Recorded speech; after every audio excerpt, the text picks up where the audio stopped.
Right.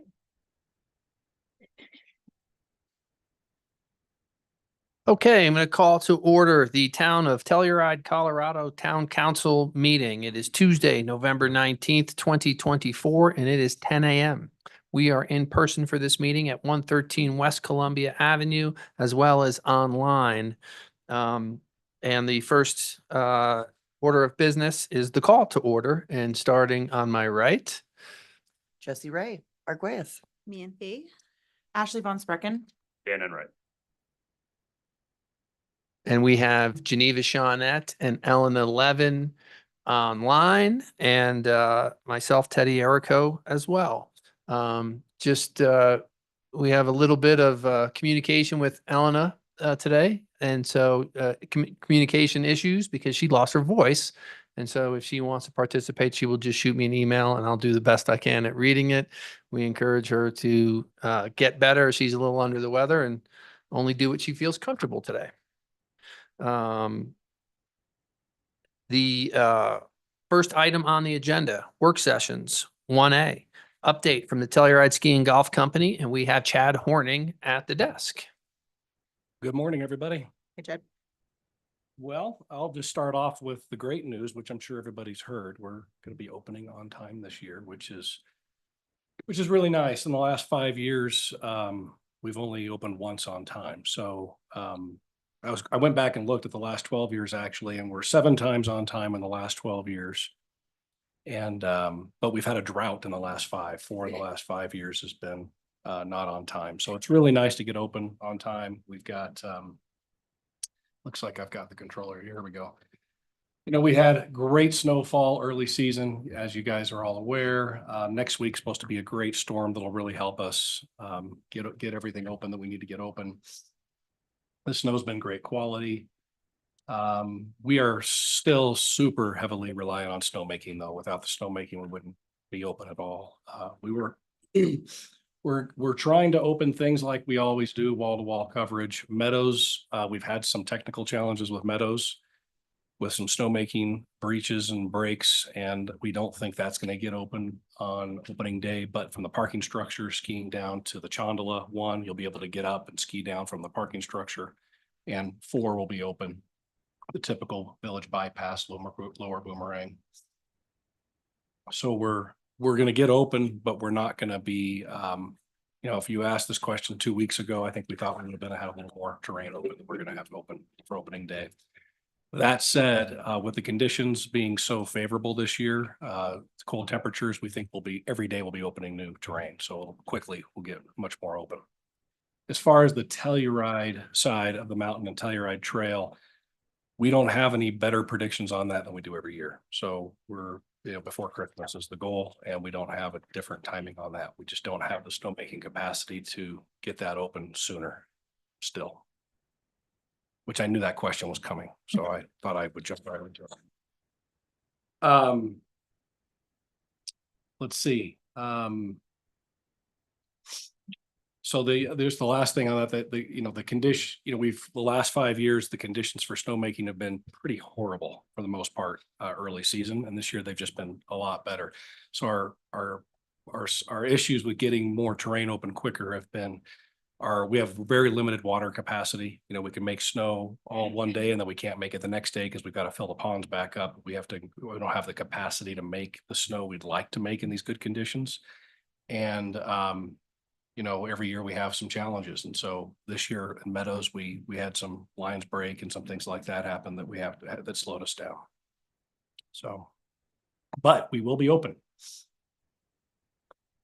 So I don't know if you've heard about this, but we have a fun little we call it Heritage Trail and Enchanted Forest. It's a kind of a kids area. I went up and looked at it the other day. It's really, really neat. A lot of people have put a lot of time and effort into this. It's kind of going to be fun.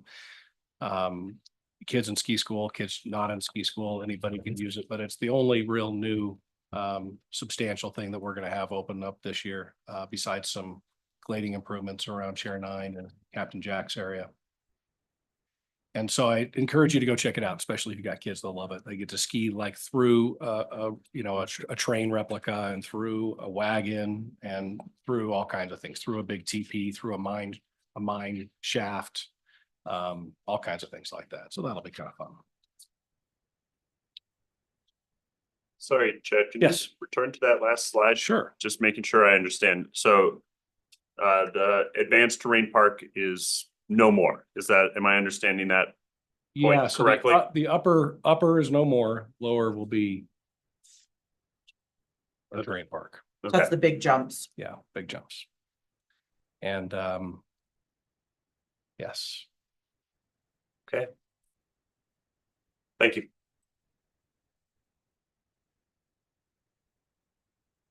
So dining on the mountain, start with All Reds here. All Reds will be open for Thanksgiving, although it's taking a Herculean effort. Tomorrow, we're having to helicopter concrete to All Reds to get it finished. Once the work started to replace some of the lines, the work kept getting bigger and bigger, and we had delays associated with other owners that were up there and a legal battle associated with that slowed us down. But we've got commitments from everybody that we're going to be open for Thanksgiving. I think we have 160 reservations for Thanksgiving. So we are planning, if we're not open for Thanksgiving, I'm going to be cooking turkey up there. So at least that's my plan. I'm kidding, but we're going to be open. Giuseppe's unfortunately is not going to be open this winter, and due to Forest Service restrictions, apparently we're not able to do any type of food service up there until that's open. So there's not going to be anything up there this winter. We thought that was going to get completed this summer, but it didn't. So it'll be completed this coming summer and open for next winter. And there's not any substantive changes to High Camp, Alpino Vito, Bon Vivant, or Durano's on the mountain. I mean, everybody's got a little changes, but everything should be open as normal without any changes to that. Any questions about this? No. Will Grano be open from day one? Yep. Okay. Yep. So this is something we get a lot of questions about. This is the SMART funding that Telsky's doing in the contributions. As everybody knows, 3A passed, which provided for everybody in the community to contribute towards the gondola, including Telsky. And so some of the questions we've been getting are, how much is Telsky going to be contributing and how are we contributing it? So this kind of breaks it down a little bit. Currently today, we're contributing about 250,000, and that's tied to a 1% of certain types of ticket sales. And that's been going on for many, many, many years. And that was the agreed to contribution that people thought that was appropriate for Telsky to contribute. Today, we're going to be contributing somewhere in that $1 million to $2 million range, depending on a bunch of things. But from 3A passing, our share of that is about 600,000, a little bit more. And the separate agreement that we're doing with SMART is going to be in the 1 million plus range. And the reason I don't know more specifically how much that agreement's going to be is because the ski company and SMART have agreed that locals should be exempt to that fee. And we're working on how we're defining locals, how we're going to implement that, how we're going to do that. And we haven't figured that out yet, but we're all committed to doing it. So we just don't know exactly.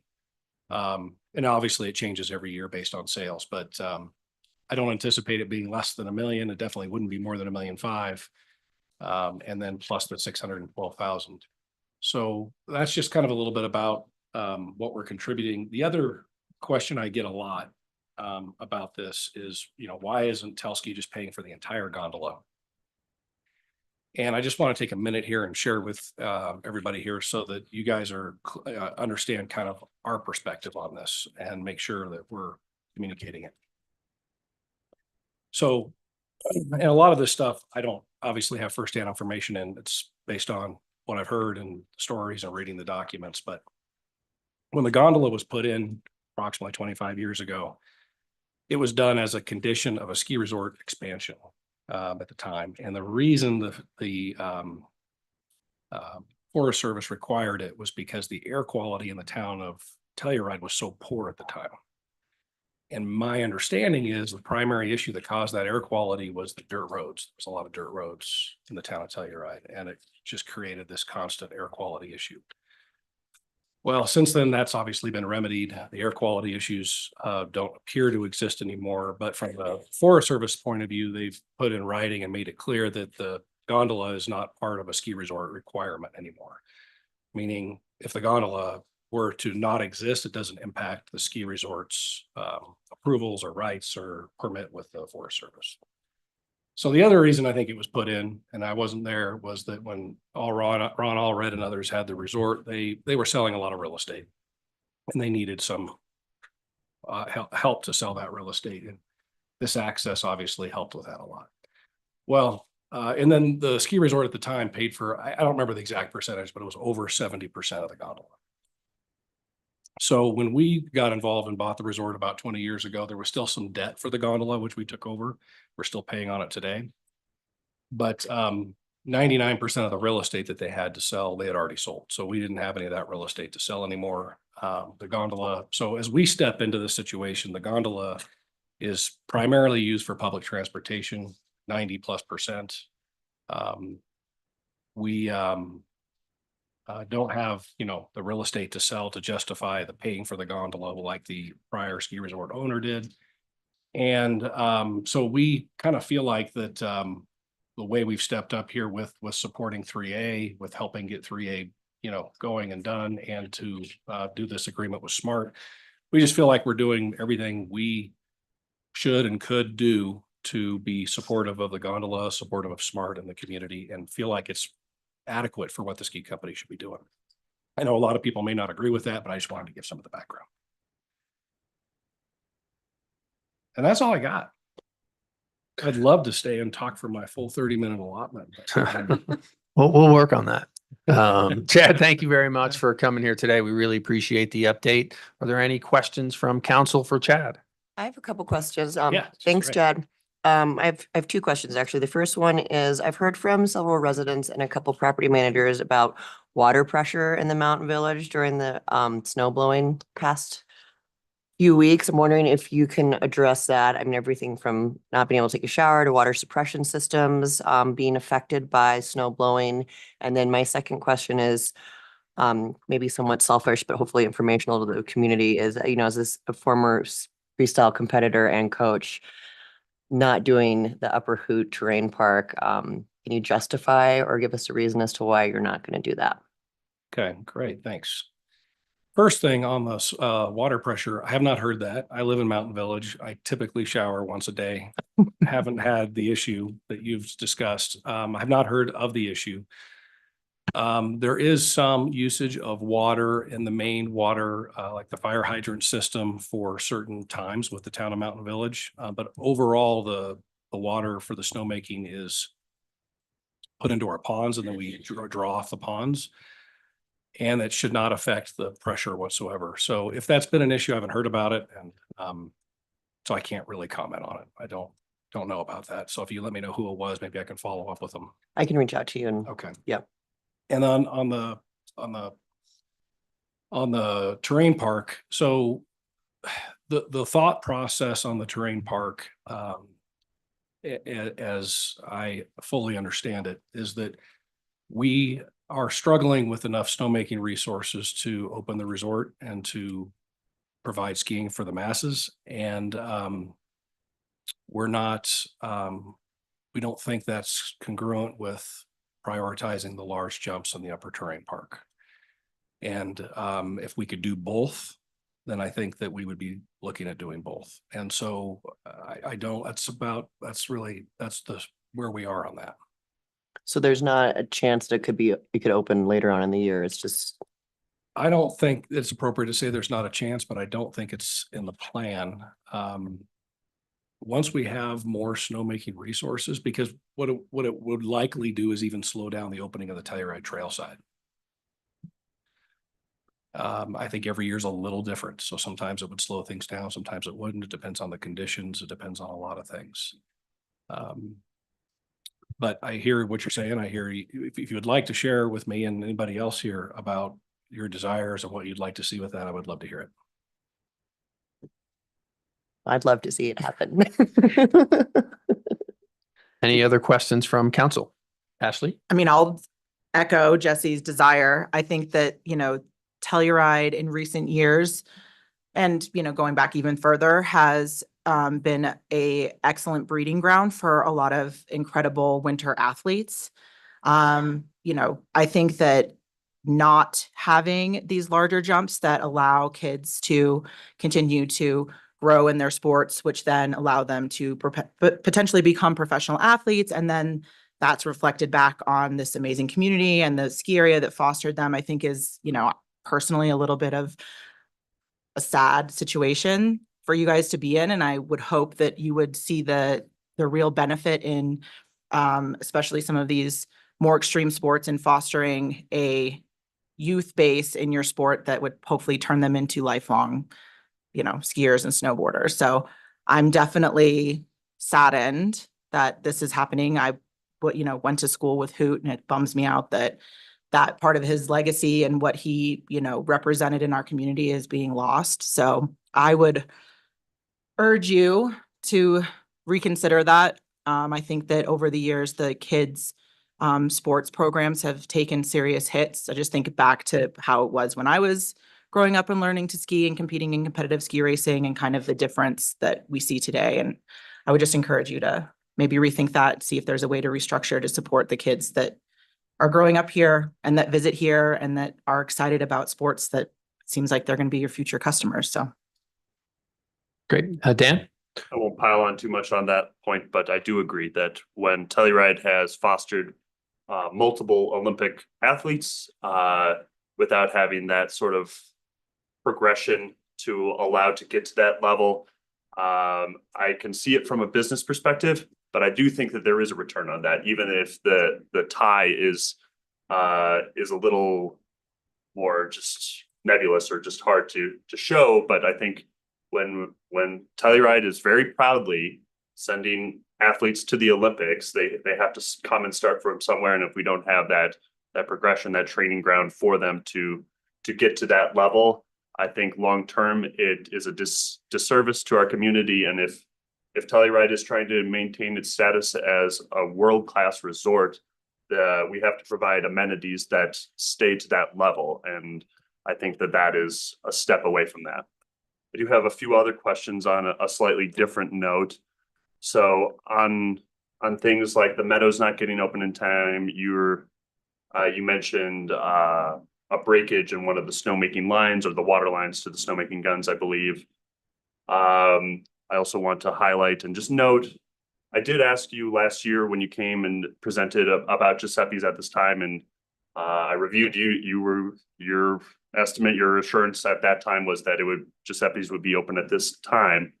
I'm not here to make you give some grand public apology, but of course, you know, and as does everyone else, that the town of Telluride and the ski company are continuing to examine and explore future collaborations, most notably Chair 7 Carhenge, as we work towards that. I don't think it's any secret to the public as well that there is a number of high-level vacancies at directorship positions, and there hasn't been a CEO or a COO for a number of years.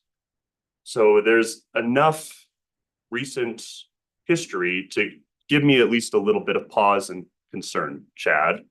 Not saying that I am rethinking or want to re-examine those partnerships, but I feel a reasonable level of concern, as does a number of members of my constituents.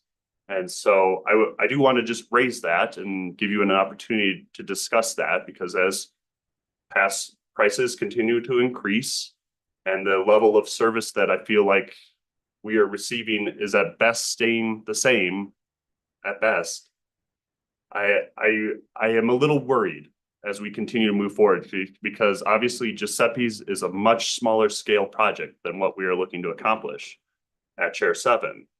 And so how do you reassure me that we won't encounter some of those same problems moving forward? I think that's a great question, very appropriate. So what I can tell you is some of the things you're bringing up, I'm not directly responsible for or handling. What I can tell you is that Chair 7 in that development, I am. And so the simplest answer to your question is going to be, that the accountability for that and the seeing that through, it just is going to rest with me. And the other things that you brought up, I'm not involved in.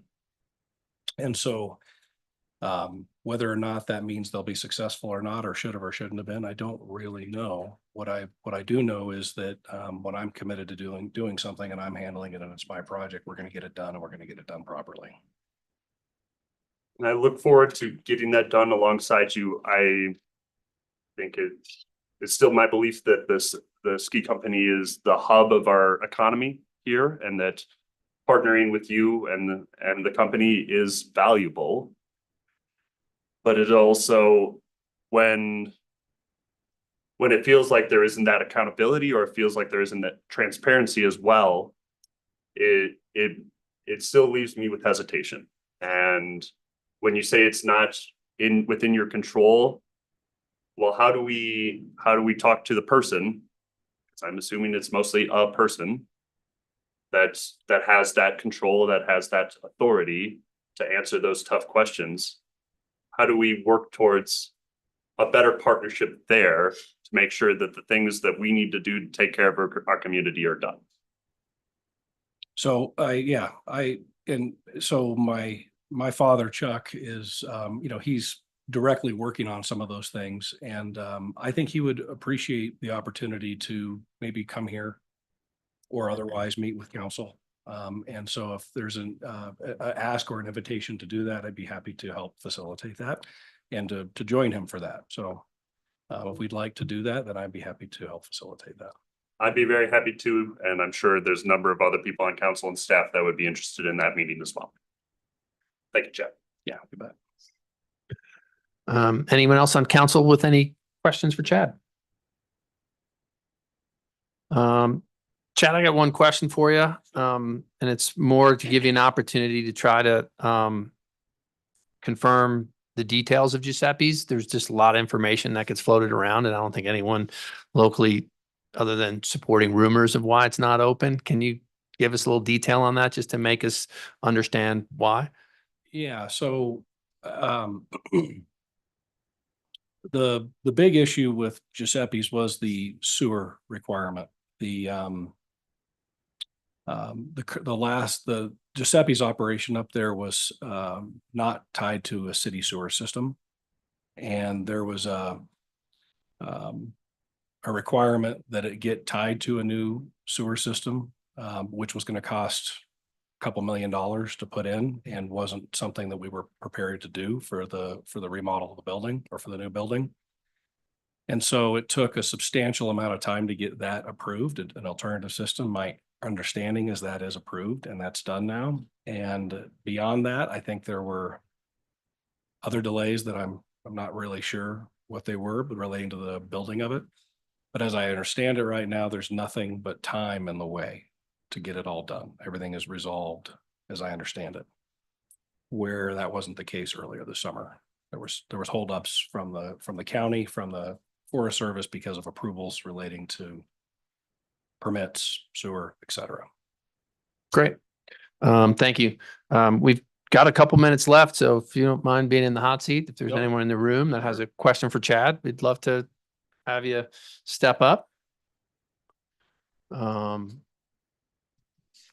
Not seeing anyone in the room. Well, I will take Okay. study if I can.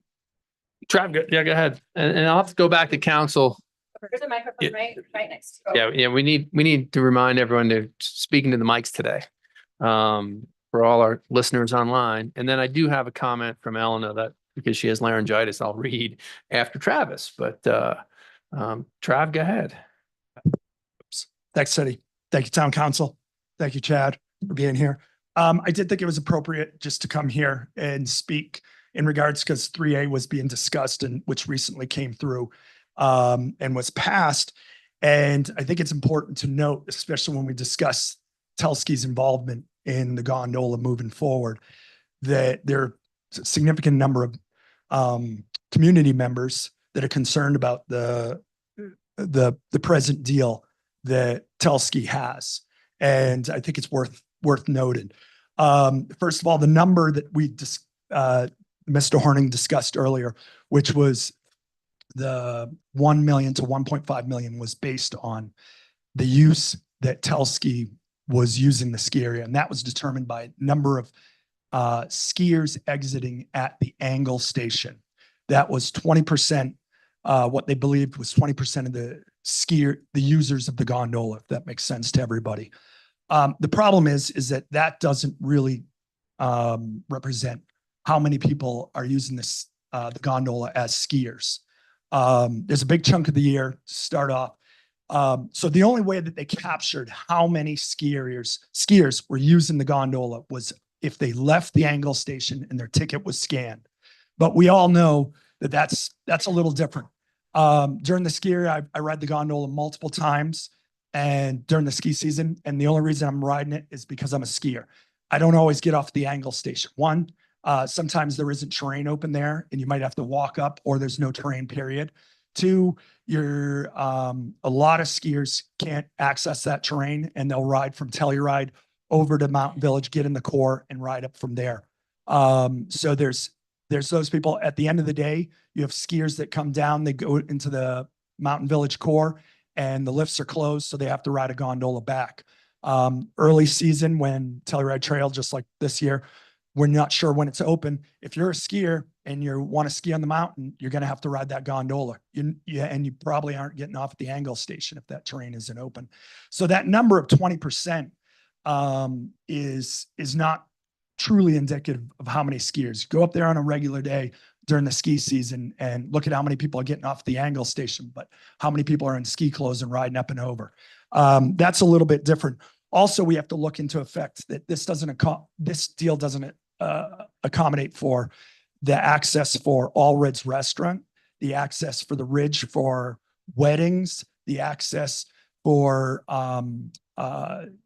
weddings for Bon Vivant. I saw this year Jeeps picking up people and going up to Bon Vivant, or evening tours of Alpino Vino where Snowcat picks them up.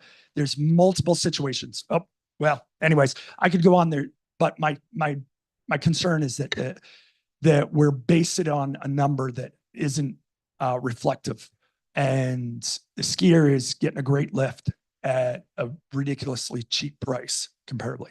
Travis, thank you for that. Appreciate your comments. Thank you, Tom Johnson. Any other questions for Chad while he's in the hot seat? Anyone in the room? Do we have anyone online? I know Doug Tooley had his hand up earlier. Douglas Tooley. You can unmute him. Thank you, Mayor Errico. I am personally impressed with the Lift 7 project proposal. I think it's an excellent development. We need to see the complete operations on mountain support that, and that means snow to that location. Maybe it's number 2 before Lift 4, but it's certainly more important than everything else that's being blown. I do have one quick question to Chad. But we'll do 2. The 2016 Forest Service permit renewal had 0 public involvement, quite intentionally. That was a particular year that I know in my own history. And do you see any ways we can improve that? And then secondly, how do we phase the Lift 7 development with that proposed for the Shandoka parking lot to make it all work and not lose parking in the interim in a way that's acceptable to Telski? And would you see the Pearl property as being part of that phasing strategy? Thank you. Doug, thank you very much. Chad, I'll help you a little bit on the Lift 7 thing. We're so early in the process on that. Not only the partnership with Telski, but with Conceptuals, with the Carhenge lot, with the Shandoka lot, and phasing and a variety of things that I don't think it's appropriate to add any further comments on that. But I will say that, Doug, we are aware of your comments and take them seriously and very aware of those. So typically don't respond to public comment, but I wanted to throw that in there. And just 2 seconds as well, as council knows, in, I believe, 2014, under voter approval, the Pearl property was added to the permanent open space conservation of the valley floor. So there are no plans or any ideations of developing the Pearl property currently. Thank you. Dan, thank you for that addition. And then I'll throw it back to Chad if he wants to. Did you say Elena had a question She- earlier? No, she's good. Oh, gotcha. Okay. Yeah, I'll just do a quick little sum up based on some of the stuff that Travis was saying there. So, I look at the gondola like infrastructure. And I understand people sometimes ride over from the town of Telluride over to the town of, over to the bottom of 4, and then they'll get on tier 4. Obviously, people do that. There's other people up there in the ridge. There's, the All Reds represents 25% of the ridge building. So we own 25% of that building. 75% is owned by others. And they're working on building that out for different operations. I think there's 26 homes up there, which we don't have anything to do with one of those homes. So the vast majority of that ridge development and what's going on up there isn't related to us. But, I think that as soon as you start saying, well, who rides the gondola that might eventually get on the lift that day or ride it over there and then take a different lift? I mean, I think you're starting to open this up to, they also drove down the street to the parking lot, and, where does it end? And, at some point you put in the infrastructure and then it becomes part of the public obligation. And I think that's just how we look at this. And as far as how many actually leave the Angle Station, we don't have that data. That comes from the town of Mountain Village. They've told us it's less than 10% of the usage, somewhere between 5 and 10. That could be wrong. It could be right. That's the information I have from them. And we don't have different information. We do have the ticket scans, but they actually, they know how many people have actually, they track that. So anyway, that's all I got. I appreciate you guys' time. Thanks for your input and your feedback. Chad, thank you very much for being here today and spending time with us for that update. We appreciate it very much. Thanks, Chad. Next item on the agenda for our work sessions is in Telluride Arts Update. And we've got Camille and Jean here to present. Thank you.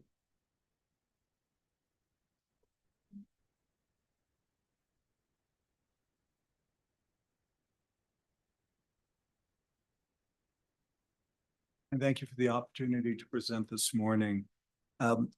We've been asked to, in addition to providing an update on our initiatives and our programs, is to provide some background information on arts councils and creative districts and such. So our presentation's about 15 minutes in length, and we'll leave a comparable amount of time for questions, if that's okay with folks. Additionally, what we will be doing is providing additional content on all of these matters on our website. I'm happy to announce that the website itself is in a period or in a state of redesign right now, and we're looking to launch in December with new content and a lot of it focused around the work that we're going to be discussing today.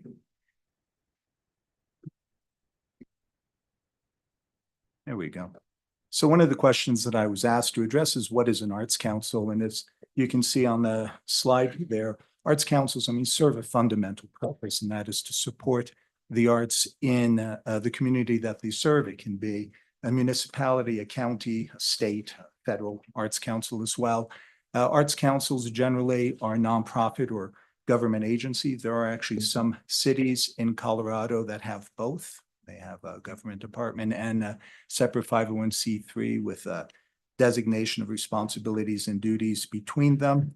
And that another critical expectation of an arts council is to be part of an economic stimulus, a driver, an agent for economic change as well in the area, and whether that's from tourism or in creating opportunities for local artists to be able to develop and expand their careers. Currently in Colorado, there are 56 arts councils. And what I think is most critical to know about that is 30% of those councils are volunteer run and function with no operating budget. Another 35% have operating budgets of $100,000 or less. So essentially 2/3 of art councils in Colorado function at a budget of less than $100,000. Telluride Arts in recent history, and particularly in recent years, has been near the top in terms of budget sizes for arts councils, and that primarily and significantly has been driven by the transfer warehouse project.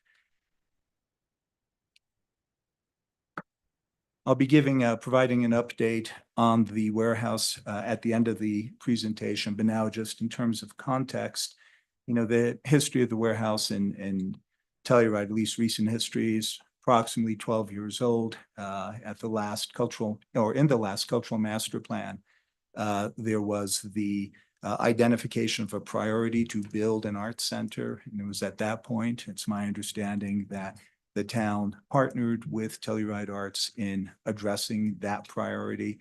In the ensuing years, the warehouse was identified as a potential asset to that need and a prospect for that need. We know what happened in COVID. I know what happened in COVID because I drove up from Denver to experience the warehouse during that time as well, and was able to take part in that experience. And 2-3 years ago, there was a new design that was proposed, or at least Telluride Arts had engaged architects to present a design for the space and a new design for the space. Back in the early part of spring of 2024, there was the projected budget that came in for that. And the project cost had escalated to anywhere between $35 and $40 million. Again, I think it's important to note when this was first discussed, and again, this is my understanding, that the total project cost was somewhere around $15 million for the warehouse. Of course, in the course of development and inquiry and the stabilization that we're in now, we've come to realize that the project is far more significant than what had originally been opposed, at least in terms of the stabilization. And to date, about $13 million has been raised and spent on the warehouse, both the acquisition and the current stabilization work that has been going on. The submission of the new project cost really is what prompted the board to hit the pause button on most every area of operation and engagement of Telluride Arts. We were fortunate that the stabilization work that is this week being completed, but that was already in the works. Moving forward, there were no concerns or complications. The funding had been identified. The resources had been identified. So the board had asked staff and had asked me to come in and really look at the matters of organizational mission, impact, and purpose. And that is not an uncommon first step in this sort of revisiting or resetting of institutional mission. The warehouse, I think metaphorically, had become the tugboat that was pulling the vessel that was the Arts Council. And clearly that is not the alignment that should have been there.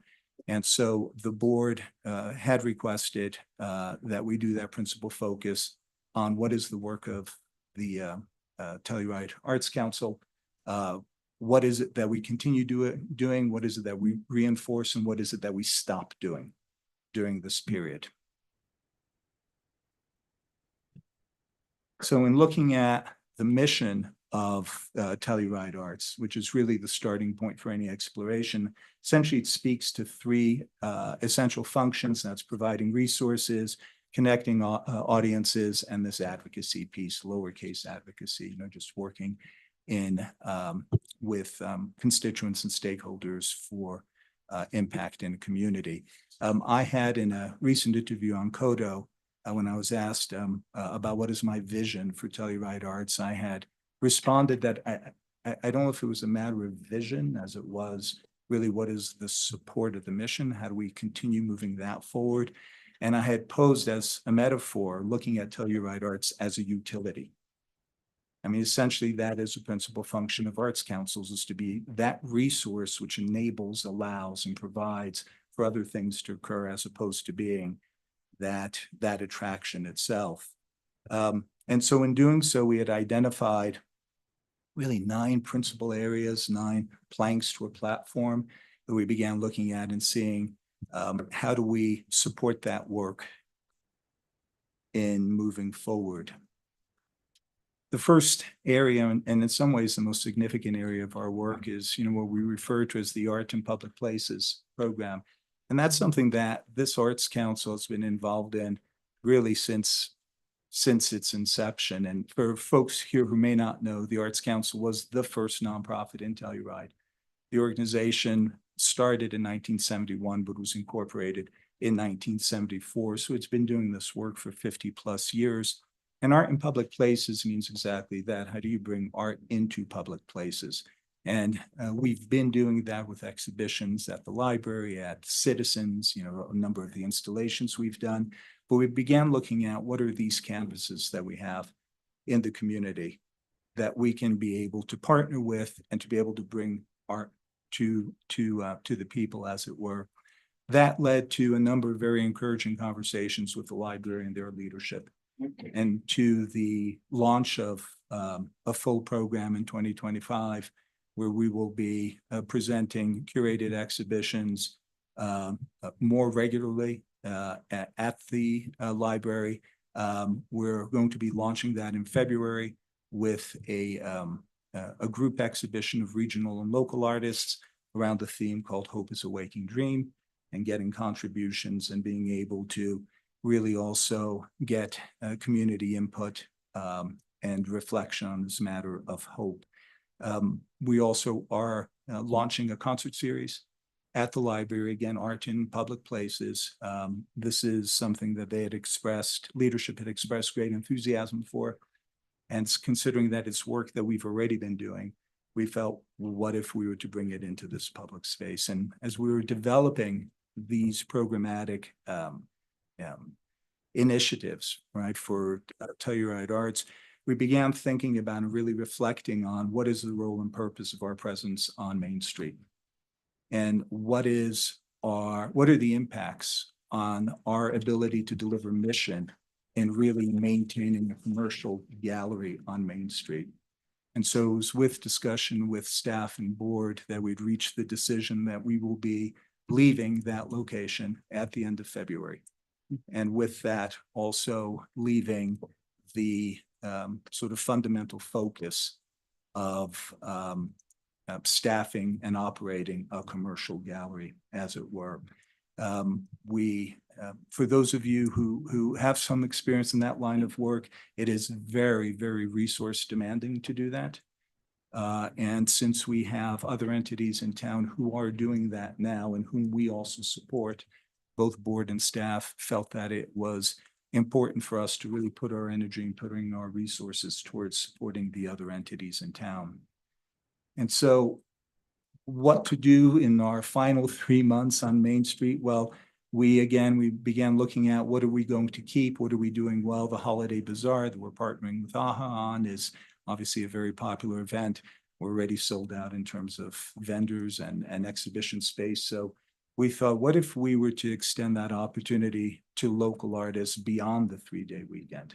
Would there be interest in our market for that? And at first we were thinking about opening up what we're calling the Heart of Winter Market for a month for December. But the response that we got from artists was very strong. At present, we have over 24 artists who are going to be participating in this. And also some had asked, because they had other obligations in the holiday period, if we could extend it beyond that.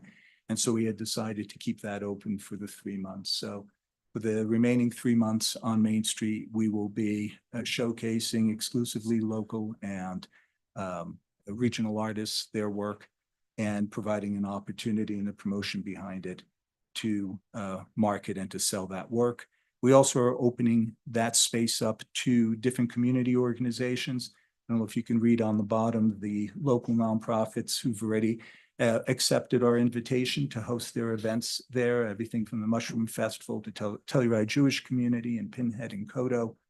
and others. Our only request of these groups was that for their events to be provided at no charge to the community. So they're open, free to the public to be able to come in, and we will be hosting them in that time. This is a partial list, and now that we're going to be doing this through February, we're going to be opening that up to many more organizations.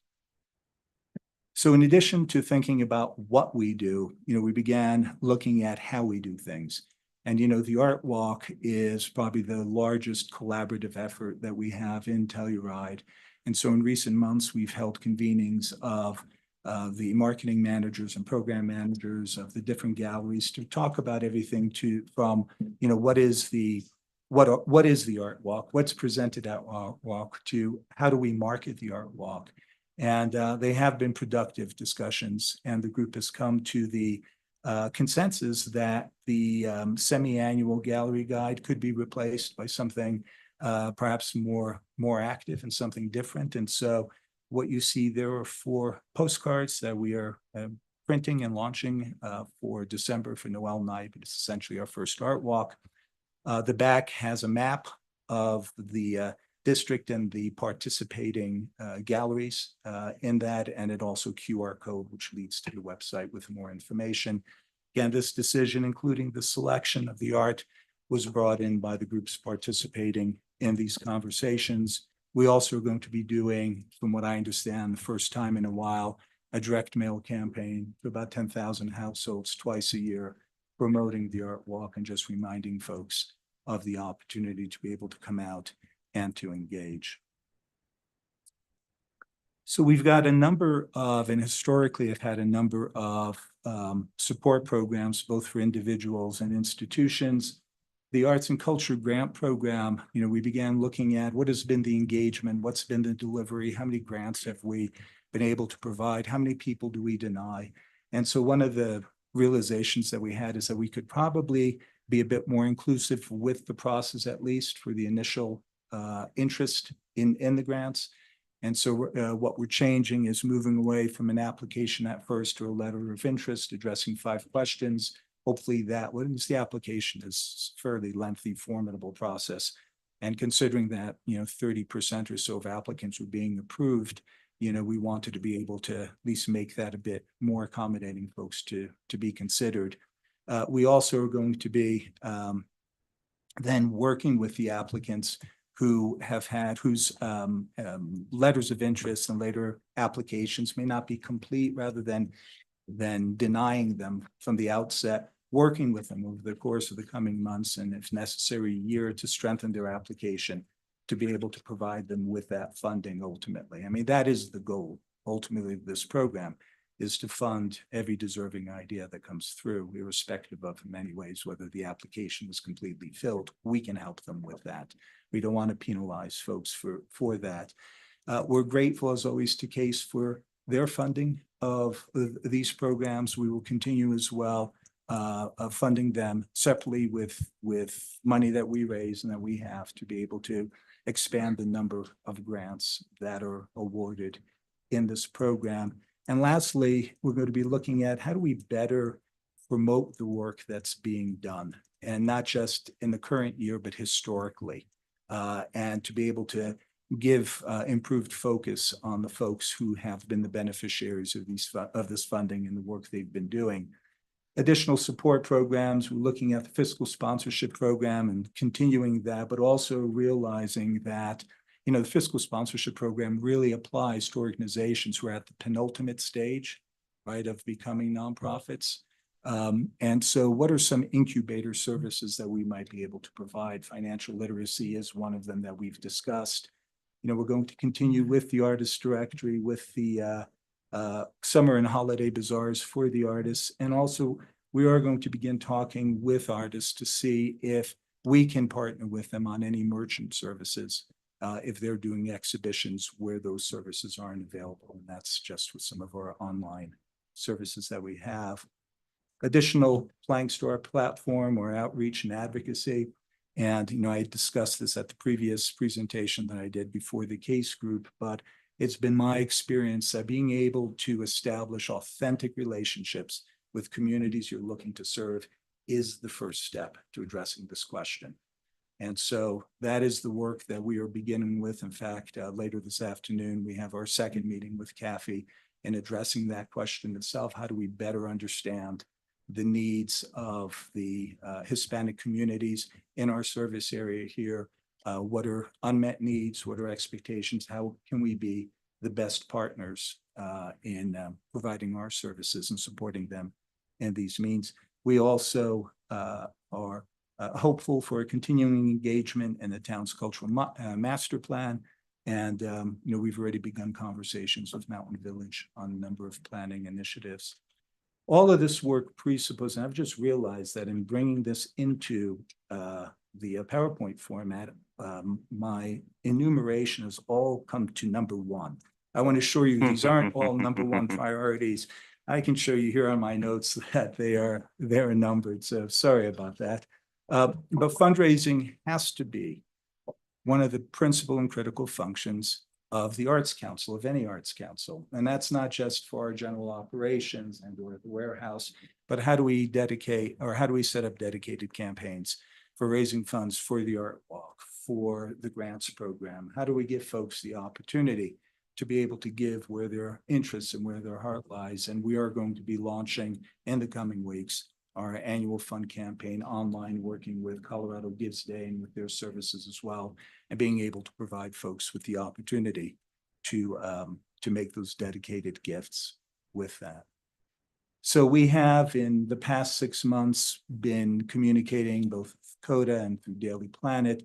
We also, many of these intentions and interests and objectives have come out in our e-newsletters. Folks may not know our open rate, and when we started doing the Morning Journal e-newsletters, anywhere from upper 1800s to 2400 opens a day. So I mean, it's a significant amount of eyeballs, as it were, on that content when we come in. So we're complementing what our general media services here are with those additional efforts from our end. So another one of our initiatives, and this is where things get just a little bit nebulous, is, we are recognized as the stewards of the Creative District, the Telluride Creative District. What is a creative district? Well, essentially, it's a program by the Colorado Creative Industries, and that in and of itself is a division of the Department of the Office of Economic Development and International Trade from the state of Colorado. And a creative district is a designation, full stop. And that designation recognizes, as it mentions here, communities that contribute to our state's economy through creativity, culture, and the arts. The ultimate functioning of creative districts is at best unclear, and that's not a personal opinion. That is certainly the realization of anyone who is a creative district, because none functions the same, but also in the way that the state administers these programs.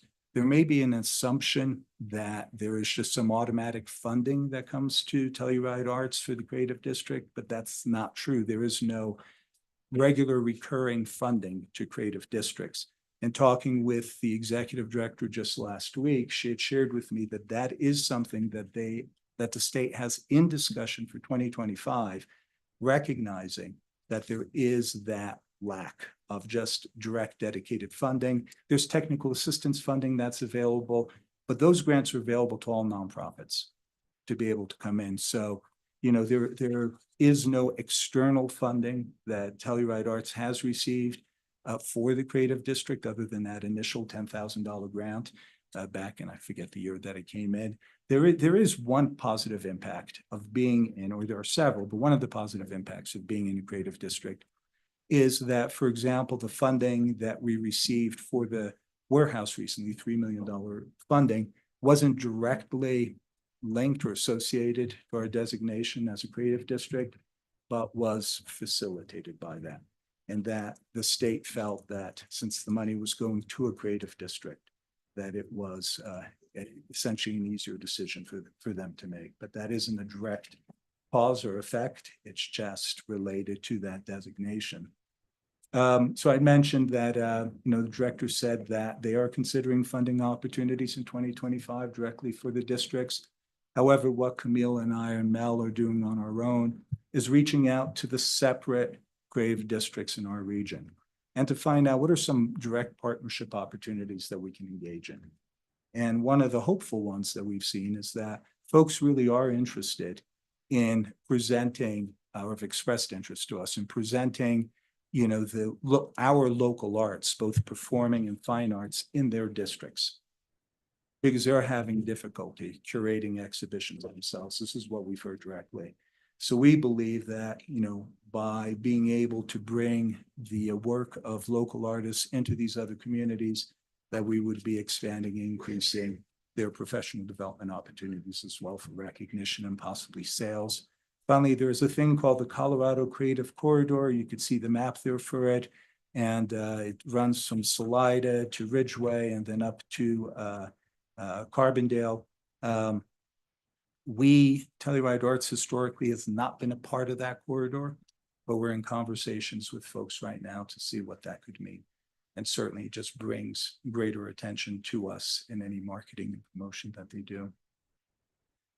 So the update on the transfer warehouse is, you know, I think that the last one that you see there, the final cleanup, is by this Friday, weather permitting, we will be done with the current phase. And, you know, at this point, I again want to express my appreciation, not just to the sitting town council, but the ones who had preceded you, to the work of Zoe and her predecessors, to my current board, previous board, to my predecessor, Kate, to all of the folks who made this tremendous lift to bring this project to this point. You know, again, it's been $13 million to bring it to the point of where it is right now, with the walls being stabilized. And essentially where we are at the point is, depending on what the ultimate designation and purpose of that space is, it'll determine what the next phase of stabilization and work needs to be. So we're at a convenient point right now, as I had mentioned in my previous conversation here, but also in folks publicly, that we are looking to really begin Q1 and Q2 in conversation with the town, with town council, first and foremost, to really talk about these pieces of purpose, need, and how do we work together in moving forward. I had shared with folks, obviously I am new to your area, but I can speak with 9 different people in Telluride and get 13 different opinions on what the warehouse should be. And to me, at least, and been involved in capital projects, that speaks to a need to really bring voices back together and to just listen to folks again and listen to town council and have folks really gain an understanding of what we've learned in this period and moving forward, and how can this asset best support the needs of Telluride, and what role can we play and should we play in bringing that into realization. And so again, those will be meetings with you folks, meetings with Zoe and her team, a number of community convenings. We'll be bringing in stakeholders, both for presentation, but also listening sessions to be able to come in. As mentioned there, the current phase has been completed on time and to budget. So that part is good. We've got 750,000 plus remaining. Plus isn't significantly plus. I mean, it has been spent down, and at 3 million when it's been done will be spent down. But that $750,000 grant is from the National Park Service, which the previous administration applied for and received. And so that is held in reserve right now until the next step comes up. And, you know, ultimately our fullest I could tell you from the work I've been involved in the past 6 months, the conversation has been exclusively focused on how can Telluride Arts really help preserve the heart of the arts in Telluride. I know that sounds like a cliche, but it is the true intention. And I'm hopeful that I've shown you just a bit of the work that we have started, will commence in 2025 and moving forward. And with that in mind, we can have our staffing set, and we can now begin looking at the other part of our major scope, which is the warehouse. Great. Thank you so much for that presentation. Are there any comments or questions from council? Dan? I'll keep it pretty brief since we are running up against time. Thank you for the presentation. Happy to continue to have collaboration between the Arts District and the town. My question is, so with the Main Street space closing, I did want to ask, and I do see both the former case chair and another current member in town, but if you could answer what, just to remind me, was there any part of the agreement for funding from the town of Telluride that connected to the continued operation of that space? Not to my knowledge, Dan, but we'll look into that. Okay, I'm thanks. seeing, one of my board members is here. The Sure. answer is no. And Mr. Brown is obviously quite knowledgeable and I respect his opinion quite a lot. I will just say and comment generally, I want to make sure we as council continue to monitor the vitality of our Main Street, especially considering there is another prominent business that just closed its doors on that very same block, on the very same side of the street quite recently, and making sure that we monitor and maintain a healthy and lively Main Street that has spaces that feel open and welcoming both for our visitors and for our full-time locals. I think it is very notable that in the remaining 3 months that you'll be operating that space, it sounds like you're near capacity as far as the demand for use of that space. So it does not appear to be a lack of interest. If you are able, as much as you feel comfortable saying publicly, can you just comment a little bit more as to why you feel like it is no longer worth the effort, worth the time, worth the money for you to operate that space, please? Yeah, thank you, Dan. You know, it really was one of the fundamental questions that we've been looking at. I'm sure you've seen in the 20+ minute presentation here, there's a lot of work that we're charged with doing.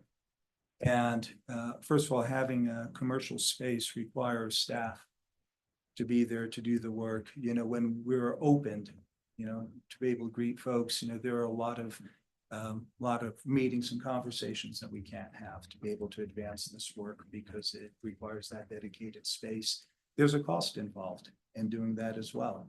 And, you know, we had posed to the board the consideration that, you know, the cost for maintaining the space and the funds that need to be raised to do that could be applied towards the fulfillment of these other pieces. And, you know, I think the last piece, and well, there's a couple of other pieces, and one of them is, you know, a concern that I had, and I will just speak on my behalf, is that, you know, if we're supposed to be this utility and we're doing the same work as the entities that we're supposed to support, you know, does that present some conflicts, you know, in terms of our mission and our ultimate support of these other entities? But I think ultimately we will best serve the community by being focused on what we have presented here, plus more, and not working towards cultivating clientele for commercial gallery space. I mean, that in and of itself is full-time work. And, you know, again, having had some experience in this area, trying to do both while trying to maintain a reasonable budget for the operations really produced this opportunity for the board to consider, do we move our energy here and resources, or do we move it there? Thank you for your comments. Thank you, Dan. Any other questions or comments from council? I have a quick question. Who is on your board currently? The 6 members, okay, our board chair is Ned Powell. Okay.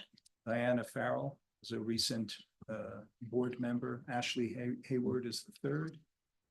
Mr. Brown, who's sitting here, is 4th. Chris Herden is 5th, and 6th is Micheline Klaxbrund. And we're in conversation with several other prospects right now about growing the board membership. But one of the reasons why we had paused was we wanted to get through this point. We wanted to be able to present to prospects really what is the scope of work to the mission, to be able to get the folks who would be able to best support that, as opposed to maybe other interpretations of what it could be. And those names are on our website now. Perfect. And then I had a question in regards to the transfer warehouse.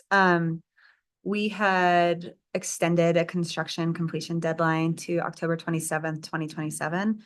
At this point, do we feel like that is a deadline that you are going to be able to hit? I would say, it's difficult for me to say without having the conversations that we need to have. Because if we continue on the current course that we're on, the answer is yes. Okay. If that course alters, then no, Okay. I think And, that's fair to say. and are you still able to state that that you have adequate funds, fundraising and legally binding pledges to meet the construction costs for the restoration, given what you said earlier about the increase in expenses? So if your question is, have we raised $40 million? No. Where are you in the fundraising process? Well, we had raised enough funds to bring it to this phase. We have the $750,000 in reserve. And the further fundraising has been suspended until we have these, receive input from the town and how we move forward, because, we can only raise funds to really what the ultimate project design and completion and function and purpose will be. And when does that process kick off as far as the re-envisioning of the space? Well, the conversations, Mhm. it's Q1, Q2, depending on people's availability, so it could be as early as January. Okay, and then you'll recommence fundraising after that, at that point? So Yeah, I think Q3? Once we have that scope of work defined, we can do that, absolutely. Okay. Yeah, thank you. Ashley? I'm a little concerned just hearing, the talk about this revisioning kind of partway through this process. It seems like if you've, raised $13 million and that those funds were, gotten from individuals or however for a specific project as presented, that now after spending those funds, then the reimagining of the project, that seems problematic to me. I think it also feels a little problematic for our community, seeing as it was such a large project. There was a lot of, joint communication with these other nonprofits and with the town to get this project even to this point where it's at now. It feels a little awkward to me that we've gone down the $13 million road. And now we're kind of like, what's the plan? That feels awkward to me. So I don't know if you want to talk a little bit more about that, or like, have you gotten any feedback from people who have been donors or other community members, and kind of how you're navigating that? Because hearing this presentation, it gave me a little bit of like, that's a lot of money to have already spent to not have the vision. Yeah, so I would just say a couple of things, Ashley. First of all, thank you for the questions. First is, and I'll ask to call upon Todd, since he has the historical knowledge, to correct or to alter what I'm going to say. But the majority of the funds were raised before the final design was submitted, and that was it was for the purpose that had been expressed, to be able to restore the walls, to be able to bring it to its current point and the historical preservation of it. The presentation of the escalated budget is recent. That was March-ish. And so there has been no fundraising that I know of since that time, to that point. So I just wanted to alleviate that concern that, this model hasn't been presented, and, there hasn't been support. Maybe there were some folks who had made some late gifts. We have, just to let you know, a number of multi-year pledges that we haven't called upon for fulfillment because of this purpose. So we are stewarding those expectations and those funds appropriately. I'll also say, just having been involved with a couple of these projects, having this sort of escalation of cost and rethinking is not uncommon. I will just say, Ashley, doesn't make it right, but it's not uncommon when a project is moving along to a certain budget and expectations, and then there is a design that's presented and cost escalations occur for a whole host of reasons. for there to be an opportunity and need for a reevaluation. So that is, and again, but just to let you know, we haven't called upon any of the open pledges from folks, and all of that is contingent upon our work and moving forward. So just to clarify, most of the funds that were raised for this project were raised before 2022. Is that correct? Were raised before. That's when the P and Z grant waivers were granted. The Todd, step on up. I'm Todd Brown. Most of the funds that have been expended were raised prior to 2022. That's correct. There have been additional funds and pledges, including the $3 million from the state that went into restoration work that was done this summer. Mhm. And then $750,000 national saving places in America. America's Treasures. America's Treasures. That came in this year, but there have been a lot of conversations with those private donors about what's going on, and Gina's had more than I have, but the tone of those conversations has been, well, we expected this thing was going to be more expensive than you had estimated, and we're glad that you're going to take another look at it, because we didn't think that you would be able to build this thing for the $15 million that was originally estimated. And that's why this whole PUD process with the town has been so extended, and nobody knew what the fragile state of those walls were until we got in there with all the professionals and did all the work of the last 3 years to determine that it really wasn't a safe structure, that all of those events that we had during COVID had a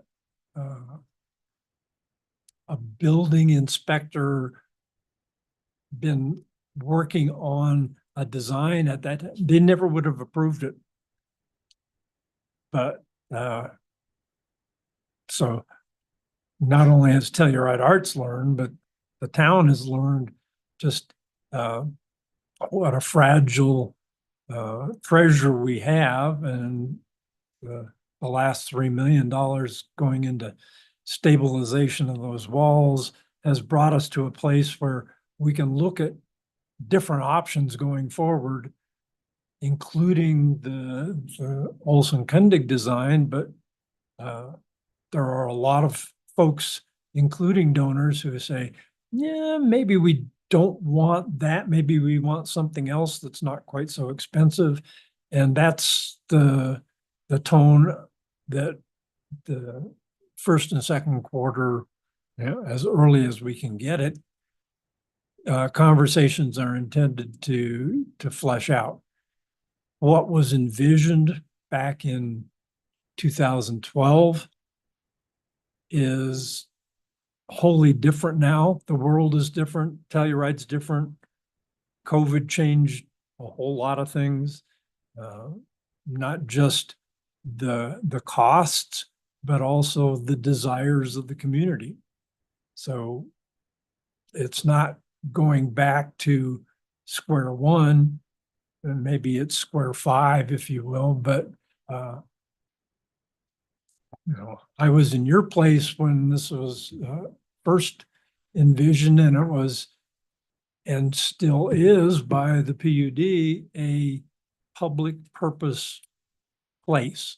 It's for public purposes, and those purposes get modified through time, and it's incumbent on the Arts District and council and the rest of the cultural community to define, all right, what is it now?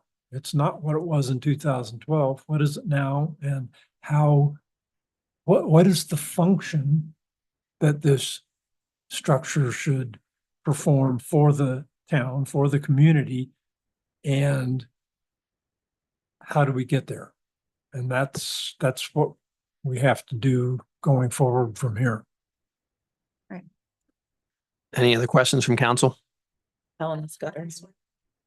She emailed it to me, so I'll just read it. This is Okay. a two-part question from Councilperson Levin. First, what is your mission? And then what is the course moving forward to support and collaborate with the other arts organizations in town? Thank you. So in terms of the mission, I'm sorry it was up on the slide, but I will read it to folks. Telluride Arts vitalizes the region by advancing the appreciation and participation in the arts through three main program areas: supporting art at its source, providing resources to regional artists, connecting audiences with the arts, connecting diverse audiences with dynamic and broad local arts offerings, and three, advocacy and planning, ensuring the arts inform local decision-making. Forgive me, I had to express that in shorthand to purpose, but that is the mission. And the second part of the question? You go to a microphone, sorry. So what's the course moving forward to support and collaborate with other arts organizations in town? Yeah, thank you. So I think now that we have, looking at what our fundamental purpose and our expression of those purposes is really looking at how those functions best serve the individual and institutional constituents in town. I mean, we're already moving forward in that direction. What I shared with you about the Art Walk piece speaks to a spirit of collaboration and engagement where we're getting folks in to make decisions collectively on impacts and services that fund them or impact them, collectively. We've been working with individual artists as well on in a manner that we discussed. We've been with a number of the nonprofits in town. We're doing business with them, if I can use that phrase. We're booking them for events that we're having. We're doing the holiday bazaar with AHA. And so that's not meant to be complete or comprehensive, but it is demonstrating that this is the work that's already begun. It's work that's going to continue moving forward. And fundamentally, it's, as I'd mentioned earlier, it's gaining an understanding of how we can be of best service. So, CAFI is not an arts organization, but they are a principal constituency for us. And being able to work with them, again, to be able to understand their needs really gives us that starting point for how we can best serve them. Okay. Jesse, right? I just guess I want to follow up a little bit on what Elena asked. I think working with individual artists is incredible, but there are several bigger nonprofit artist nonprofit entities in the community. And, several years ago when Kate came up here, a lot of these organizations expressed their concern about feeling kind of like they were getting slighted by the arts district, I guess I should say. Like there wasn't enough, like the pieces of the pie was getting, their piece was getting smaller and smaller, and a lot of it was due to by you. So I think I want to advocate on their behalf. I know some of them are sitting in the audience right now, and I don't think this conversation should end without me advocating for them, encouraging you to work more closely with a lot of these entities. $13 million to go towards the building, amazing. We want, historic preservation within our community. But again, having worked myself for several nonprofits, the piece of the pie for each nonprofit does seem to get smaller and smaller, especially when it comes to funds being granted. So with that said, I would love to hear new and more creative ideas on how you can continue to support other nonprofit art entities within the community that aren't just individuals. Yeah, thank you, Jesse, for that, and just sort of loudly affirming that is the function of the Arts Council to be able to do that. And the question is really how and in which direction, and working with We have been working with 501c3s. We haven't worked with all of them. There are several just in the past 6 months that I haven't been able to reach out to, for example, Sheridan and such. And, looking at, what are the opportunities for collaboration? But it also begins with, and I think it's important just for the record here, I have made myself personally available for those conversations. The organization has made itself available for those conversations. And we've had conversations with folks who have taken on that opportunity. There's been a lot of work in the past 6 months really to be able to bring us to this point of clarity of where we need to go. And really the work of the next 6 months is working with the nonprofits in town and determining how we can be the best partners. Because, I can tell you that at least with some of the performing arts organizations, we need to find out fundamentally what they need. If it's an improvement or an increase in our marketing support, absolutely. And that is something we can offer unconditionally. If it's providing rehearsal space or storage space for props and such, it's a different conversation. I only raise those as examples because in other settings, that's how I've been approached, by folks saying, hey, we need places to be able to store sets, props, and, that's a different conversation. And so I agree with what you've expressed, and I will just say my entire career has been in support of that. And it's really a matter of really finding out at each space what folks need and how we can be the best partners in realizing that. I have a follow-up question for that. You said that the grant application for artists that you guys receive, you grant 30% of the applicants, I think you said. I think, wasn't that it on average?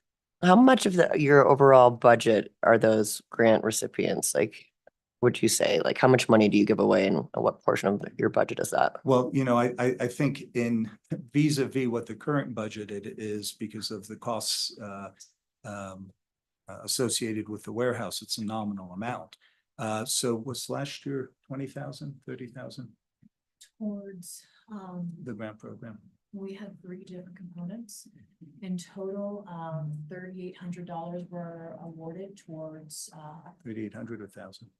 38,000, was awarded towards, public art and small grants. And then that does not include the performer payments and the artist payments and anything else. That's strictly the grants program. Okay. Yeah. And is it individuals only that apply to that, or is it other artists or like performing arts organizations that you allow to apply for those? Historically, at least from the data that I've seen, it's strictly been for individual artists. Okay. But that's actually a really great idea. And we can open it up to that end. And I can't tell you why it was restricted to individual artists, but I can tell you that other grants programs I've been involved in, it's been open to both institutional and individual. So that's something that we absolutely can open. Sounds like a good starting spot. And to piggyback on Jesse Ray, I heard you say that, you're available. I think if you're going to be the leader, you need to be more than available. You need to engage the rest of the arts community. You need to re-engage the rest of the arts community. You need to build bridges. You need to rebuild bridges, and you need to regain their trust. And that's going to only happen with actions. And that's just what we've been hearing. And so, you've got a lot of work ahead of you, I think. I'm confident it can be done. But that's really going to be important, is how you reestablish those relationships that have been, for lack of a better word, strained. I'll leave it at that. But Geneva has her hand up, so I'd like her to chime in before we'll try to take some quick public comment. We're running a little late on this one, but there's a lot of people in the room today. Sorry, it's just trying to get unmuted. Yeah, so I feel like it's worth stating, there's been a lot of change in staff on the board that's associated with Telluride Arts. That a revisioning of sort of what's affordable for the remodel and what the mission of the organization are great. But I think it's important to remember that the approvals that are put in place from the town of Telluride for the extensions on the construction of this project were dependent on what the uses were when the request for the extension was made. So I just want to make sure that your board understands that just because they want to revision, you know, what the uses in the building are going to be, doesn't mean they can just do that unilaterally. This is a partnership with the town, and we have contracts that we need to stick to with that, and making sure that it is a public space that can be utilized for all manner of arts organizations and community uses is something that's really important to this town council, and I imagine to future town councils. So just wanted to throw that out there. I know there's a lot of legal history behind this that probably Kevin and Ally know much more about than I do, but I just want to make sure that everybody's on the same page, that this really is a group needs to be a group discussion of what's going on within the warehouse and any changes to plans that have been in place. And I say that as someone who absolutely loves the warehouse and used to work there. So yeah, that was my only comment. Thanks. So just as a reflection, Geneva, yes, I can assure you that all of those concerns are actively held by the board and staff and have informed the conversation. There is no intention, there's no interest in a unilateral change in this. In fact, the opening of the conversation in the coming year really speaks to that, that there is no imperative, no agenda that this board is driving towards what that ultimate purpose of the space is. Great, thank you. Any last questions from council before I open it up? No, I'm gonna say that. Okay, is there anyone in the room that would like to say something? Remind you, you've got 3 minutes. Please speak into the microphone so our listening audience can hear you. And as we go through public comment, please try not to be too repetitive. Thank you. Hi, everyone. I've been nominated to speak for the letter. My name is Sasha Cuccinello. I am the former case board chair. I'm a former employee of Telluride Arts, and I am the current artistic director of Telluride Theater. 10 arts nonprofits sent a letter about a week ago to town council, to the Telluride Arts Board, and disseminated it to a few other, people in town. Our concerns are clear. You all have read the letter. It's been 6 months. We all got together about a month after the transition happened. No one on the Telluride Arts Board has reached out to any of us. We all were in the dark, and we still are. We all got together to be like, who knows what, who's met with who, what's going on? And we met probably 2 weeks ago and still have those questions. We are your constituents. Over the years, as Teddy said, relationships have been strained. There have been competition for funding. There has been competition for space. There has been competition for programming.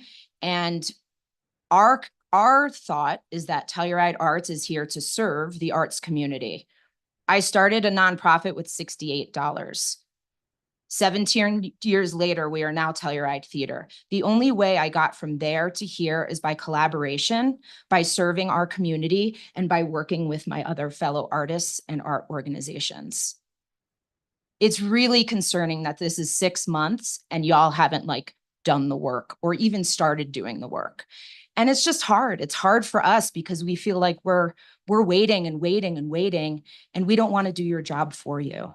So that's what I want to say.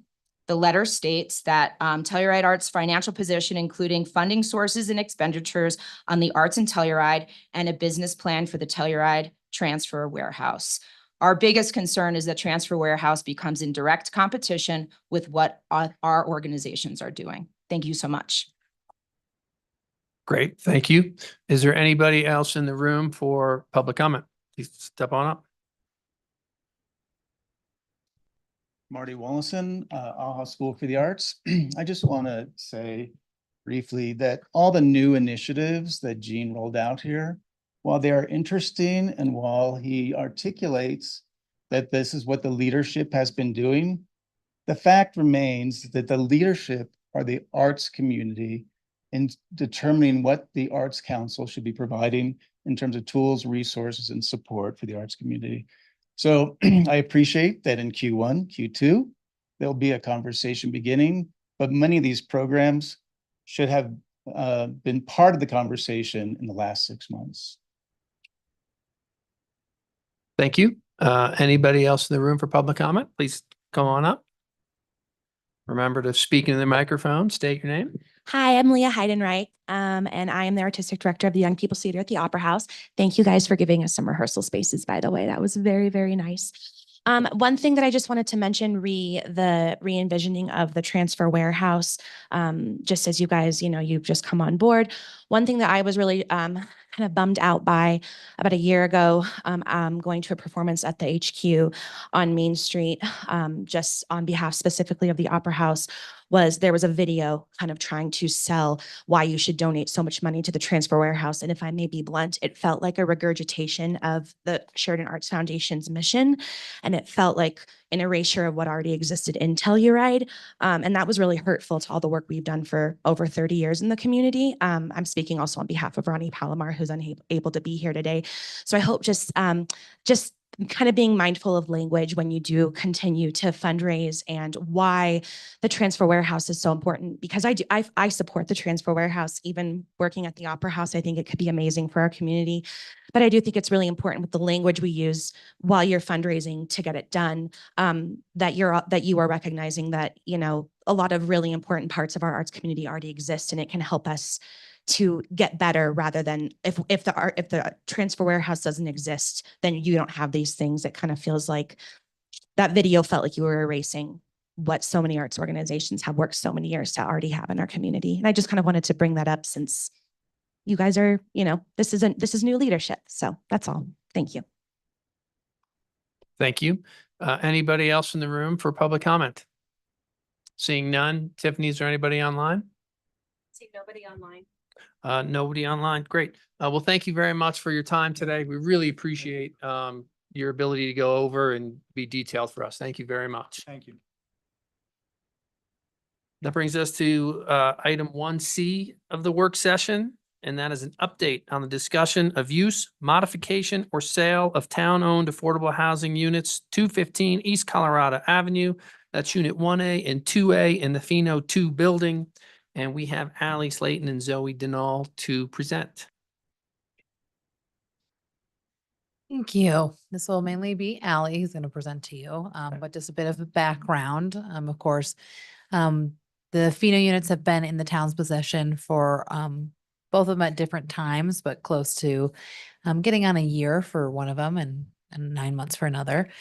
Through that time, we've been working through the HOA makeup, the special assessments, the state of the units, and really bring them to council for your direction on how we'd like to put these units back for the public. We got that direction from you at the last council meeting to come back with a little bit more information, which Allie has done a great job meeting with the Pheno HOA legal representation, and also Lance McDonald and team looking at the repairs necessary for the units as well. So with that, I'll leave it to you, Allie.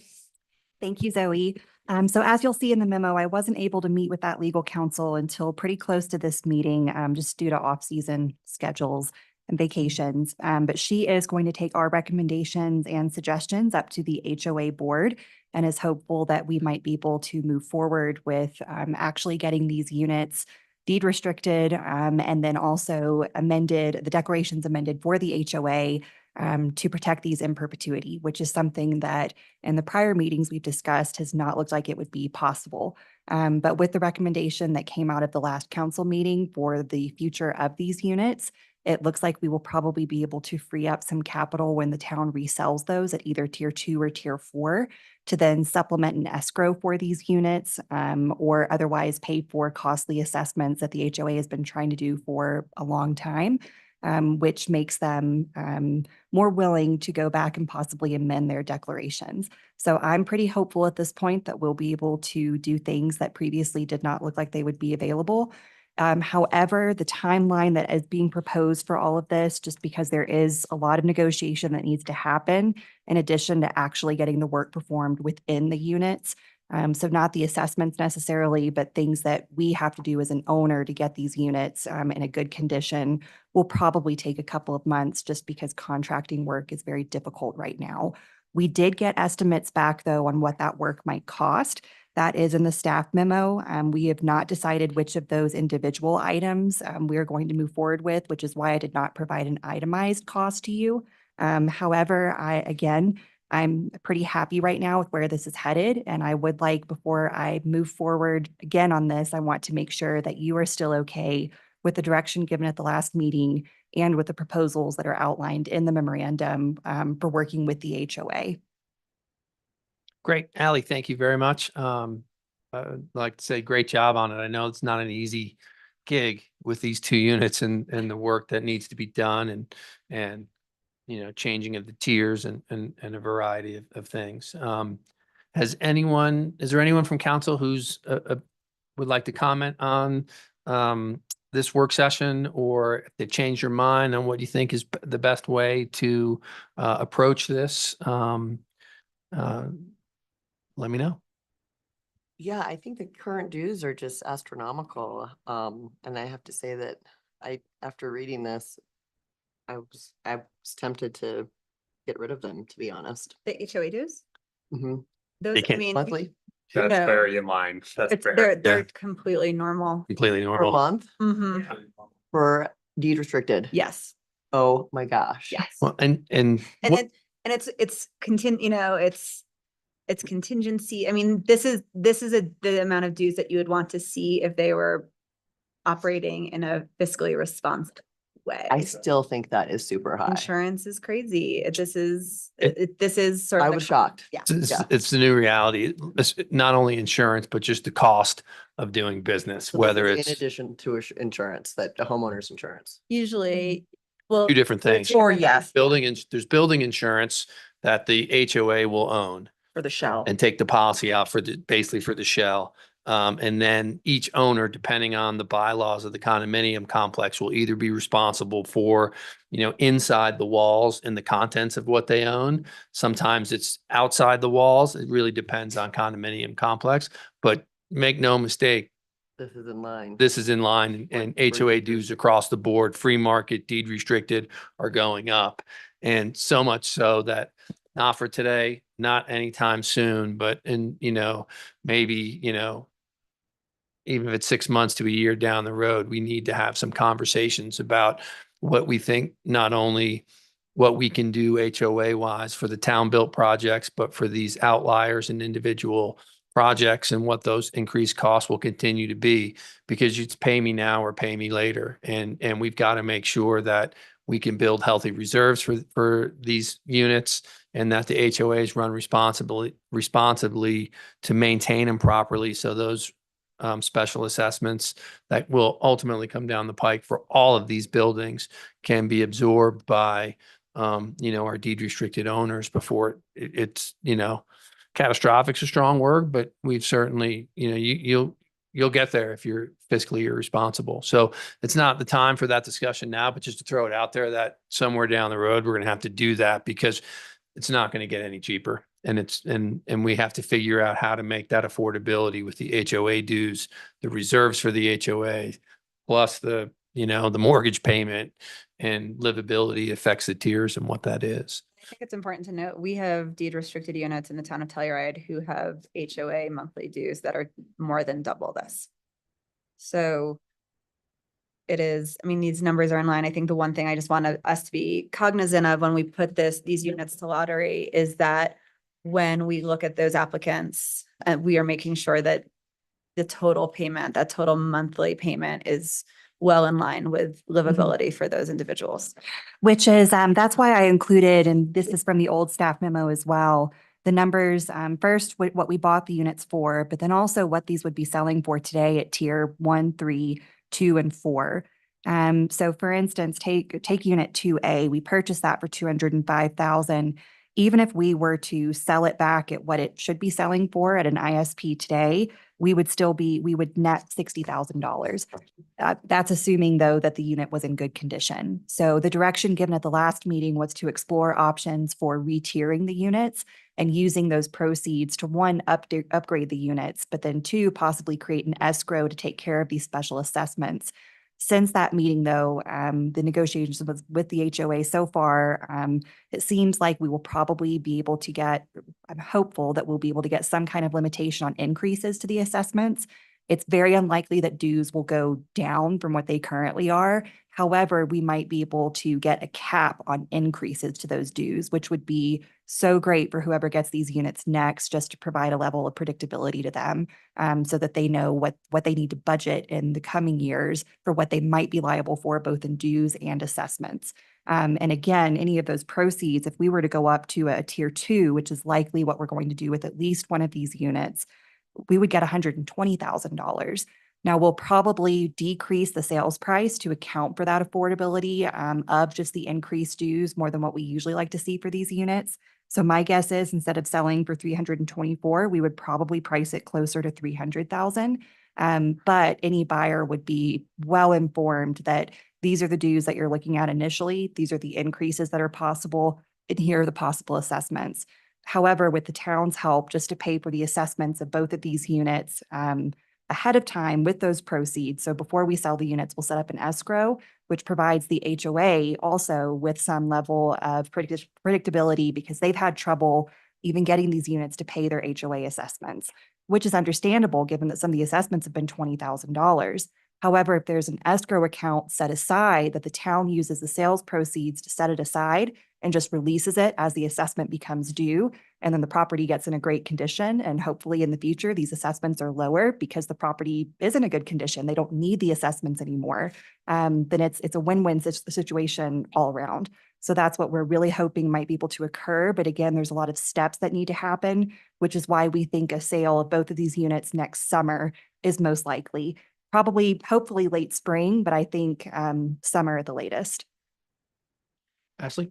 I mean, in addition to, I think that everything you said was great. I'm sure you saw my head nodding, but I don't know what kind of, communications we've had with the HOA about, now that we're getting them caught up, then the next step is, okay, what is your reserve study and what kind of appropriate HOA dues are you collecting? Because the whole point is special assessments should be because you didn't know that something was happening and, oh gosh, golly gee, this is an unexpected thing. If you have a reserve study and you know the timeline that these specific items need to be replaced, then they should be budgeted for. So that way you're not going back to your homeowners and saying, hey, we need, $5,000 from each of you because whoops, the roof needs replaced. Yes. So I've been in contact with the HOA, gave them a contact for a reserve study who they engaged with. They quoted them a certain amount that will be another hurdle to get them on board with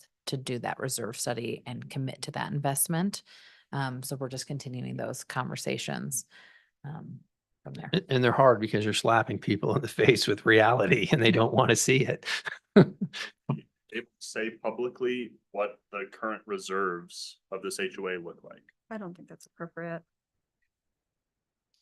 Yeah, I agree, because I think it's in the past and what we're trying to do is fix it. And the lesson that we all can learn is to try to avoid this situation with not only our projects, 20 years down the line. It's a rough environment outside, but also these one-offs. And we just got handed a situation where we wanted to protect the deed restriction, but we're going to have to change it. And I think it's, it's reopening, what this HOA couldn't do with the deed restricted tenants and what they were willing to pay. And it doesn't matter to this point. We've got to move forward on where we're going. And we, just looking forward, I know the direction was to re-tier the units, but what we haven't come back with yet is how we will be re-tiering those units. So after we know the cost, we have an idea now of what it will cost just to get these up to standards, the minimum standards, which is what we will have to do regardless. But moving forward, as I talk more with the HOA, as we hopefully get that reserve study in place, that's what will influence our decision as to what we'll recommend as far as selling at tier 2 or tier 4. It's possible maybe one of the units we could keep at a tier 1 or 3. So that is yet to be seen. I think we're hoping to have both of these at a tier 2 level. But I will also come back to you with just the numbers. Maybe there is more demand for a tier 4.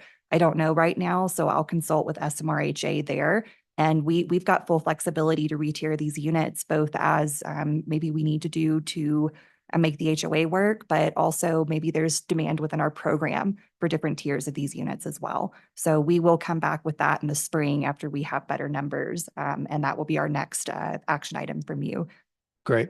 And I want everyone to know too, that, you know, the issues with reserves for this building, and it's not unique. And while all the condominium complexes in Telluride are different, they're all having these challenges and what numbers to fund.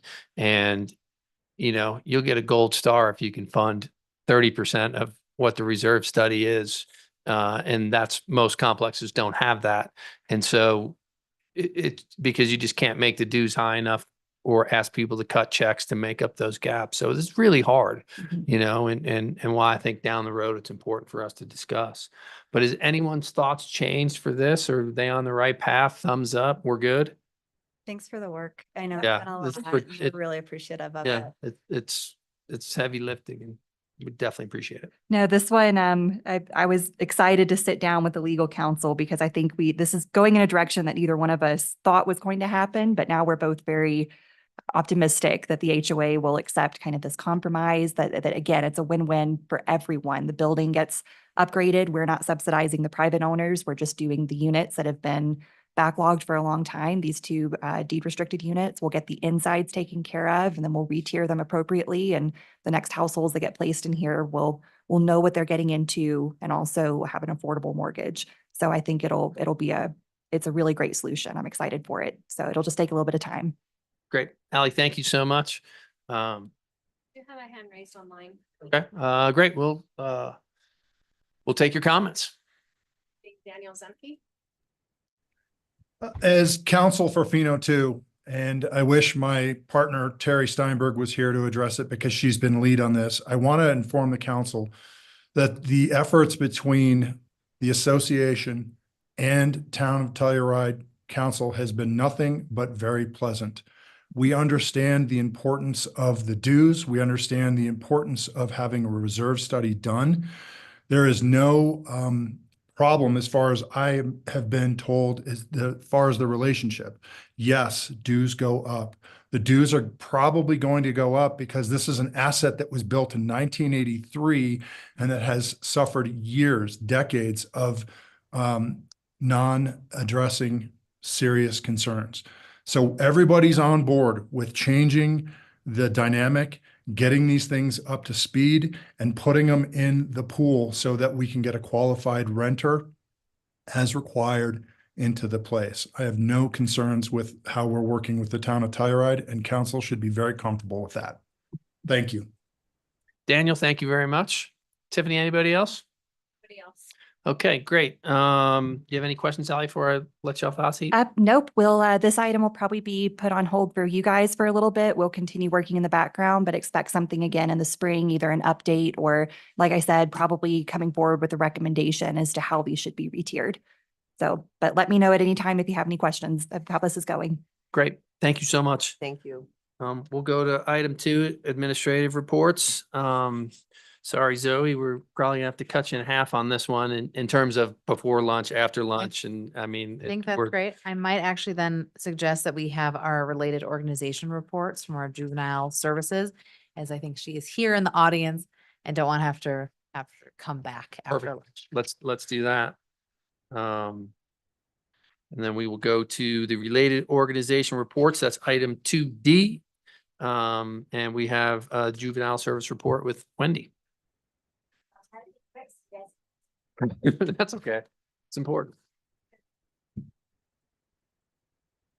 I'm Wendy Craig. I'm the Director of Juvenile Services for San Miguel and Uray counties. I just came to report to you how your money is being spent and what our data looks like right now. We're lucky enough to have an IGA with you to help fund our programming. Let's see if there it is. We are here to support youth within the 2 counties, both through prevention and intervention and special support and supervision.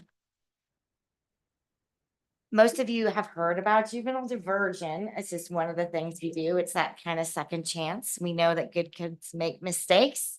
We want them to make mistakes because that's how they learn. So, and part of that is being able to catch them when they're making mistakes so that we can help them learn from their mistakes, move forward, and go into their lives in the most positive way they can. So we are called Juvenile Services. You probably knew us as Juvenile Diversion from years ago. Our history is we were started 34 years ago. Actually, this is our 35th year birthday by Bill Masters and John Mansfield back in 1989. It started out as a juvenile diversion program and has kind of spread out.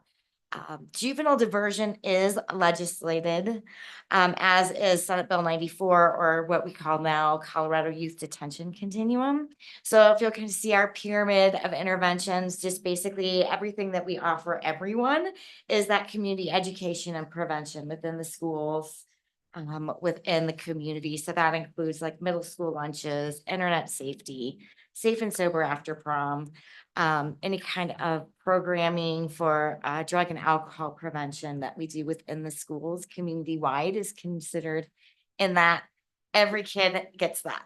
Then we have an early intervention, which is really incredible thing that we can offer because we have the IGAs within our communities.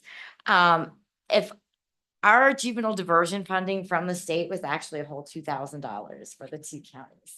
So we couldn't provide the legislative services if it wasn't without our community support with our stakeholders. One of the nice things that we do have is this early intervention, which is a community referral process. So a school can call us and say, this family's struggling. Social services can call us and say, we have a family that's been referred, but they just don't meet the level of us getting involved. So we're kind of that glue that kind of forms between all the different systems to get those families and kids that are falling through the cracks. A parent can call us and say, my kid ran away last night. We're in crisis. What do I do? And we do like a kitchen table talk with, we sit down and mediate between the kiddo and the families. And we know that parents want safety and teenagers want freedom, right? So how do we kind of get both of their needs met within the family? We will be placing, I will be sending a link for all of the towns, county schools to put on their website so that families can find our contact if they need to and want to give us a call and kind of self-refer. The next part is our juvenile diversion. This is our law enforcement referral. So this is when youth are actually breaking the law, minor in possession, a theft at Clark's, right? The little things that they're getting caught up with, nothing big, major stuff. So they get referred through an actual summons. It's a juvenile summons. It's not a charging document. So once they get that summons, it comes to us and the district attorney. We meet with the district attorney weekly to discuss any new kids coming in, as well as kids that are in the human services realm, so that we're not over doing interventions and our interventions are linking together for families. So those conversations are happening once a week. And then through that conversation, we'll get those summons that happen. We discuss it with the district attorney, with human services. How do we want to handle this? Do we want it to go to diversion, or is it a higher level where it needs to actually go into the court system? And that's where we get into the CYDC or the Senate Bill 94. Those are kids that are actually going into the court system. They have a felony charge, or they've been in diversion a couple of times and keep making mistakes. So they're at a higher level. Again, any youth that is a juvenile, we are wanting to provide every intervention we can and deter anything to keep them from any kind of criminal process in the future. So we're still holding them, trying to get them at whatever interventions we need, but it's just a higher level where we have a monthly contact with the judge on their interventions and how they're doing. What we do now, especially after COVID, is it's very, very rare that we put a youth in detention. So what happens now is they are supervised within the community, and who does that? It's us. So basically it's a home detention contract or tracking, and we check in on them every day. Where are you? What have you done today? We overschedule them to help keep them out of trouble. And so that's that piece There, so as you can see, we do a lot of different things. And am I going backwards? I am.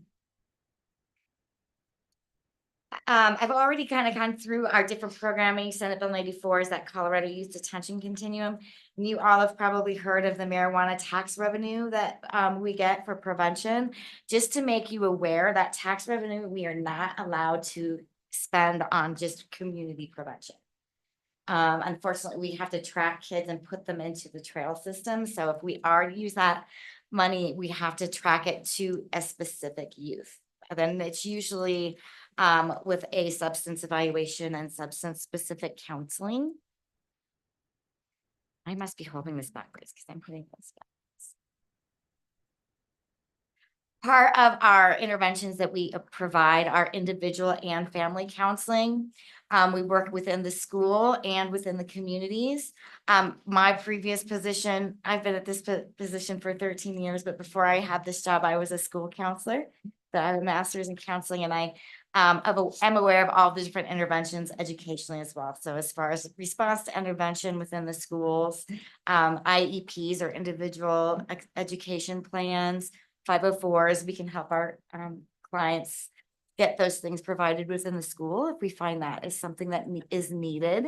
We provide different youth assessments. We do a trauma assessment. We do a mental health assessment.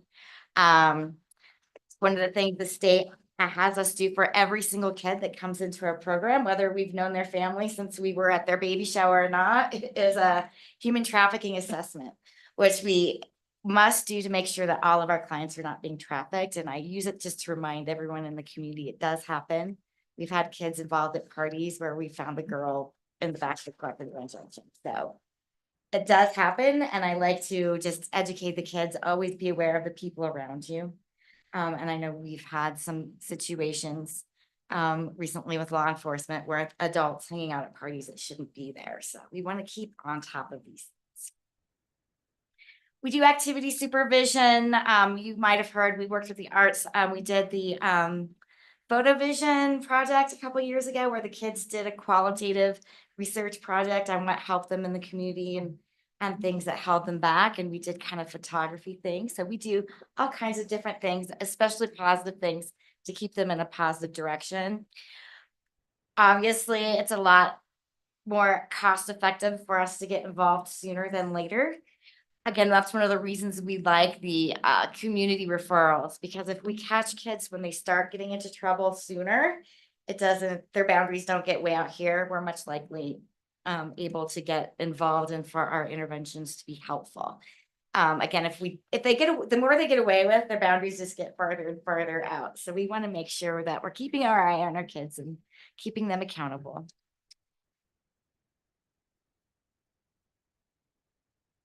That TA crossover youth meetings once a week is what I discussed with human services and the district attorney that we have and the supervision and tracking. So those are, again, some of the things that we're involved in weekly. This is our marijuana tax revenue funding. Again, this is funding we get through the state for interventions for kids who are struggling with substance use. We really try to get people again to do those early interventions. Sometimes kids are just dabbling, experimenting, that's fine. We get them in, we get them out. But we are finding with the higher level of THC in our marijuana now, we don't have a lot of the research because it's not federally, we don't have a lot of federal funding for that, but we are seeing a lot more addiction and kids having a harder time getting off of it with the higher levels of THC. So we do give them drug testing once a week if they are involved for that. And we can provide higher intervention if that's something that they need. And again, we are legislated and it's statutory what we do for our kiddos. And again, sometimes it's hard because things get legislated but not funded. So again, thank you all for your support of our program. We pride ourselves on restorative justice. So with kiddos, it's not here is the crime, here is the punishment. With kids, we like to make them realize that we are talking about what is the harm that was done, who was the harm done to, and how do we repair that harm, not only to you and to your family, but to the community. It's kind of a native American, it's a native kind of process, tribal kind of process of how do we keep them involved? We know that when kids make mistakes, we want them to feel like they belong. Right? The opposite of addiction is connection, and it's the same thing with misbehavior. They're going to be more likely to want to follow the rules if they feel like they belong in the community that makes them. And that's some of the screenings I discussed earlier. We are really adding a lot more parent support right now. Instead of just kids getting involved in the system and this kid had made a mistake and these are the interventions we're doing. I now have a parent contract as well.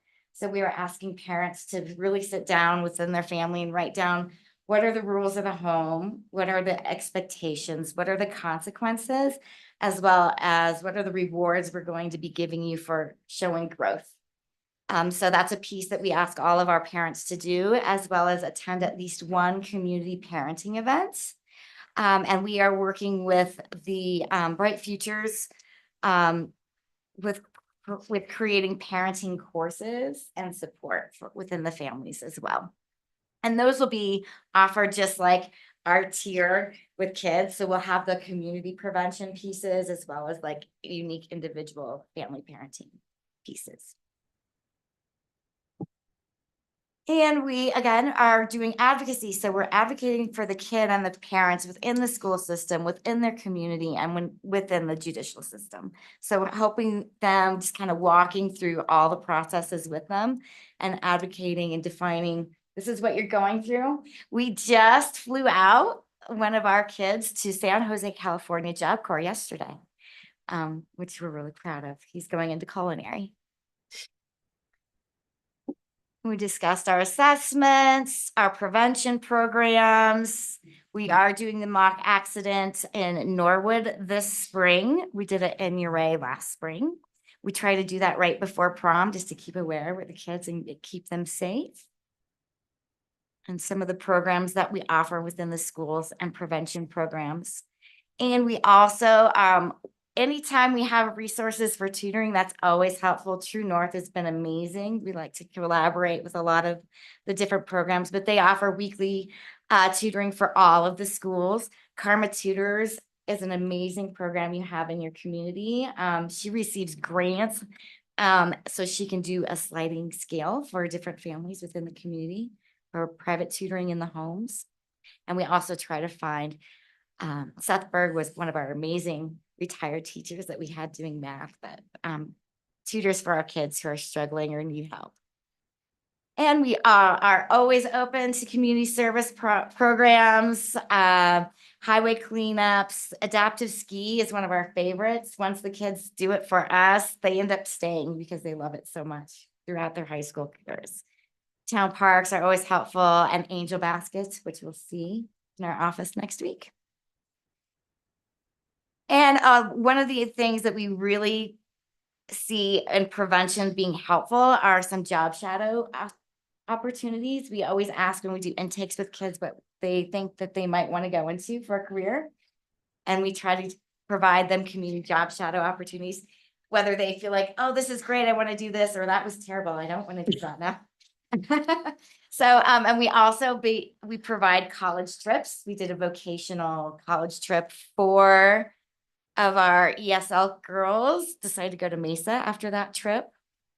We know that if they have something that they're looking forward to as far as their future, they're less likely to get into trouble because they have more to lose. So those are important parts for us.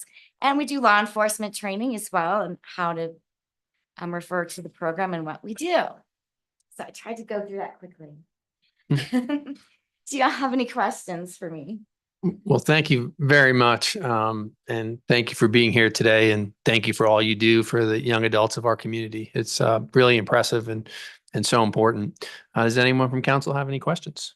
Dan? Just a couple quick comments. Thanks so much for being here. I think this is the first time actually we have been presented with a lot of this data. So very helpful and very encouraging to see. So very happy and thankful for that. The very minor comments I have for it in the data that was presented, there was just a couple acronyms that I just didn't know what they meant, and they didn't have a definition. So in the future, that would be helpful just Sure. to know what those means and what the differences between the different categories are. Oh, gosh, and then there was one other, and the other thing I had for an organization with 35 years of history, a 3-year timeline is definitely helpful, and that's what we're most concerned with. But a smaller time scale can have natural up and down fluctuations a little bit more. And what I'm most concerned about is the long-term big picture trend. And so any data 10, 20 years ago, anytime, whatever you think is appropriate, but a more historical data set just that helps demonstrate that trend line, I think would be beneficial for me.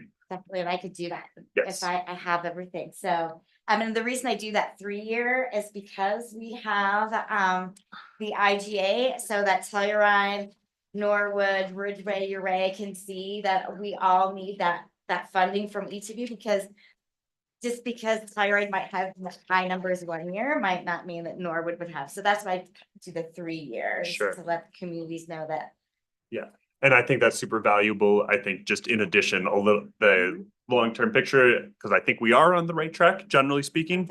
But just being able to show and demonstrate that long-term, we are supporting our kids, and some of these issues that we're facing are heading in the right direction. I think you highlighted one that is a particular challenge right now, which is marijuana use among kids. And I think some of the technology, vaporizers in particular, does exacerbate that because it's much more subtle. There isn't the smell related to it necessarily. And so they're able to get away with it. And those are even more potent and concentrated as well. That might be an issue beyond the scope of what is accomplishable by a local nonprofit. I think that's going to require regional, statewide collaboration to really make an impact on that. But that maybe is a conversation for another day. Yes, I'd love to have it because it is definitely an issue. Thank you. Thanks. Thanks, Dan. Any other questions, Ashley? I just have kind of a national trends question for you. There's been talk that nationally, this youngest generation is turning to alcohol less and less. Is that something that you see here, or are we bucking the trend? It's always interesting to hear kind of how our region relates to kind of more national trends. I wish I had more national data. Last night, actually, was the Communities That Care presented our Healthy Kids Colorado survey for the Telluride area last night. I do know that alcohol has gone down and our THC levels have gone up. And also it's harder because most kids, like you said, the THC isn't as public for them to get caught with it, whereas alcohol usually tends to be. But nationally, we are seeing alcohol go down. And locally, we're seeing THC go up. And then you'll see in my data too, that our alcohol MIPs are way lower than our THC. Any other questions or comments? Thank you so much for your time and coming today. We really appreciate it. And thank you for all you do. Thanks for giving me a chance. I love my job. Thank you. So how are we feeling? Do we want to power through maybe an attorney report and go to lunch? How's everyone feel? Our meeting today. I don't think it's. A very long meeting today. Yeah, it's epically long. Yes, it is epically long. Okay. If it helps at all, there is no attorney's report. Kevin is on vacation through tomorrow and did not leave me with anything to report to you. So I imagine that if there is anything that he'd like to update you on, it will be at the next meeting. Okay, and then so we'll start after we'll figure out where we're gonna squeeze you in during lunch, Great. and we'll just break for lunch. That's great.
Okay, it is 1:01 PM and we are going to restart the Town of Telluride Town Council meeting after our lunch break. Item number 3 on the agenda is public comment on non-agenda items. Each person will be allotted no more than 5 minutes. Overall public comment will be limited to 45 minutes per council meeting. Is there anybody in the room for public comment? Todd?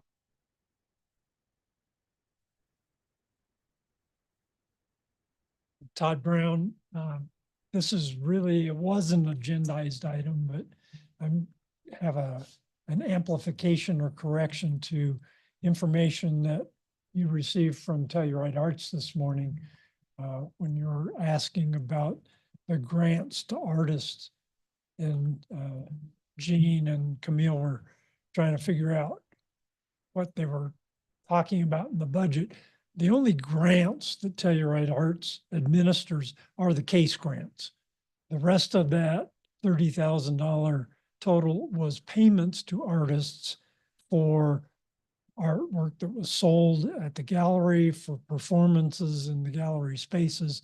So that was sort of mischaracterized, and that's, I want to put that back before you as public.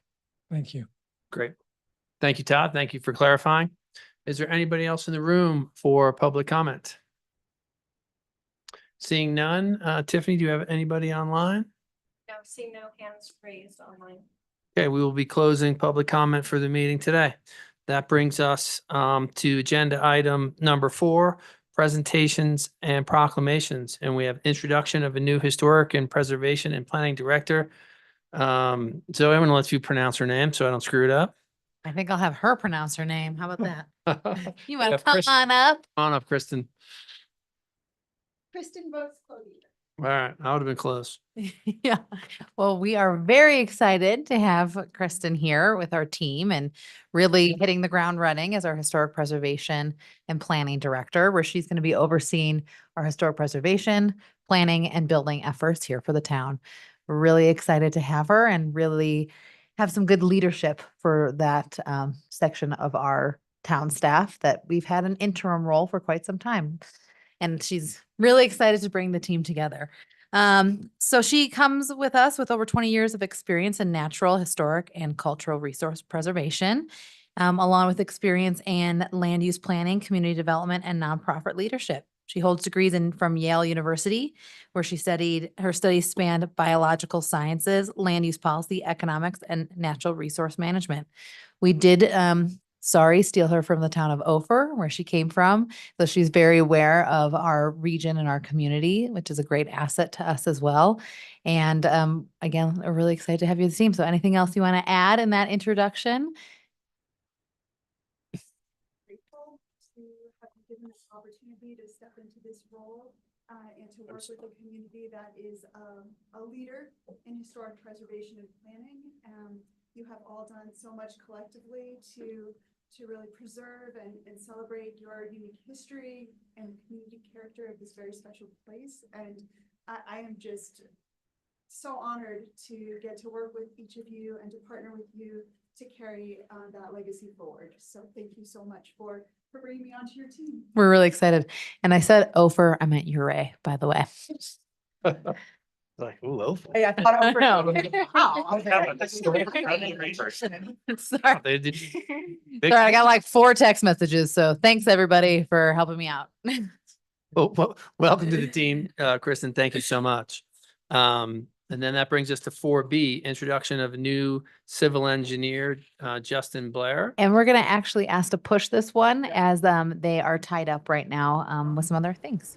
Are we pushing that to today or another meeting? We're going to push it to another meeting, Okay. most likely in December. No problem. And then that gets us to the introduction of a new town facilities maintenance tech, Jackson Carruthers. There they Hi. are. We have Delaney online. Hi, everybody. We're doing a twofer in our conference room. So this is Jackson Carruthers. He is one of our new maintenance techs. We're very grateful to have him. And he's lived here for a few years. I know some other things about him, but you might too, and I'm going to let him speak for himself. Hi, everyone. I'm Jackson Carruthers. I've been living here since 2019, so a little over 5 years now. I've worked on the gondola, worked at the Franz Klammer in Mountain Village, and now I'm happy to be joining the town of Telluride. So thank you all for having me on. Great. Thanks so much. Welcome to the team, and we appreciate you stepping up. Thank you. Don't Thank get you. dizzy. I'm going to spin you around here. Perfect. And Hi. this This is- is Erin Lazinski, our new lead teacher at Elaine's Place. She came all the way from Australia working on a camel farm. Yep. All right. Yeah, I'm Erin. Just moved to Telluride. Never been here before. Spent the last year traveling in Australia, working on a camel farm. But yeah, super excited to be here. I'm loving it so far. Welcome. Thank you. Great.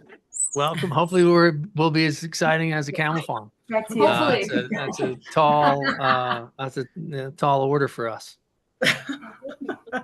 Thank you. But thank you so much for joining the team, like everybody else. And that brings us to agenda item number 5, appointments to boards and commissions. Current board openings. The Telluride Town Council is accepting applications for current and upcoming vacancies from citizens interested in volunteering their service on one of the following towns' boards, committees, or commissions. Applications must be received by noon on Monday, December 2nd, 2024, for possible consideration at the next town council meeting, December 10th, 2024. Board of Adjustment and Appeals. 5 regular seats for a 1 or 2 year term, 2 alternate seats for a 1 or 2 year term. Ecology Commission. This seat is being considered today. 1 regular seat for a 1 or 2 year term, town resident. Ethics Commission. 1 seat is being considered today. 3 alternate public at-large seats for a 1 or 2 year term, town resident. 1 regular public at-large seat for a 1 or 2 year term, town resident. Open Space Commission. These seats are being considered today. 1 regular seat for a 1 or 2 year term, town or county resident. 2 alternate seats for a 1 or 2 year term, town or county resident. Planning and Zoning Commission. This seat is also being considered today. 1 regular seat for a 1 or 2 year term, town resident at least 1 year. Please note that the town council may choose to appoint a sitting alternate to a regular seat vacancy. Should that occur, council receives the right to appoint any applicant to an alternate position.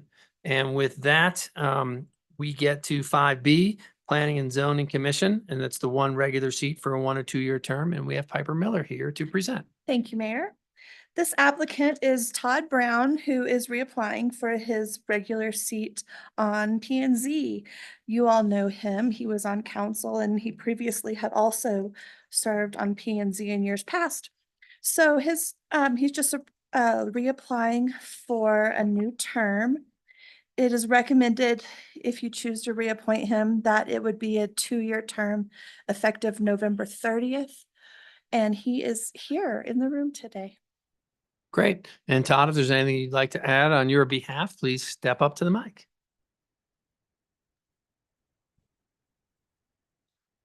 Thank you, Mayor, Piper, Council. I think it's important that we have some continuity in our boards and commissions. Kathy Green and I have been in this kind of forever. She much more ever than me. My tenure initially goes back to 2006, so it's not quite 40 years. It's coming up on 30. And I am reapplying. It's the only town board and commission that I'm working on at the moment. But as you saw this morning, I'm still involved in a lot of other things in the community and hope to continue this participation and contribution. Great. Thank you. Any questions for Todd or Piper? So no questions, I would entertain a motion. I move to reappoint Todd Brown to a 2 year term on the Ecology Commission effective November 30, 2024. It's the Planning and Zoning I'm Commission. sorry, Planning and Zoning. Second. We have a motion from Jesse Ray, a second from me. And Jesse Ray, how do you vote? Jesse Ray, yes. Me and yes. Ashley, yes. Dan, yes. Elena, yes. Geneva, yes. Teddy, yes. Todd, you're approved unanimously for reappointment. Congratulations and thank you so much for your efforts in serving the town.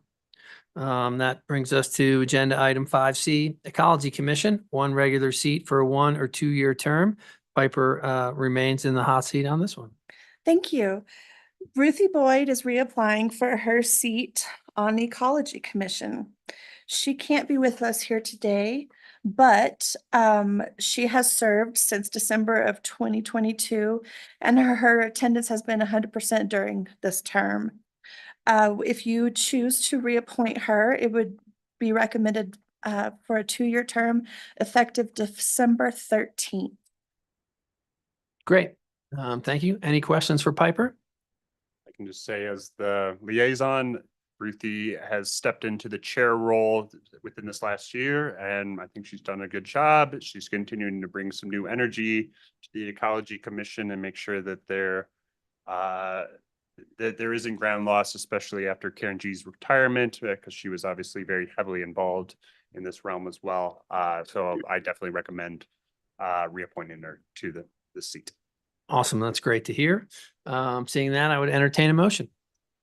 Move to reappoint Ruthie Boyd to a regular seat for a 2 year term effective December 13th, 2024 to the Ecology Commission. I second. We have a motion from Jesse Ray, a second from Dan. Jesse Ray, how do you vote? Jesse Ray, yes. Dan, yes. Me and yes. Ashley, yes. Elena, yes.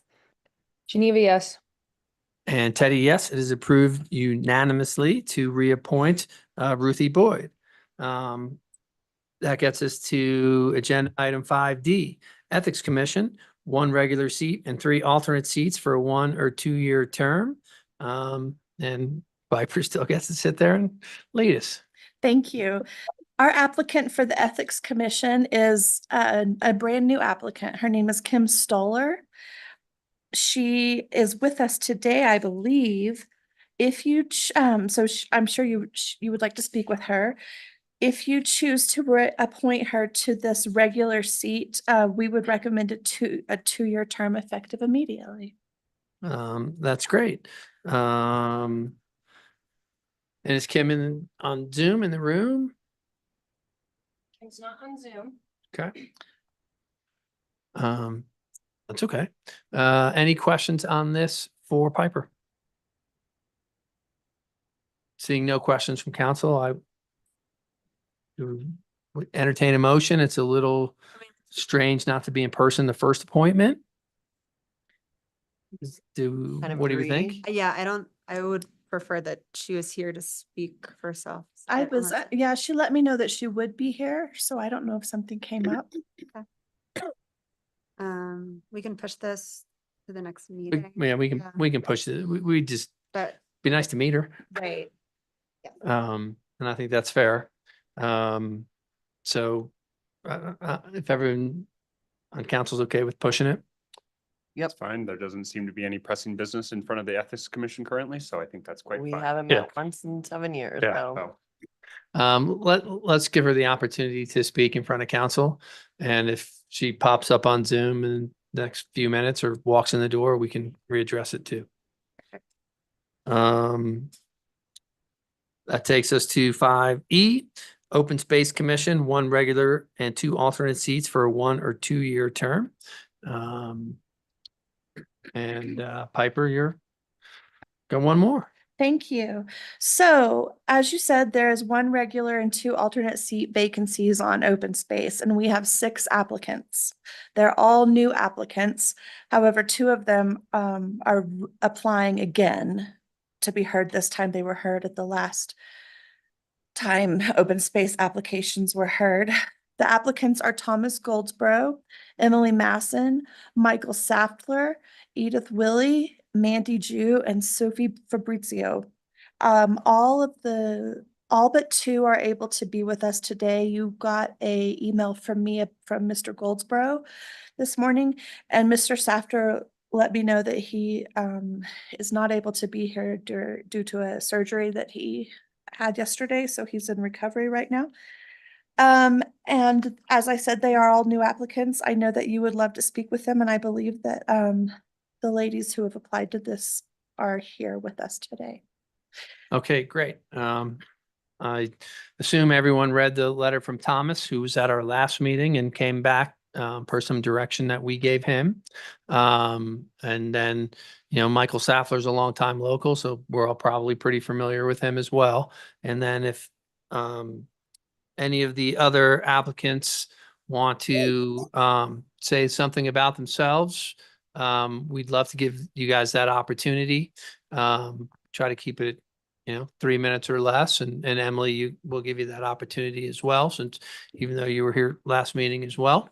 And so, we can start with you, Emily, if I'm just going to kind of go in order on the list here.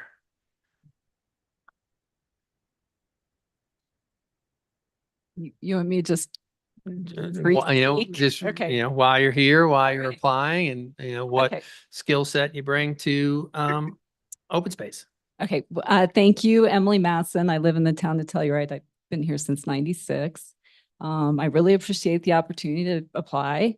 And I'm interested in the Open Space Commission because I just think that I would love to try to, first of all, I'm super grateful for all the people who have served before me on open space, especially because these areas like the Valley Floor and Bear Creek and the Beaver Pond, for example, are just treasures. They're national treasures. And I don't think any of us can overstate how important they are to our quality of life and the quality of life of the wildlife around us and the flora and the fauna and everything.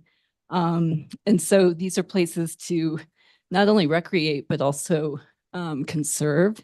And there's the balance that I'm humbly asking to serve on, to try to balance, help balance conservation versus recreation, but also development versus just having open space.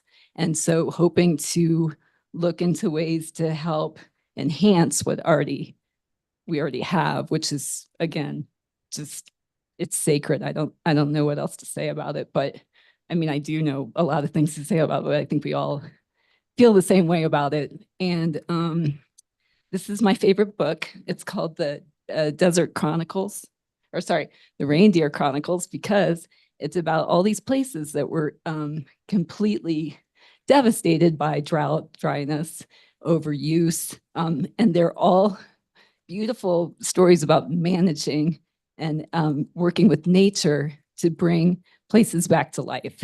And there's an example called the Les Plateau in China, and over planning of like 20, 30 years, maybe even more, they went from desert to lush plateau. You should maybe check out that documentary because it's very special. Anyway, sorry, I get really nervous. But thank you for listening to me. And my skill set is that I'm a real generalist. I have studied so many different things in my life, and I'm not an expert at anything, but I have great fundamentals, and I would come to this work wholeheartedly. I would do my homework. I read every agenda, and I printed out all the stuff from online, and I went back and read the history of the Valley Floor. And I'm so glad that this community chose to preserve that, and Bear Creek and the Beaver Pond, et cetera. Thank you. Any questions for Emily before we let her go? Okay, next up on the list is Edith Wiley. If you'd like to say something, please step on up.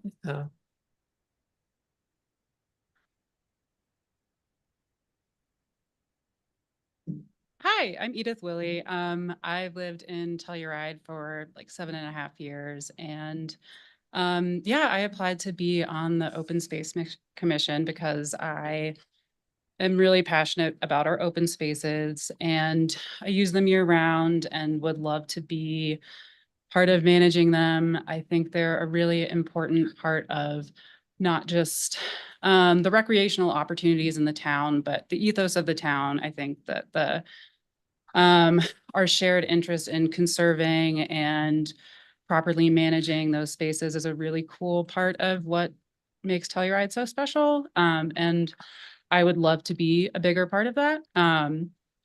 Yeah, I've come to a few of the last Open Space Commission meetings just to get a better sense of how they're run and what they talk about. And that's been a very cool experience. Would like to continue attending those, even if I'm not selected today. But yeah, I think I would bring really strong visual and communication skills, both verbal and written, to a seat on the commission. My background is in art and design and writing. And I think from the perspective of a lot of the commission's educational goals, that could be really helpful. Yeah, I also don't really have any special interests within the issues that the Open Space Commission addresses. So would really like to bring a pretty open-minded and critical point of view to addressing those and researching them and just trying to make the best decisions possible for everyone involved. Yeah, that's pretty short and sweet, but I think that's a pretty good summary of why I'm here. And thank you so much for considering me. Great, thank you.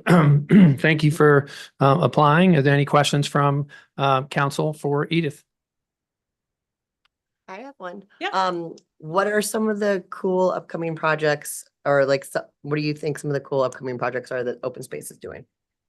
One of the ones that I thought was really interesting that I think got kind of sidelined that I heard about at the first meeting that I went to was an initiative to reintroduce cutthroat trout, which are native to the area, back into the San Miguel River. Because I guess the toxicity levels from the mine tailings have reached a point where that's something they think is possible. And I just thought that was really interesting and something that I hadn't been aware of before I attended that meeting. So was just a very cool experience to learn more about the breadth. And honestly, something that I myself would not have been particularly interested in as somebody who's not a fisherman. So I thought that was really cool to learn more about an initiative that I don't have any personal investment in, and that I honestly wouldn't really utilize from like a recreational perspective. So I did really appreciate just seeing all of the different things, that being one example that the commission addresses that I maybe hadn't even been aware of before. So yeah, I like thank you that for one too. asking. Yeah. Great. Well, thank you for applying. We really appreciate that. Any other questions? Great. Thank you. Yeah, thank you. Next on our list, we have Mandy Jew, and I believe she is online. Yes. Can you hear me? Yep. Okay. Hi, everyone. My name is Mandy Jew. I've lived here full-time for about 7 years, the first 4 in town. And then we moved out to Last Dollar Development for the last 3. I'm a frequent user of the open spaces and a huge fan. I spend a lot of time hiking and skiing, and I'm particularly close with one of the Open Space Commission members who urged me to apply. She feels like I can bring something to the commission. I'm especially interested in preserving the flora and fauna, or reintroducing native planting, as well as the cutthroat fish or trout. I think it's super exciting to do whatever we can to bring it back to how the valley floor, Bear Creek, et cetera, naturally should be. At the same time, preserving our ability to enjoy, to hike, to ski, et cetera, on these spaces. And I'm not sure I have anything else to say other than I would dearly love to become involved more in the community than I have. I worked for the county as an election judge and signature verifier, and I'm involved in a couple of nonprofits. And I think this would really be especially satisfying and interesting to me. Great. Thank you so much for that. Any questions for Mandy? Seeing none, Mandy, thank you so much for saying something about yourself and applying for the position. And that brings us to our last applicant, Sophie Fabrizio. Am I pronouncing that right? All right. Hi, everyone. I'm Sophie. Thank you for giving me the opportunity to chat today. I've wanted to dip my toes in government for a few years. This is the first time I feel like I've had a job that allows me the flexibility to really jump in. I've been working with the nonprofits here for 7 years now. Both of my professional jobs have had me tied pretty closely with all the different land management agencies in our region. Part of that was managing our permits. Right now with the Mountain Club, I'm kind of serving as a liaison between all of the different parties that manage our land in the region, whether it's the Forest Service, the town, the county. And so I feel like I have a pretty good working understanding of how intricate a lot of these issues are.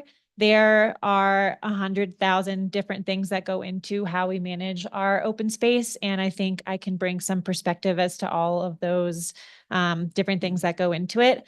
I will also say I've managed staff for quite a while. And I think when you're serving in a government role, it's important to be able to have your opinions, but also listen to the opinions of the people around you and be able to put your opinions aside if you think that the general community is feeling differently. I think I can do that well. And I also feel like I can kind of bridge a lot of different personalities, which is important in a government role as well. But overall, I would just be excited for the opportunity to work with the Open Space Commission. And thank you for having me here. Does anyone have any questions? Any questions? Great. Thank you for applying and saying something about yourself. We're in a little bit of a unique situation here. Dan? Finish your thoughts, and I just have a comment whenever you're done, Mayor. Oh, sure. I just want to say we're in a little bit of a unique situation here. It's rare that we have more applicants and many more applicants than for the seats that are available. I just want to make sure everyone realizes that we appreciate everyone stepping up and wanting to apply. And if you are unlucky and not selected, there will be opportunities down the road, not only with open space again, but with other commissions that we do have. And we would just encourage the people who don't get appointed to hang in there, because we really do appreciate you coming here today and stepping up, because we need people to fill our boards and have some passion about the town of Telluride and the remainder of the community. So I just wanted to say that, excuse me, and say, thank you. Dan? Yes, thanks, Mayor. I will definitely echo those sentiments. Thank you all for applying. It's very encouraging to see lots of people in our community wanting to step up and be more involved. I do just want to comment and relay because I was reached out to by 3 current Open Space Commission members in regards to the number of applicants, as I believe at least some of the rest of you are as well, and wanted to relay their recommendation. I think it is very valuable, not that it's the end all and be all, but it is very noteworthy and I think valuable to hear the thoughts and sentiments of the current commission members. So Chairperson Angela Dye, as well as Nancy Kraft and Amy Levick, all recommended the same 3 people, who are Edith Wiley, Mandy Jew, and Sophie Fabrizio, were the unanimous recommendation for all 3. I think that is a very powerful recommendation to have that unanimity, as well as I just received a text message, just seen right now, the other commission member, Luke LaFemina, shares the same sentiments. He just shared with me just now. So that to me is very powerful, and would I think that we are spoiled for choice a little bit here. I will say, me personally, I worked underneath Sophie Fabrizio when she was director of Telluride Academy, and her energy, her organizational skills, her passions are very transparent, or very evident constantly. And I think she in particular would be an amazing asset for the town in this position. Right. As the liaison for this, I received an email from Nancy, and she, to me anyways, recommended Edith for the regular seat and Thomas and Sophie. So I think maybe there's a bit of a miscommunication. Let me try and pull up the message I received for her. I did speak over the phone. So Anyways, I would like to continue. Okay. I've worked with Edith for several years at the farmer's market. She was my assistant manager.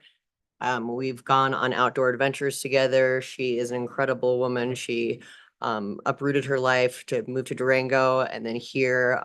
I can't speak highly enough of her she has a close relationship with Josh Williams too, who pretty much runs a lot of our boots on the ground activities, whether it's in Bear Creek or on the valley floor.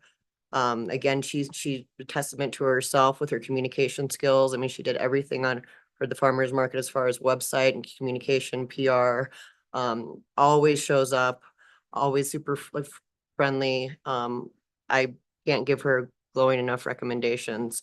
When it comes to Thomas, we did meet several times since our last town council meeting to go over what open space really encompasses, everything from land acquisitions to tailings remediation. I know he sent you guys an email, but his dedication, I think, and interest in this board is only growing. So I would like to continue to support him. And Sophie, I've worked with closely too, just already on open space. She's been to several of our meetings over the last 7 years as part of Mountain Club. And I don't think we have any bad candidates here. You know, this is unusual. This is the first time we've had this much interest in open space ever. Like, but that's kind of where my sentiments are right now. So I do have it in writing from Nancy. She does say to me in a message, Mandy, Edith, and Sophie. So I'm sorry that she's not here to clarify that or what happened there, but one way or another. Obviously, that's not the only thing I'm considering for these appointments, but you know, it's tough for us to always choose. You know, we have great candidates. The one question I'll ask that I think would be important for council to hear before we appoint is, do you feel that in the last meeting when we gave Thomas some direction to what to do to try to become more understanding, educated, however you want to put it, for open space, do you feel that he did that? I think he went above and beyond what we could have asked for. And he was at our meeting last night, the only meeting that we've had since that last meeting. And I think that at least once a week since our town council meeting, he's reached out to me and asked questions about that he's, research that he's done on his own. And I've been answering everything I could and actually sent like what I thought was one of the most thorough summaries of open space I've ever given in my life to the kid. So I fully support him. Okay. Well, that's great. It puts us in a tough spot. And then Piper, should we motion for all three? I mean, what's the easiest way? Well, that's up to you. You can certainly do a motion for all three. All of the appointments are recommended for a 2-year term effective immediately, if that's helpful. Okay. But for your purposes, maybe voting on each person is, I don't know, it's your call. Well, thank you It's for a that. hard decision to make. That's right. I understand. I move to approve one regular seat for a 2-year term to Edith Wiley effective immediately. Second. We have a motion from Jesse Ray, a second from Mian. Jesse Ray, how do you vote? sorry, before we vote, Mayor, can I just ask Jesse Ray in particular? Because I'm not opposed necessarily, but I just, because this to me is almost the hardest part of who gets the regular seat. And I would very much, again, based off of her application and the glowing recommendations she's received, be very happy to see Edith on the board. I might personally advocate for Sophie because of that connection with the Mountain Club and having that experience with land management. But I'm open to being swayed. So I just wanted to hear why in particular her for the regular seat. I think one, her relationship with Josh Williams, who he is our boots on the ground, both in Bear Creek and on the valley floor. They have a great proven working relationship. And also because from our co-chair, it says Edith, regular seat. See, Geneva has her hand up as well. Geneva, go ahead. Yeah, I just also agree with Dan that I think that the opportunity to appoint the director of the Mountain Club as a voting member on our Open Space Commission seems like a no-brainer to me. I also agree with that. Sorry, I don't know. We don't mean to laugh. No, it's funny.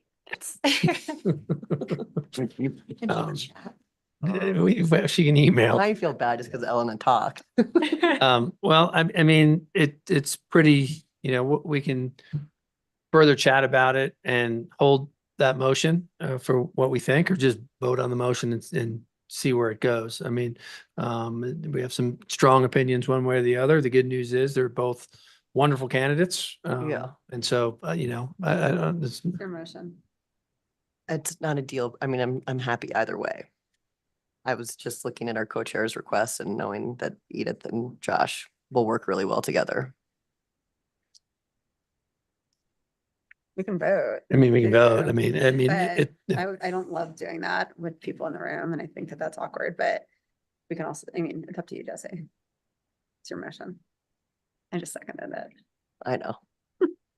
Jesse Ray, yes. Me and yes. I don't have an opinion strongly, and I feel bad because I feel like I might be in like a deal breaker Yeah. position. I will vote yes because of the recommendation from the co-chair.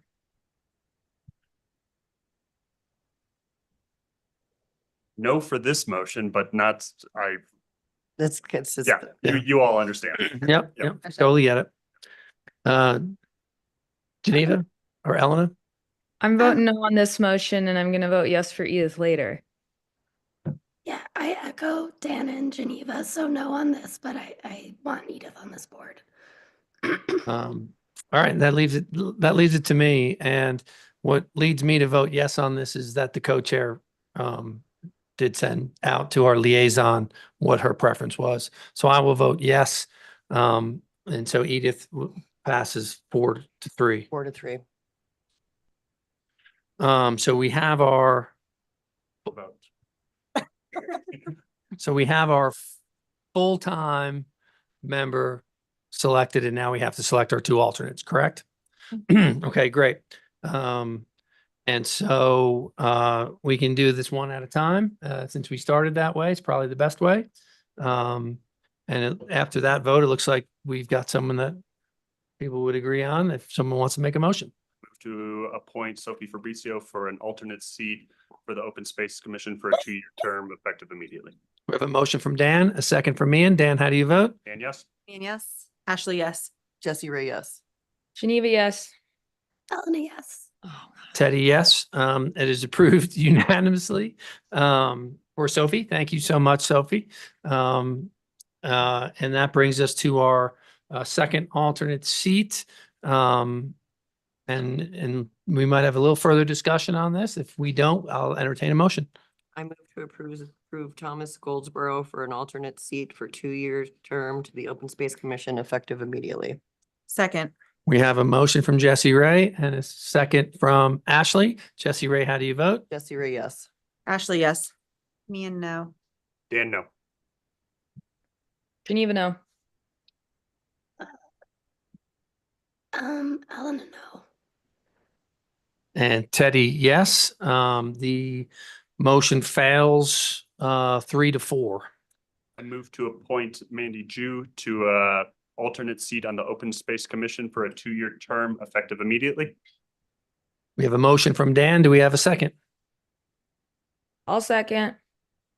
We have a second from Geneva. Dan, how do you vote? Dan, yes. Geneva? Yes. Yes. Just no. Me and yes. Ashley, yes. Elena, yes. And Teddy, no. It passes 5-2.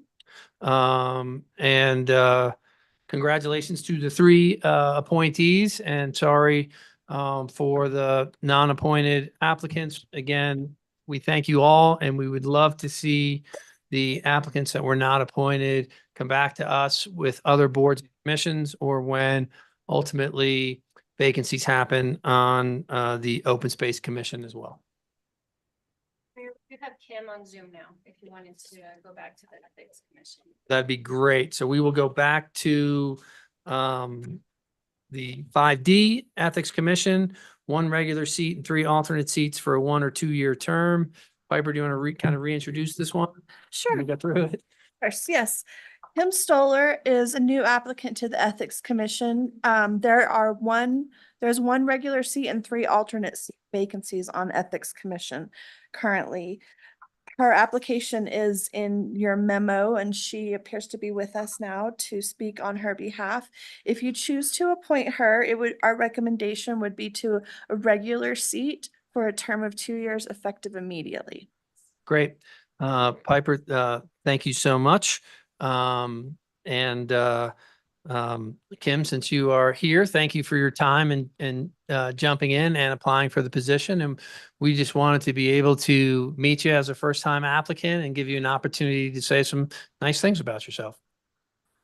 Well, thank you very much for considering my application, and my apologies for two things. One is for joining late. I have a new computer and I had some technical difficulties joining the Zoom. And secondly, I apologize that I can't be there in person. I was hoping to, but I tested positive for COVID yesterday. So as you can tell from my voice, I'm a little bit under the weather, and you probably wouldn't want me there anyway. But I do appreciate the opportunity. I am a relatively new resident to Telluride. I've been here for a couple of years, and I've been looking for opportunities to get more involved in the community. I've been a practicing attorney for several years. I mostly on the corporate side. I work in-house at a large corporation, and my past experience has involved a lot of counseling on the business side on things that are ethics related. So we have a global business, and things like business courtesies to government officials, whether those are domestic or non-US government officials. I have advised our ethics department when we've had sensitive ethics issues within the organization. And what I would hope to bring to the Ethics Commission is really just a perspective where, you know, ethics issues, a lot of times there are very discrete rules, and I've looked at the rules for the town of Telluride. But a lot of times you are operating in the gray, and I feel like I have a lot of experience advising when you are in the gray, and a lot of times ethical issues involve that. So I'm happy to answer any questions. Again, my apologies for not being there in person, and I hope you'll consider my application. Thank you. Great. Thank you so much, Kim. And are there any questions for Kim on her potential appointment? Dan? Thank you so much. I believe you were just getting to it a little bit and addressing it somewhat, but just to ask it explicitly, why did you choose to apply to the Ethics Commission specifically, as opposed to one of the other board and commission vacancies that the town currently has? Sorry. Thank you, Tiffany. You're just getting unmuted now. One moment. Thank you.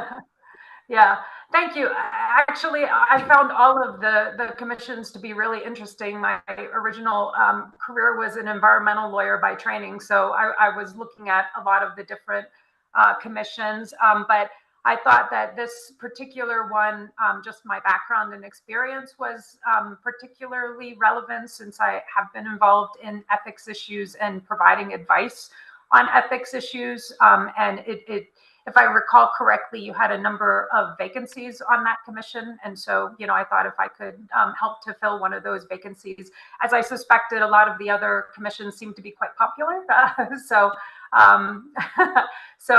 You know, I'm just looking to do my part, and this is an area where I thought maybe I had a little bit of unique experience that might not have presented itself to the town. Wonderful. Thank you so much. Thank you. Any other questions for Kim? Seeing no other questions, I would entertain a motion. I move to appoint Kim Stoller to a regular seat on the Ethics Commission for a term of 2 years effective immediately. Okay, everyone is. We have a motion from Mian and a second from Dan. Mian, how do you vote? Ian, yes. Dan, yes. Jessica, yes. Ashley, yes. Elena, yes.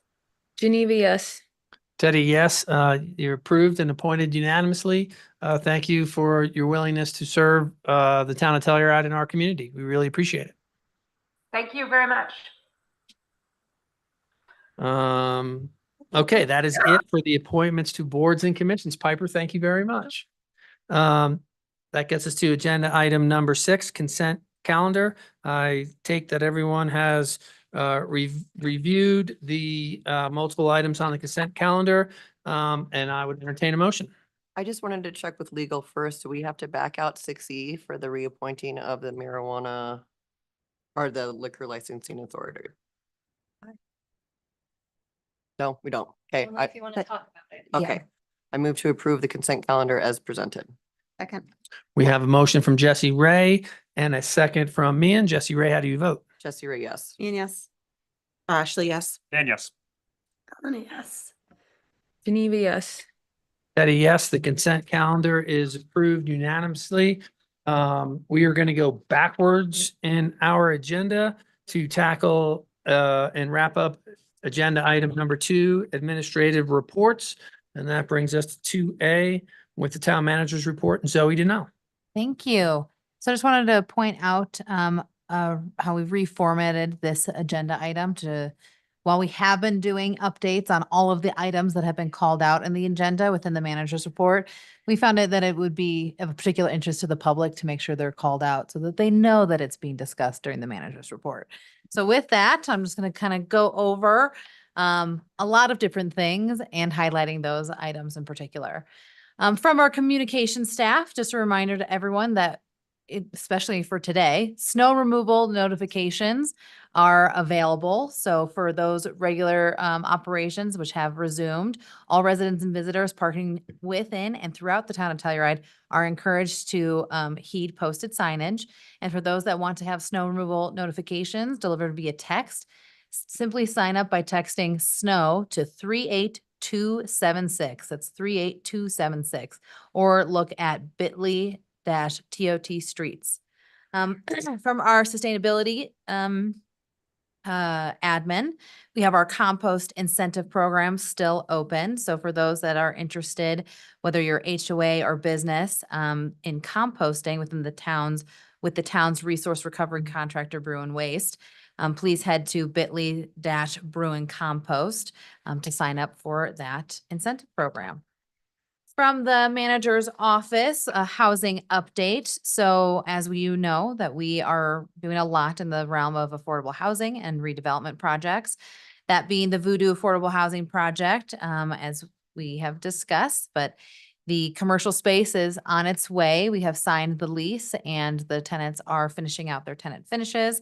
And we have residents living there and enjoying their time. I'm looking at one in particular who is going to be moving in soon, or have you moved in, Dan? Moved in. Great. Not fully unpacked, but moved in. Gotcha. Shantoka Building F Phase 1. So this was remodeling 9 units and adding 3 studios. This was completed on November 7th. So we're moving on to building Phase 2. Just accepted the GMP with financing set for a November 19th review today. As a particular note of interest and called out in our admin reports, the Canyonlands or the Chair 7 Car Hinge redevelopment. So as this is aligned with the Southwest Area Plan, this redevelopment remains a priority for Town Council. The team, led by Design Workshop, is in the final stages of securing an additional architectural partner after CCY, who was our architects, were unable to meet our project's timing needs. So we anticipate re-engaging with the community on the visioning process in the near future. To say it more bluntly, we understand that there is a lot of continued feedback and interest in this project, and a lot more voices still want to be heard.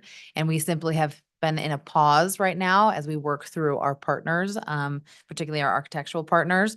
So we have not moved forward on this project, but really look forward to engaging with the community on that again soon. The Canyonlands Public-Private Partnership Project is moving forward with the 28 to 29 rental units and deed restricted housing. And it's just awaiting second reading for the ground lease at today's meeting. And finally, Virginia Placer Phase 2 is progressing, focusing on the town's operational housing needs, which is also in discussion. For the clerk's department, our business license renewals are open. So the non-STR business license renewals for 2025 businesses are available online right now. So make sure businesses that you are doing that. Liquor licenses and film drone permits have been moved to online. So we have an online through eProval to digitize those licensing needs, and that's at bit.ly/TOT license permits. And we have our responsible alcohol vendor training happening, and that will be on Monday, December 2nd from 11:30 a.m. to 2:30 p.m. From the Community Services Department, we are looking after finalizing some of the discussions with our rental housing policies to hit the ground running for education and really continuing that conversation with the public with a community forum. So we'll be hosting 2 one-hour community forums on Wednesday, December 11th. 9 a.m. and 6 p.m. at the library programming room. And there'll be lots of communication and advertising of that in the near future. Just again, a reminder from our facilities team, we have the restroom closures due to vandalism, and that's at Carhinge and Elks Park. So please, again, to the public, take care of our public assets. But this leaves the facilities at Clark's Market and Silverjack remain open along with other public restrooms throughout town. From the parks team, we are going to have the winter outdoor facilities, Nordic Trails, the sledding hill, the outdoor rink are going to be looked at as we continue to look at our weather conditions, but those are on the horizon. And the core area outdoor rink for this year, there will be no core area outdoor rink due to construction of the warming hut and wash stand area in the town park. From the project standpoint, some of the smaller projects such as the pavilion sidewalk, curb, gutter, and backstage site works have been postponed till spring just due to contractor availability. But the main concentration is the town park warming hut and wash stand, which began construction on October 31st. And they've already put in a new 4-inch water line to the site, a lot of utility work, excavation work, and we'll continue to update council on that project as it moves forward. And river trail improvements, the section of trail between Aspen Street and the Gondola Bridge is prepped for concrete. And that completion is anticipated. I think it actually did just recently finish up. So we have that completed right there. From a recreation side, just a reminder, we have open gym for pickleball, volleyball, soccer, basketball, which started this week or the week of November 4th and will continue through March. The climbing gym, the information with that will be released soon with anticipated start date in December. And we have the Co-Head Hockey League, which is beginning November 17th, featuring 11 teams this season. So great. And good luck for all of the people that are doing that. From the public works side, Mahoney Bridge update. So we're continuing the repairs on the South Mahoney Bridge culvert and scheduling completion for this week. And the team will shift their focus to the North culvert. We, of course, are going to continue to call out the free box relocation, which was a great success and a great ceremony to make that move. There's updated parking signage at the previous free box location, and be mindful of 15-minute parking restrictions now in place at the Voodoo free box. The accessibility ramps on the west side of Pacific and Aspen are complete, and sod installation is on hold until the spring. We're doing some confluence cleanups from the debris cleanup at the east end of the River Trail confluence, which is complete. And again, just keep on the lookout for snow removal within your own responsibility and to be engaged with the street parking notifications and whatnot. From the wastewater and water side, we're doing the emergency sewer main repair at North Pine is complete and the surface restoration is finishing up. Again, the other highlight in the manager's report is the Canyonlands and Tomboy Street Sewer realignment. So the Tomboy Street Sewer main relocation project is progressing with work expected to move off Tomboy Street within the next week or two as the contractor heads north toward Colorado Avenue. The project completion is still anticipated for December. And again, visit bit.ly/TOT streets for the latest updates. And finally, a shout out for the Telluride Regional Wastewater Treatment Plant has completed their grit cleaning in the oxidation dish one and installed a new star assemblies on the rotor shaft, which is a great asset to make us prepared for these spikes in our winter months. Finally, just an update from the gondola. So as we all know, the Measure 3A has passed, and the town continues to advance this project development with our regional partners for the regional gondola system. So what this means is that with ballot 3A, which is projected to generate about $8.2 million annually, starting in 2025, with the primary focus of funding gondola operations and maintenance at about 87.8% of that allocated to the gondola, while the remaining funds would be for SMART's regional bus and transit improvements. Again, that was with the lodging tax to generate about 1.8 million annually, a sales tax to generate about 4.6 million annually, and a property tax to generate about 1.6 million annually. We also heard from TSG, if we remember, for their contribution of about 1 to 2 million, with their 4.5% on all past sales, and other entities looking to help with that contribution. For those that are interested, we are continuing the conversation with the gondola, and those are public meetings with our leadership and subcommittee meetings. So for those that were engaged in 3A or interested in the next steps, continue to do so through looking at SMART's website, and they have the information housed there. But the next things that we are going to be look at is to really start talking about our station planning with some public workshops in the spring, and continue to look at finalizing the capacity and the financing of the gondola project as a whole. And the last thing that I'll just touch on quickly is our sales tax reporting. One thing to note in the report, if you can see that we don't have a property management and room and unit rentals broken out anymore. That's because with Rentalscapes, we can no longer break those items out. So they have been rolled up into the lodging, property management, and STR category. So this is a complete look at our total revenues, even though it looks like there's some gaps. So what that means year over year right now, we're at about flat. It's a 0.06% increase over 2023.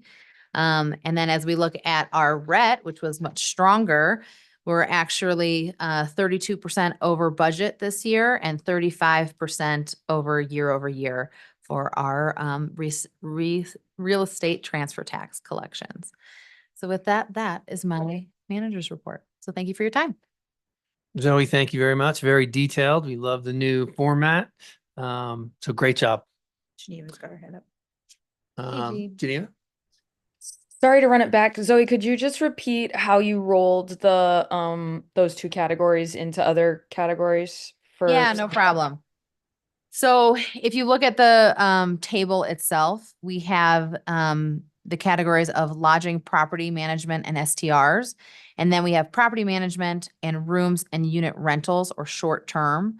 So we are no longer able to separate property management from the short-term rental collections. And instead, it's all rolled up into that lodging, property management, and STR number. So it wasn't much anyway. It's not much anyway. Nope. Okay, great. Thanks. Right. I just didn't have it pulled up while you were explaining it, and I needed the visual audio combo. Yeah. I'll get Kaylee to make sure I got that right. Great. Any other questions for Zoe? I have one quick question. For the composting program, can it be households, or does it have to be multiple? Because I went on last week and it kind of seemed like it was more business space, even in neighborhood. So I kind of. So it's pretty flexible. They are looking mainly for businesses and HOAs to contribute, but I know Darren has been having some conversations. So I would just reach out to our sustainability admin if you have interest. Okay. Yeah.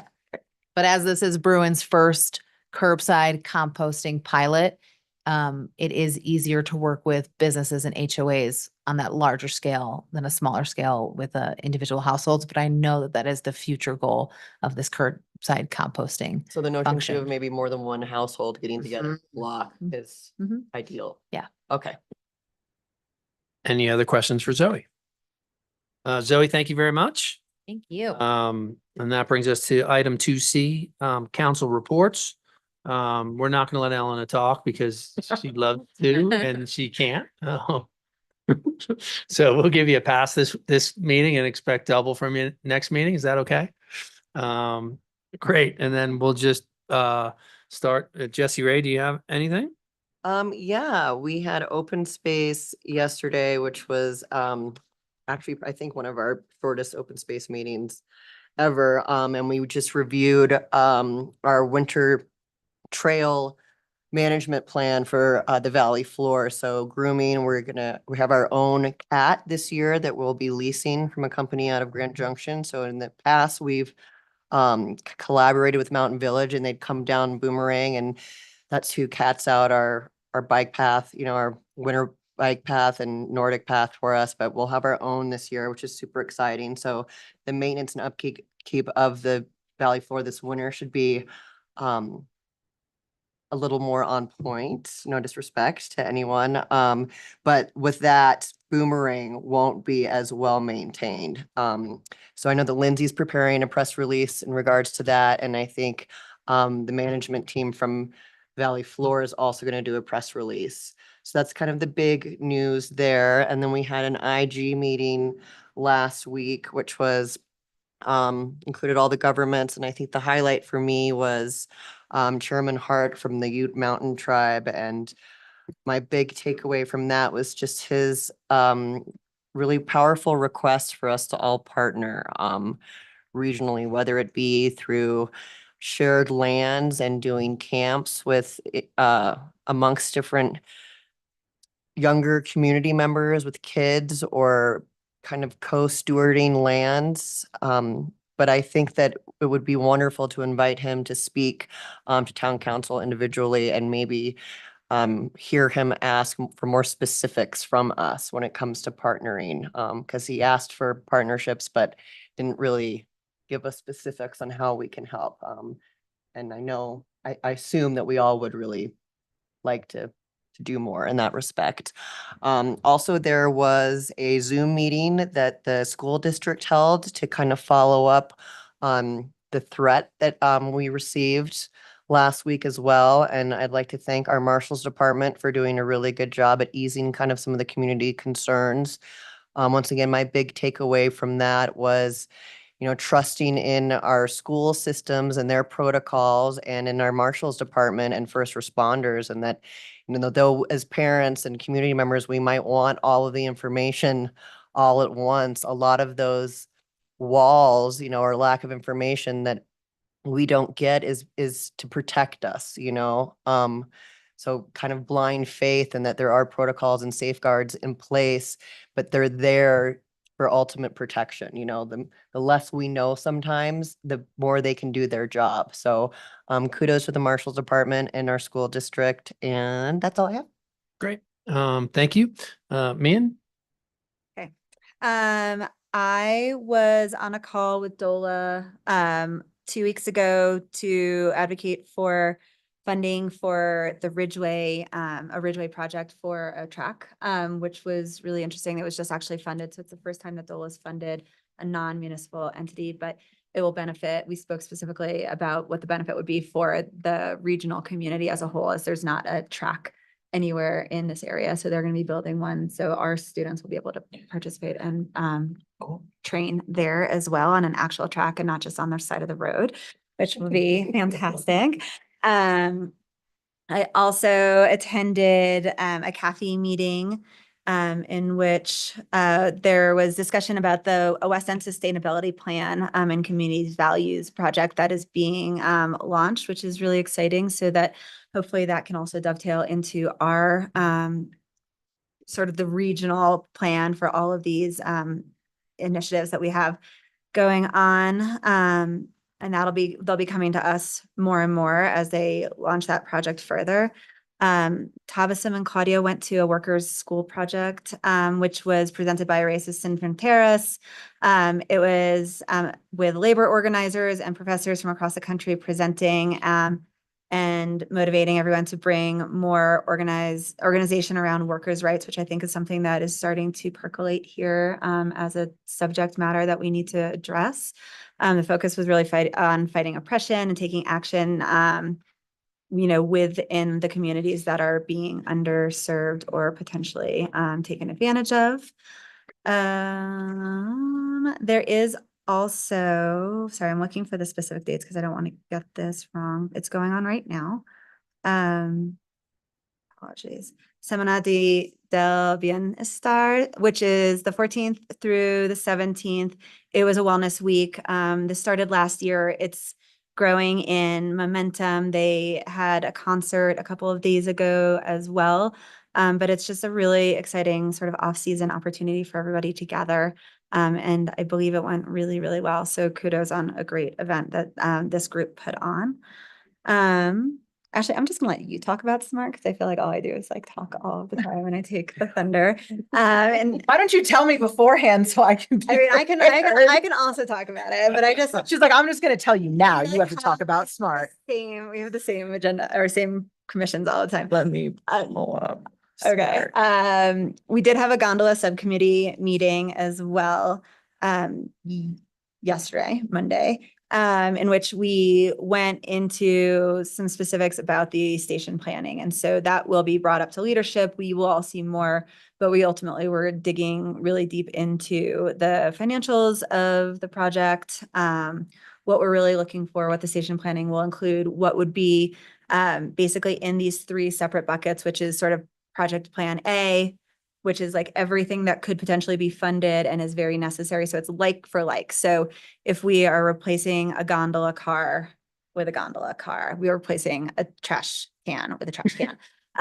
Project Plan B was the additional elements that would be added in, some of which may be able to be funded through federal grants, some may not be, and will be a little bit more specific to each destination and each particular station. And then there's a little bit of a hybrid in regards to those elements as well, which may be considered a necessary improvement that is like for like, but also kind of filling into that sort of Plan B, not necessarily something that we already had in scope. So you'll hear more about that, but the station planning is ongoing. Those meetings are public. They are noticed. We would love to have input if anybody is interested. And then do you want to? I can talk about SMART. I left this meeting early. Okay. I can't remember why, but I had to leave early. Okay. So I'm, like I said, happy to talk about kind of what the at least the first 3/4 of the meeting was about. Oh my gosh, stop computer. We kind of the big things that we talked about was the debrief on the 3A ballot initiative that passed and kind of what that next steps for us were at SMART. Obviously that was voted and approved by the electorate for funding for the gondola operations and maintenance, which is very exciting, as well as that additional $1 million for expanded bus service. So just kind of debriefing about that. Then there was the discussion about the fare policy, particularly around kind of discussing our expanded regions and what kind of fares we could expect as we look towards doing bus services out towards Natarita Nuclear area and then also towards Montrose, and what kind of made sense for those fares. And then additionally, going to a 0 fare for the Placerville and Rico bus lines. Did I miss? Is it just those 2? No, that's correct. So Placerville and Rico, as a part of the 3A initiative, will go to 0 fare. So it'll be free to ride the bus from those places, which I think is a huge win. And I think that is one of the really additional great outcomes from 3A. So if you live in any of those areas and you frequent the bus, you will see that your fares will be 0, which is great. And expanded routes. Right. Yeah. I said expanded routes. I said Montrose. Well, expanded routes into Rico. Oh, yeah. And down yeah, and there's additional routes and stuff added as a part of that. Again, that $1 million funding that came in there. And then I did executive session, then I left. So sorry, me, and I have to throw it back to you this week. Next meeting, we will be much more organized and I will take. We'll have a whole shtick going on. Then we like just went back into budget and the capital plan discussion, and then spoke specifically about the operations and reporting on what the service we've seen, in the last month since our last meeting and what we're planning for the future. But most of it really was ultimately covered prior to that exec session. So you kind of covered most of it. Yeah, there wasn't obviously this, with 3A passing, I think just clarifying for people beyond that $1 million infusion, there's not a huge change in the budgets for SMART because we haven't started taking over the actual running of the gondola. So the first 3 years of this of these taxes will be put into savings account towards future capital improvements and as a reserve fund. So we're not seeing that now there's, huge changes in the next few years to SMART's budget, not until that 2027 date. So that was kind of the gist of everything. Lean and Ashley, thank you very much. And I don't have any other council reports. We have a Parks and Rec meeting tomorrow, but Zoe gave a pretty thorough rundown on her manager report. So I don't have anything for Parks and Rec, and museum hasn't met since our last meeting. So I also don't have any update there. So I think those are it for me. Great. We'll go to Dan. Great. A few other things. We had a Telluride Housing Authority subcommittee meeting. We heard a couple guideline exception hearings. One was approved unanimously about just effectively a slightly early retirement, but pretty minor. And then the other one had very strong support, but it's just a little more complicated. So we didn't make a motion one way or another on it. And it was just regards to the capital improvement allotment that we give people. And it was just in regards to safety equipment. It was a radon mitigation and whether or not to qualify that, and just wanted to be sensitive for what kind of precedent we were setting long term. So that one will be coming before all of us eventually, but we wanted to give staff a little more time to work on that one, and ourselves a little more time to think about that, of how that will be implemented fairly across our program. So not the last we'll hear about that. I had a Sneffels Energy Board meeting where you're reviewing some of our goals and objectives for the coming year, especially with our new sustainability and grant coordinator, Darren. We are doing a lot of work in tandem with organizations like that and getting a lot of grant money coming to the town. He's definitely been very successful as well. And there was a couple of new grant opportunities highlighted. He was in that meeting as well. So I think we are already starting to see the benefit of that new position. And I think we're going to continue to see strong partnerships on that front in particular. There was a renewable energy beneficial electrification meeting yesterday, the Rebel Group Subcommittee. I believe Darren was at that one as well. I was not able to be on that one, but as you all remember from not the most recent IG meeting, but the one previous, building electricity use is the largest contributor percentage wise to our region's greenhouse gas emissions. So that subcommittee is really looking to how do we tackle that slice of the pie? How do we really start to bring down that area specifically? Because that's some of the area we can most greatly impact as far as greenhouse gas reduction. So more work coming down as well. And then Ecology Commission. We're going to be looking at the work plan later, but we met and passed that along for council's approval. So we can discuss that once we get to that agenda item. That's what I have. Thank you. Great. Thank you so much, Dan. Geneva, do you have anything? Yeah, really quick, just to clarify a little bit of what Dan said, we did deny the exception request about adding a maximum sale price, but just in the effort to solve the issue for everybody who might have that issue in the future. So we were choosing to solve the problem through making new policy rather than granting an exception. But otherwise, I thought great summary. The judicial subcommittee met, which is made up of myself and Kevin and Tiffany, and we interviewed a few attorney candidates for judge candidates for the municipal court judge position, as Judge Ross will be stepping down. And just because Kevin's out of town, we will be reviewing and discussing those candidates with council at the next council meeting. But really great candidates and looking forward to that. And that's all I have. Thanks. Great. Thank you, Geneva. I don't have anything to add. We got an airport board meeting this week. And we'll look forward to hearing from Elena when her voice comes back at the next meeting. And then that brings us to agenda item 2E, which is comments on payments. And we know to provide those comments by email. Moving right along, that is going to take us to agenda item number 7 and 7A. And we have 2 recusals that are necessary for 7A. I would like to recuse myself.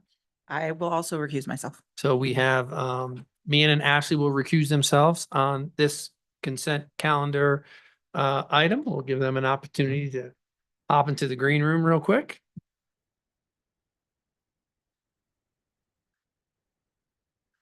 And then seeing agenda item 7, consent calendar.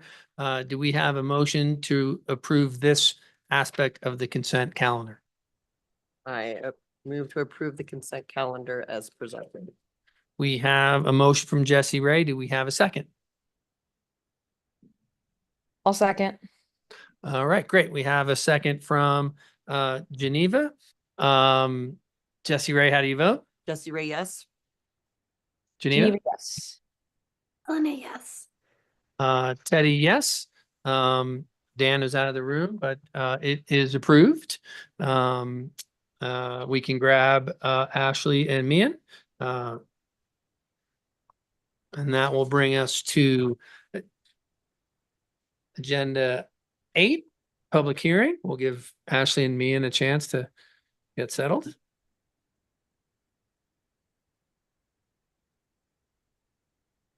And Dan?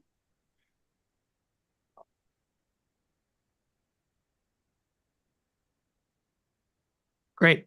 Item 8A, consideration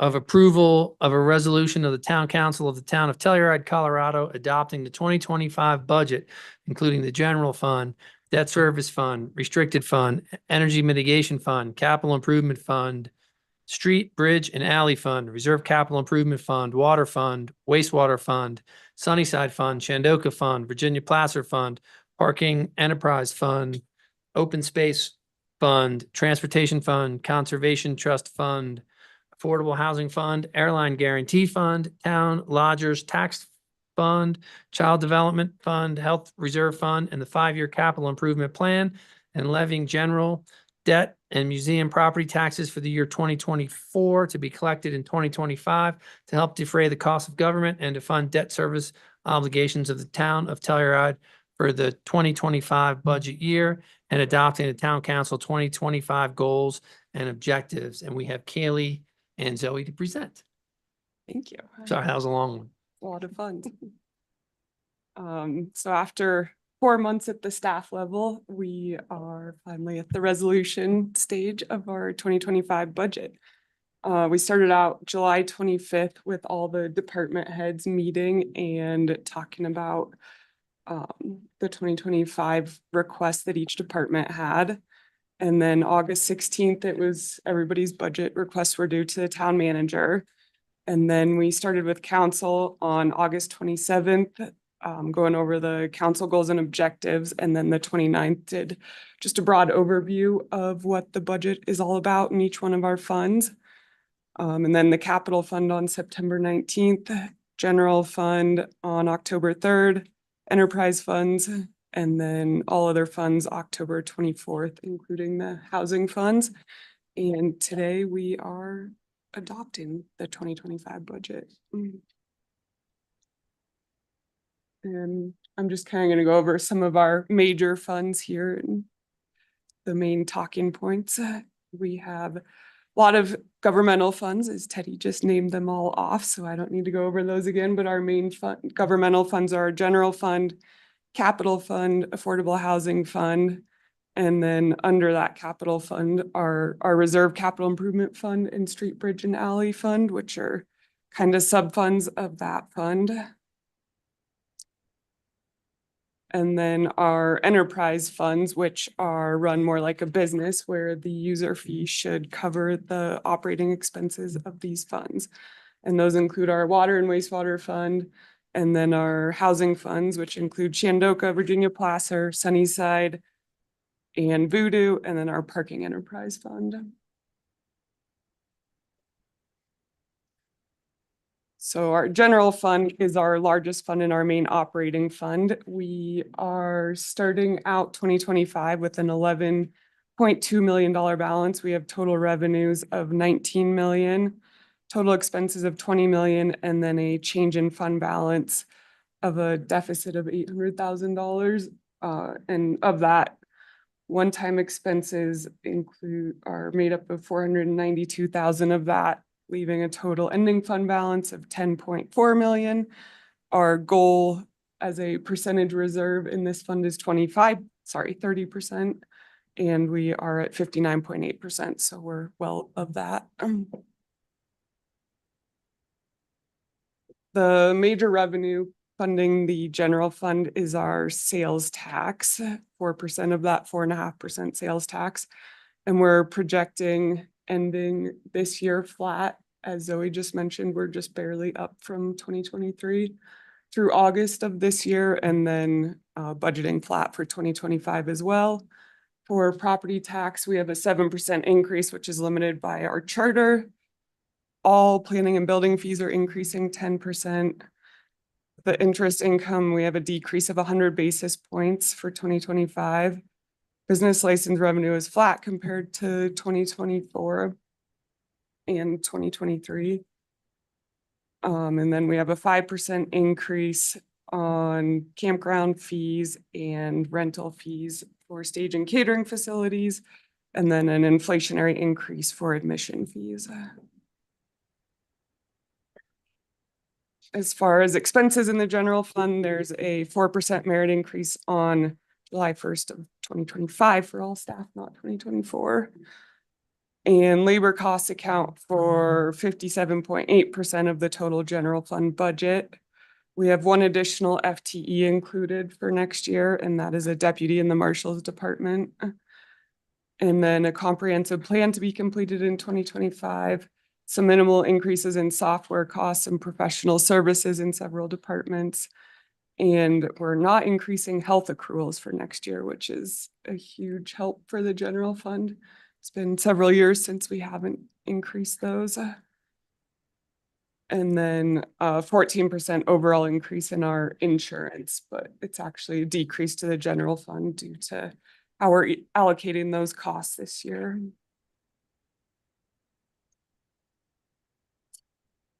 And you guys have seen this one a lot over the last couple of months, but our sales tax, which that 4% goes into the general fund, 0.5% into the affordable housing fund. We're projecting that flat. And then the other three taxes, the food and lodgers excise tax of 2%, which goes to the airline guarantee fund. And then the short-term rental excise tax of 2.5% goes to the affordable housing fund, and our town lodgers tax of 2% goes to the town lodgers tax fund. And we are projecting a decrease of 12% for those revenues ending this year and for our budget, 2025 budget. The capital fund is our other large fund that we have, and it accounts for general government capital projects and funds the transportation fund, street bridge and alley fund. And the focus this year again is mainly on improving infrastructure and town facilities. So we have built up this balance over the last couple of years. We're starting next year with a $10.7 million fund balance. We have revenues of 9.3 million, which is mainly funded by that 3% real estate transfer tax revenue. We're expecting that to be fairly strong again next year. Total expenses of $18.6 million, leaving an ending fund balance of 1.4 million. Our goal for this fund is a 25% fund reserve, and we're ending with a 13.9%, which staff feels comfortable with. And then we also have some pretty large grants that we have approved for 2025. A CASTA grant for the purchase of 2 buses, and that grant covers 80% of the cost of the bus. And then a CDOT grant for 2.3 million for this year, and for 2025, and 300,000 for 2024, which covers a majority of the remodel of the public works facility. So gone over all of the projects in detail in prior meetings, but a lot of infrastructure and town facilities. And then the Street Alley and Bridge Fund is all infrastructure projects, and that is mainly funded by a transfer from the capital fund. And then we just have an ending fund balance of 0 for our budget. And our reserve capital improvement fund is a new fund as of 2023. And it's for various capital improvements, including transportation, the town's water treatment facility, and acquisition of property for affordable housing. This is funded by 15% of sales and use tax, property tax, motor vehicle tax, business and building licenses, and real estate transfer tax. We are starting 2025 with a $1.6 million fund balance, and all of those 15% of those revenues adds up to 2.8 million. We do have a transfer for 2024 of 2.1 million into the wastewater fund. For 25, we are keeping all the revenue in this fund to be used for large capital projects in the future.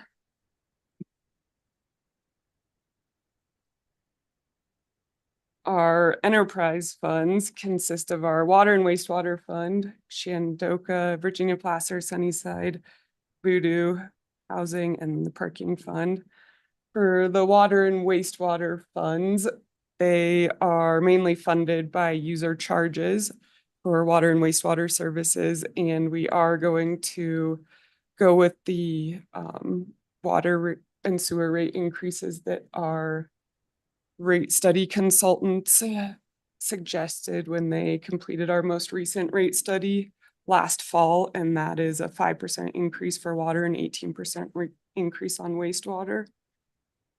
And the biggest change in expenditures for these two funds is the restructuring of the staffing to just go to one utility or the other and not be split between the two.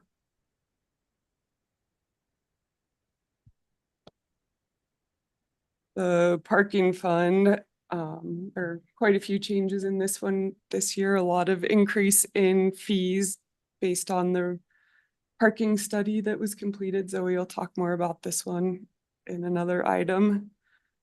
And then for expenses, implementing the license plate reader, improving our wayfinding, and installation of EV charging stations and fees. For the Telluride Housing Authority, we now have 4 different funds under this: Shandoka, Virginia Placer, Sunnyside, and Voodoo. And there will be a tiered rate structure for Shandoka, Virginia Placer, and Sunnyside, and then a 5% rate increase for the boarding house. The major 2025 expenditure differences are that addition of the Voodoo property, a Shandoka capital project, which will be completed in the spring of 2025, and then the salary allocations to each enterprise fund and the general fund. And then an increase in O&M costs because of administrative fees and insurance allocations. And then our affordable housing fund is another one of our major funds, and it's used for the development and preservation of town affordable housing. We have some really strong revenues coming into here: 1.5% sales and use tax, 2 mil property levy tax, housing mitigation fee, the 2.5% short-term rental excise tax, and the STR regulatory fee. And those revenues are all the same. Sales tax, we're expecting to be flat, 2.5% short-time rental excise tax, 12% decrease. And then the STR regulatory fee we're keeping flat for next year.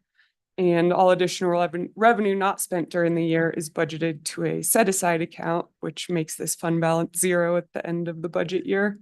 And that's about $7.1 million for 2025.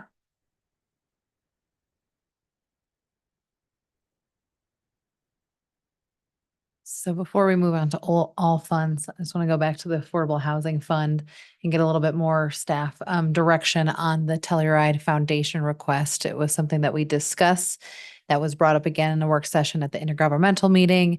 And as Lance mentioned in our last budget meeting, we do have funds potentially in the affordable housing set aside for the down payment assistance through the Telluride Foundation, but we just need to get stronger council direction on that within this budget discussion. Great. Any questions?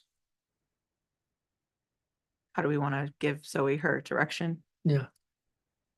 I've been in support of this since day one, so Mhm. I'm still right where I was the first time we discussed this, and I know that Commissioner Brown feels the same way. I haven't heard anything from Mountain Village, but my perspective hasn't changed. If anything, I support it more. And Elaine is on from Telluride Foundation if we do have any additional questions for her. I'm also in support of it, so I don't know how concrete of like a thing you need, but I'm also in support of it.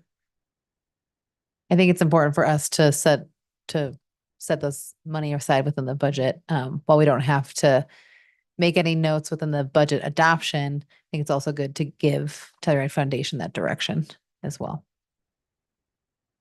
I have pretty consistently expressed some concerns around that. I wouldn't call it opposition because I think there is some benefits to it.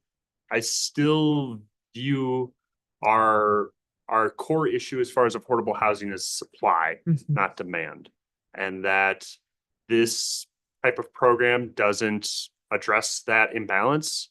And with our budgets continuing to get a little bit tighter and available money for affordable housing in general is obviously not infinite. I want to be very intentional if the rest of council does feel like they want to move forward supporting this program. I can get on board if it is a short-term commitment and there is restrictions tying any of the money that we contribute to only programs that have appreciation caps on those properties. And I think that caveat, I can live with it if the rest of the council feels that this program is of enough of benefit for the town. I would still say, in general, I lean towards a no vote, I would say, is my opinion. Thank you. Thank you, Dan. I lean a little bit, me personally, a little bit towards some of Dan's sentiments about, wanting to support it, but trying to figure out what the best avenue is for the town of Telluride and maybe our constituents in the town of Telluride and maybe the deed restricted caps. We do a lot as the town of Telluride to help our supply and spend a lot of money. And so, just giving more can be challenging in my opinion, if it takes away from potentially what we're doing with the long line of projects we have in the pipeline. But if there's a way to be a team member for this and support some folks in a limited way with a limited time frame to see how it goes, I can get on board. I think there is demand for this, and I know people who have received it, and it was a huge benefit to them. So I'm not saying that this solves problems in a way that other things don't. I just think that we have to have a holistic view. And I think that as many of different programs that we could support would help a variety of people. So that's my feeling on this. I think that the concerns about the cap on the prices and stuff, I don't really see how I think that a lot of deed restriction already has that. So it feels like, sure, we can put that on there. I don't know if it affects a ton of properties, especially these ones that are below their rate. They're not funding any purchase of affordable housing. It has to be under a certain price. So, like I said, I do support this because I think that it does serve people in our community.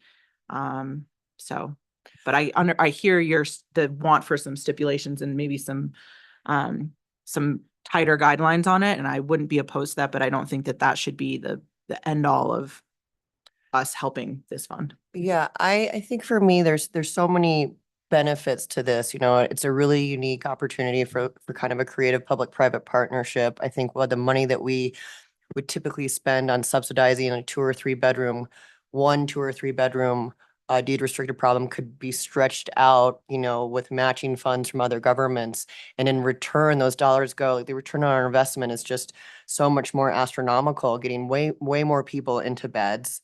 Then you've got the first time home buyers down payment, you've got the educational component, you've got the mortgage assistance.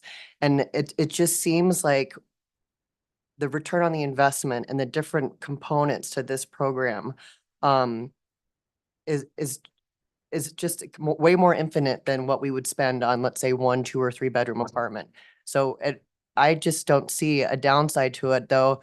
If some council members need, you know, stricter guidelines or caps, I can understand that, but I don't think it's if, you know, this or that. I think it's let's move forward and figure out, you know, something that works for everybody to get on board.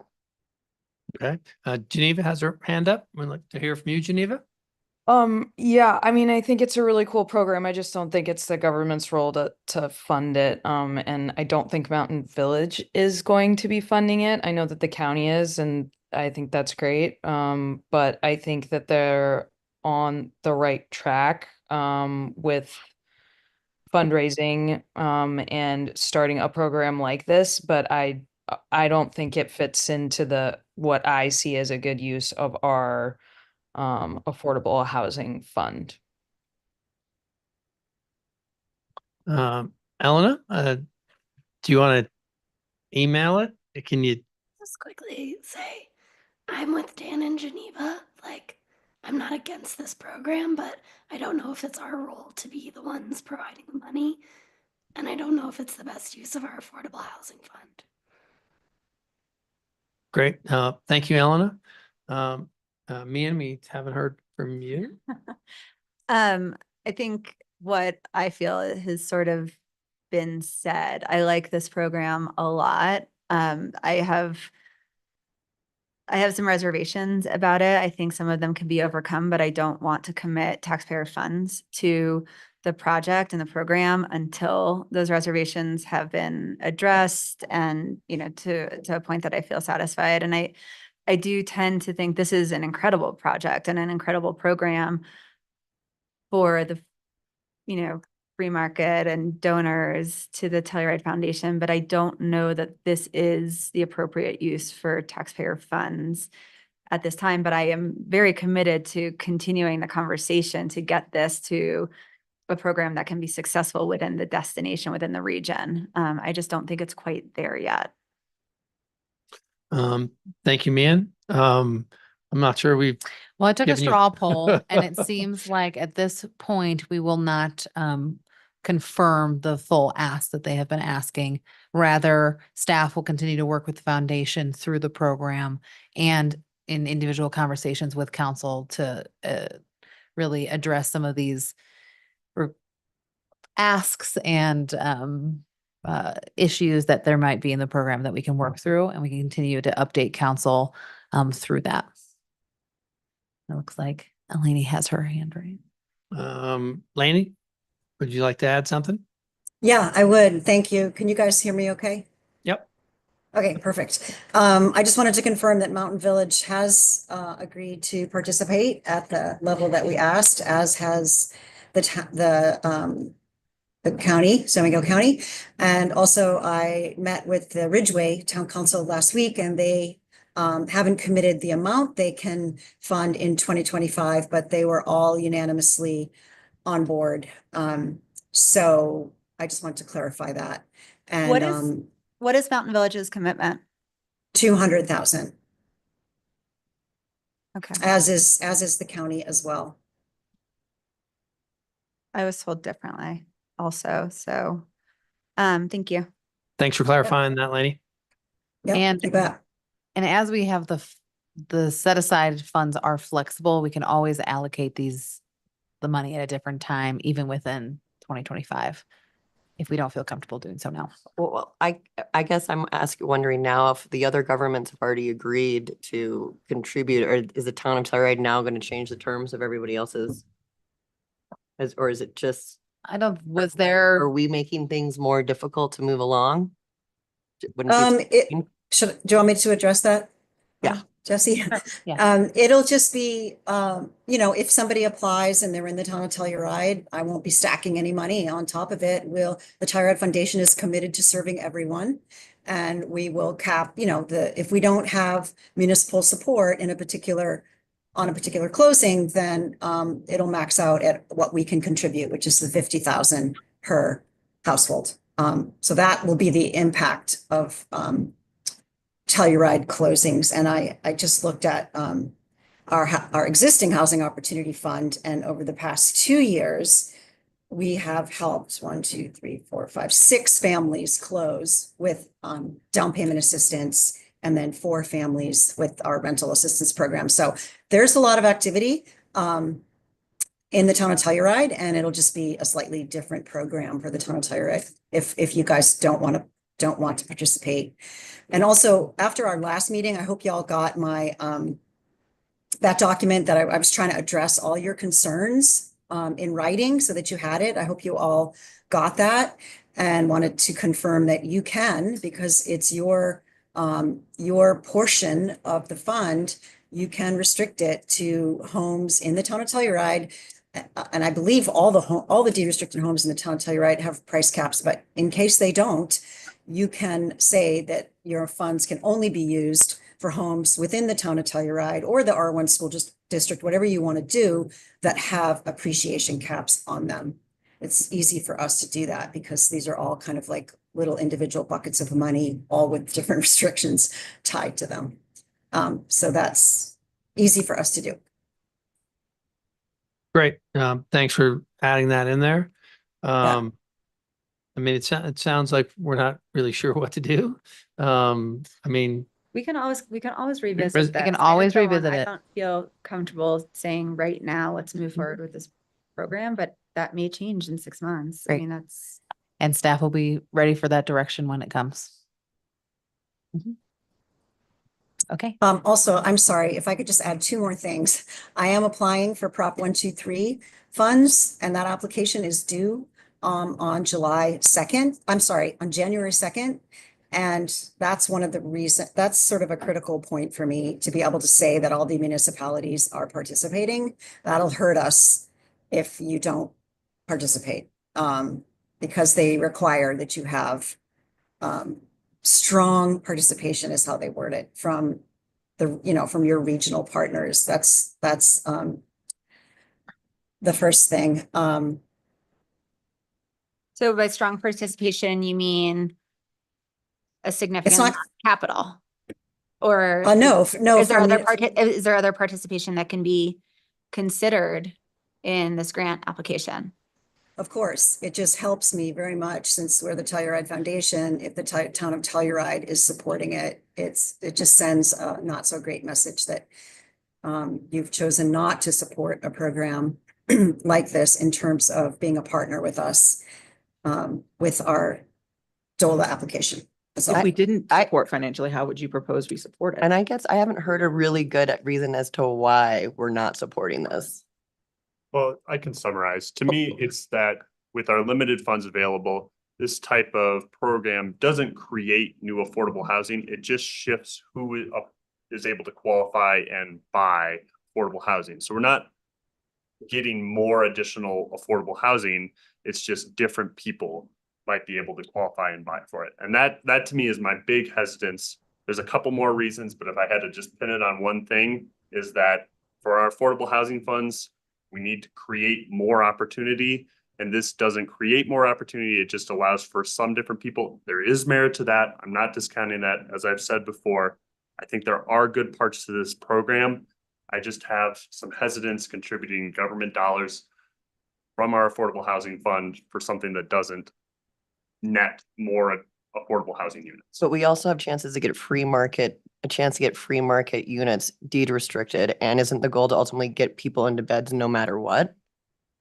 Or into stable Or to situations. stable situations and housing security? And I don't know that I've seen evidence that in our market, there are opportunities at this price point, because I think the maximum. 850. We do actually have the YES program in Mountain Village, and maybe Lainey, can you speak to how many of how many homes in Mountain Village have transitioned from free market to deed restricted through that program, since that's essentially what. I don't one of think us? they, yeah, I can't, I mean, I don't want to speak out of turn, but I believe none. And I think the reason is That's what I think the thought would be the case. the reason is because they're not serving families that are trying to purchase a home. For the first round, the first rollout of the YES program was just trying to convince free market people to put a deed restriction on their house. And there wasn't a lot of incentive, you know what I mean? I mean, how much can you pay someone that has a home in the Mountain Village to deed restrict their house? But this is different. This is supporting the person on the way in. It's not asking the person who's already in a free market house to buy down the value of their house with money. That's not what this is. This is getting someone into a house. And the other thing I wanted to mention, because I said there were two things and then I spaced it, was this is a short-term ask. This is a 2-year ask, not a 10, a 5 or anything. This is a 2-year ask. This is a pilot program that we too want to make sure that we have a proof of concept and that it's working. And that we're serving the people that we intended to serve. So I guess in my mind, in defense of your concern about it, you know, being a long-term drain on your budget, that's not what this is. This is a 2-year ask, 200 the first year and 100 the second. That's it. If you do want more details on the YES program, I can elaborate, but we don't have, it is for individuals looking to purchase a home. And then Mountain Village would provide an additional amount for them to place a deed restriction on a free market home. Do we have any metrics for any other programs similar to this where people have purchased and put a deed restriction on their home in any other ski town resort communities where we would know that these funds would transition homes from the free market to deed restriction? I can tell you that the only one that I'm very aware of is called Good Deeds. And I know there's one in Vail too, but I haven't spoken to them.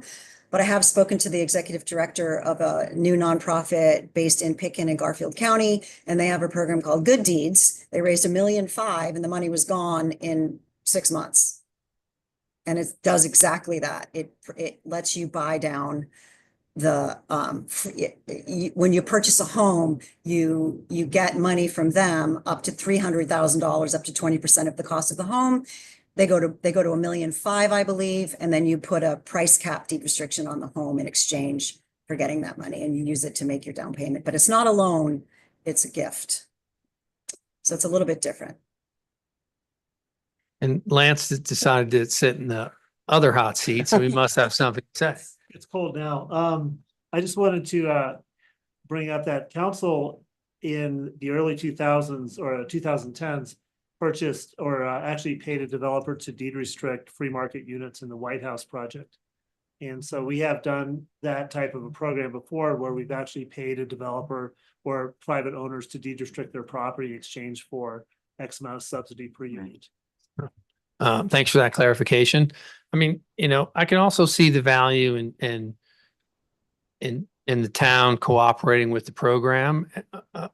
You know, I'm a little hesitant to say 200,000 is what I'm comfortable doing, especially right now at this time. Can I just quickly just clarify, Eleni, is it 200,000 for the first year, or is that's between the 2 years? How is those funds looking to be allocated? And is it when a project comes up, the town writes you a check, or is the foundation assuming that this is going to be in a one lump sum? No, I don't need any of the funds until a qualifying person applies. So if I don't get any applications in year 1 for any properties in the town of Telluride, which I think is very unlikely, I'm pretty sure I'll get them. But if we don't, then I wouldn't be asking you to cover any funds. So, but yes, I was asking for 200 the first year. If money wasn't used, it would roll over to the second year, and 100 for the second year. So 300 total. Does a smaller amount help you at all? And especially with your grant applications to say that the town contributes? Yeah, and again, just to clarify, when your contribution is gone, like for example, the town of Ridgeway said, you know, we want to support you. We love this program. We don't want to support you at $50,000 per household. What if we give you the money and we tell you we'll stack 25 on top of your 50. And I said, fine. It's still participation, right? It still turns what was going to be 50,000 into 75 for a local family. And I think that's great. So when the municipal money that we're stacking on top of charitable money is gone, then I have to revert back to the $50,000 loan max per household. And I also think it's really incredible that the Telluride Foundation is doing this and getting all these different entities together, and that in itself speaks volumes. Have we ever done anything with the city of Ridgeway like on this level? I don't think we have, right? Oh, Right, not in a program like this. Not in a program like this. I think this sets a standard and paves the way for maybe future collaborations. I mean, I'm willing to compromise at a lower amount, to see how it goes, just to be, a team member. It sounds low risk. That sounds low to 200 to me, but 200 is a lot of money. Wow. But it's only if it gets paid out. It's not like we're not writing a check. It sounds like if the qualifying property comes through, then they come to us and then we give the funds. It sounds like from Lainey's historical data that it's going to come through for the town of Telluride from the applications she historically gets. So isn't that more reason to do it then? But I guess the question is, do we need to do it? Do these funds, and to Dan's point, I mean, I could potentially get on board with a lot of caveats. And I feel like this is why I'm conceptually in favor of this and wanted more time to be able to like work through all of this and really understand what the other communities are doing. But if we are now in this position where we have to make this decision today, which I don't feel comfortable with, and honestly, I'm a little frustrated with. But if these funds are only going to units in the town of Telluride that were free market and are being converted to deed restriction at a specific price point with a lot of other specificity tied in there, I could potentially get on board with this. But I also really do want to make sure that we all are on the same page, and that if we are committing $200,000 of additional funds that are not a part of any other housing project, any other housing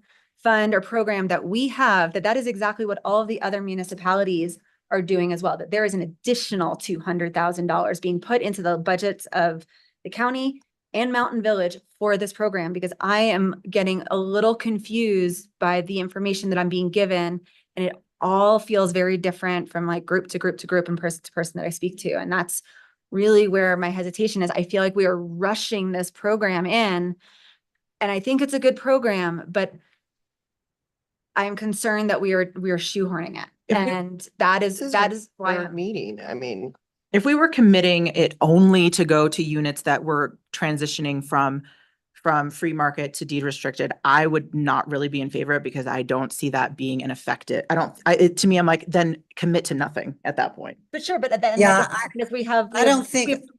can I just finish? Sure. We have deed restricted units for sale, and we have lists of people that want to get in them and can afford them. So I don't feel as though that there is this barrier for entry in our deed restriction program. And I think that very much differs in the county, absolutely, because they have a different deed restriction, and so same with Mountain Village. But with our deed restricted units, for the most part, there are a couple outliers in there.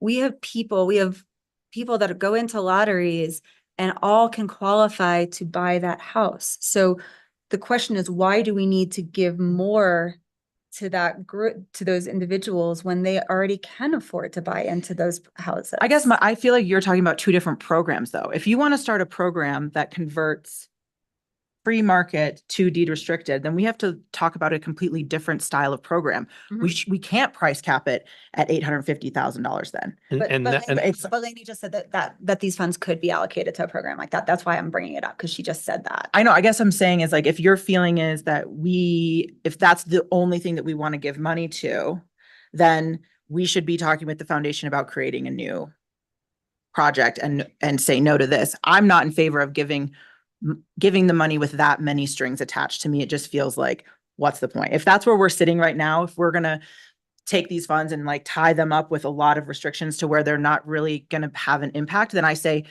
we say no and we take what that means for us and suck it up and say, we said no and move on. Or we say, we see merit in your program, maybe at a different level is what I'm hearing is like, maybe we do it not at 200,000, but at a different commitment level. I feel like we're trying to recreate a program that doesn't exist rather than either supporting or denying the program as presented. And I want to add, again, to help the foundation maybe apply for grants and show some unity, I could potentially be convinced to do a lower number. But to think that someone's going to ever buy outside of a developer in a mitigation unit, they're going to buy free market to get some light assistance to deed restricted a property in the town of Telluride is not happening. And it's going to be a waste of time to even discuss it. It's just that might have happened 20 years ago, but now the price is just too extreme to get, it would have to be a whole different program at such yeah. big numbers that I it's agree. not really applicable to this. You'd have to offer someone $500,000 to then deed restrict a condo. And that's, I don't think that's in anyone's best interest, and not a great way to spend the money. I guess the question for me is to try, and before I get answers, we'll let Geneva talk because I see her hands up, is that if we would agree to give a lower amount or not, I don't know, but Geneva, go ahead. I just see that if we commit this, I agree that the funds would be utilized immediately for either units that are going to come online soon or, either a new project that we build or units in town that are going to be for sale, whether by lottery or to someone who knows the seller. And 4 families are each going to get $50,000 towards their down payment. And then that will be it until those units sell. So is that what we really like? I just don't see that as being the best use of our $200,000 for the next year. And I think it would be great for those families to get some support for buying the homes for sure. But we are on a track, and I just feel like this is a really cool program that an organization, the Telluride Foundation, whose mission is to work collaboratively in the region to solve problems in the region, is doing. And that's awesome. And I would be happy to write letters of support for their grants and things like that. But if we're essentially just cutting checks to individual families who are purchasing our deed restricted units that we have carefully dialed in, trying to make a fairness standard for what people can afford and what they qualify for and how they buy deed restricted homes within the town, it just seems kind of out of step with everything else we're doing. Thank you, Geneva. For me is try to get an idea is would we support it? Would the compromise be supported if we don't have to commit to a number, but a lower number? Again, it's redundant, but I support the program and I really like it. I just don't know if it fits the gaps of what Telluride needs. And that's my struggle with it. For the taxpayers' dollars that were entrusted with spending appropriately. And that's why I have my challenges. When our units come online, they're going to sell. We don't need the program to sell them. Do I want to help other locals? Yes. But I mean, so are we better off putting that money to build more units? And I know 200,000 is a drop in the bucket to build more units, but it still will help. Dan? I agree with everything you're saying. The only way in which I could sort of look at this from a different perspective that would really push me to get on board is what Lainey is saying about this being able to multiply through other grant spending or grant dollars through Prop 123. And the message she's saying, I don't have much experience in grant writing, so I will take her at her word that a show of good faith would very likely go a long way with the state government at what is, in the terms of our overall budget, a relatively low ask. And so I do believe that there is opportunity to then multiply that funding into additional funding that would likely not be spent for the most part in the town of Telluride, but in the region, and potentially have some greater impact and benefit there. So that lens could push me enough with those additional caveats that we spoke to. And perhaps I'll look to finance or legal or anybody of an additional caveat. If that grant funding is not received, could that money then be returned to us? Could that be an additional restriction placed upon this funding? If we give it, you have to receive additional grant funding at least at 100% from the state of Colorado, and I'm guessing it would be far in excess of $200,000 that the state would be funding at. And then if they don't, then we get our money back and we get to do it how we want. And that sort of compromise to me would be enough. Could it be a seed program? Could it be a loan of these funds to be returned over a period of time? I mean, I think I would be open to something like that. I also would very much, again, I'm just going to reiterate, if we're putting caveats on things, I would want to know for sure that the town of Mountain Village is committing the exact same cash value in addition to their YES program that's already in existence. Because we all subsidize things a little bit differently. That's how they do it. So if the Mountain Village is committing $200,000 in cash this year or in 2025 and $100,000 in cash this program, in 2026, I would be inclined to get on board to support the initiative with a seed loan. Because I do think that the program has merit, but I think this is one of those really beautiful opportunities for our public, our public to be able to support our housing initiatives and not necessarily take the money that we're using to create more housing to support the housing that we're already still creating, if that makes sense. I just think that if we're not converting other units to deed restricted units, then this program, it doesn't work as well as it could in the town of Telluride. So, but it's not going to there. You But this can't is- and this buy you can't buy a free market under 850,000 right now. So this program will not support that. So this is why I think that this program needs more fleshing out. And this is why I'm a little frustrated that we're being forced to sit here and try and hash this out on the radio in public. I think that there is a path forward to do something that is beneficial to this community. I just don't know that we're there yet. And I don't know, but I think Can I jump in just for a second? I'm Sure, go really ahead. sorry. I'm sorry that you guys are feeling pressured. I certainly never meant to do that. I've presented this multiple times now. I've written multiple responses to questions and emails back and forth and documents and so on and so forth. The program is what it is. Nothing else needs to be flushed out. I appreciate all of your concerns. You'll decide how you want to move forward.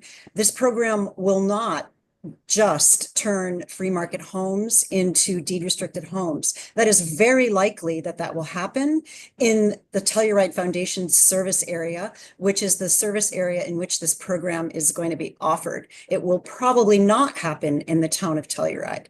All you're doing by supporting this program is getting behind us so that we can address a regional issue as collaboratively, number one, and number two, you're opening up housing opportunities to people that perhaps have never even put their name in the lottery because they can't come up with the down payment. And there are many hundreds of those people out there. That's what this program is doing. It's nothing more than that. And I cannot turn it into anything more than that. I've already pitched a good deed program to the county. That's step 2 in 2027. This is a different program and you just need to decide if you want to support it or not. I can't you can't shove this into a, this square peg into a round hole. It's not going to work. So I appreciate your time. I'm sorry that if anyone's feeling stressed, that was certainly not my intent. I feel like I've been pitching this thing to y'all for a long time now. And if you don't want to do it, that's it. Lainey, thank you. And you know, it's challenging for us because I think we have a lot going on affordable housing wise that we're spending a lot of our resources on. So it's a little different for us. And, you know, I think to try to bring this discussion around a little bit, it's pretty simple. We don't do it. We support it fully at $200,000, knowing that we may have our certain restrictions within the town of Telluride, but we unify with a program that supports the region, although our money will stay locally, or we say, we're not comfortable at this point in time in giving 200,000, we'll give X. I don't know what X is. I don't know if it's 50,000, 100,000 or whatever it is, just so you can do it and get something from us and show that unification for a lot of your grant writing. I don't think a loan helps in grant writing. It doesn't on some other boards I sit on that specifically ask board members, if you're not donating something to show that unification, there's X amount of grants that we just cannot apply for. So you know, over this discussion, I'm looking at it now a little bit more holistically. And that's the reality. We have three choices. Yes, no, smaller amount. What if we committed to $100,000 for this year and we did a 1-year commitment for $100,000 and see how it pans out? I'm willing to go to 200 as long as there's the restrictions of its own, that money, the town of Telluride's money is only utilized for deed restricted units with an appreciation cap. And within a year's time, there is additional grant funding received of at least an equal amount. With those two, I feel like it's reasonable. It's a small enough ask. It's a show of good faith. And I do really appreciate the foundation working very hard on this. Lainey and I have met on this. I know she's been working really hard on this. I do want to, you know, take a bit of the kitchen sink approach when it comes to affordable housing, that more is better. And there's so much need that I think we need a lot of programs. As I've said before, we do have to be realistic with the finite amount of money we have. And it is our duty as elected officials to serve the highest and greatest good with that limited resource available. But with those restrictions and with the idea that there's a very reasonable chance to get additional funding at a much greater amount from the state, I can get on board. That's what I'll say. Thank you. Okay. Thank you, Dan. So I did hear just from the Mountain Village, just to add some more information. They are expanding their YES program to the region. And that's how they're kind of utilizing this program, is just to help expand the YES program. And should individuals want to go through the foundation in this avenue or their YES program, it's kind of one and the same, but that will be the funds that they're using for that. Geneva or Elena, I mean, I know I slightly shifted through this conversation and we were on similar pages, so I'd be very interested to hear what you say. Wait, Geneva? so in other words, what Zoe said is Mountain Village is not giving $200,000 to this program. They're instead investing it in their YES program, which already existed.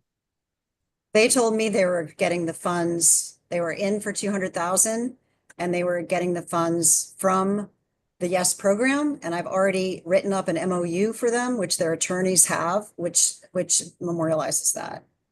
So I'm not sure who you're speaking with, Zoe, or that's all about, but I've already written the MOU. Our lawyers approved it. Their lawyers are looking at it now so that we can receive the funds, because they wanted to do it that way, a lump sum versus upon just me asking them for it as we went along. Thank you for that. Okay.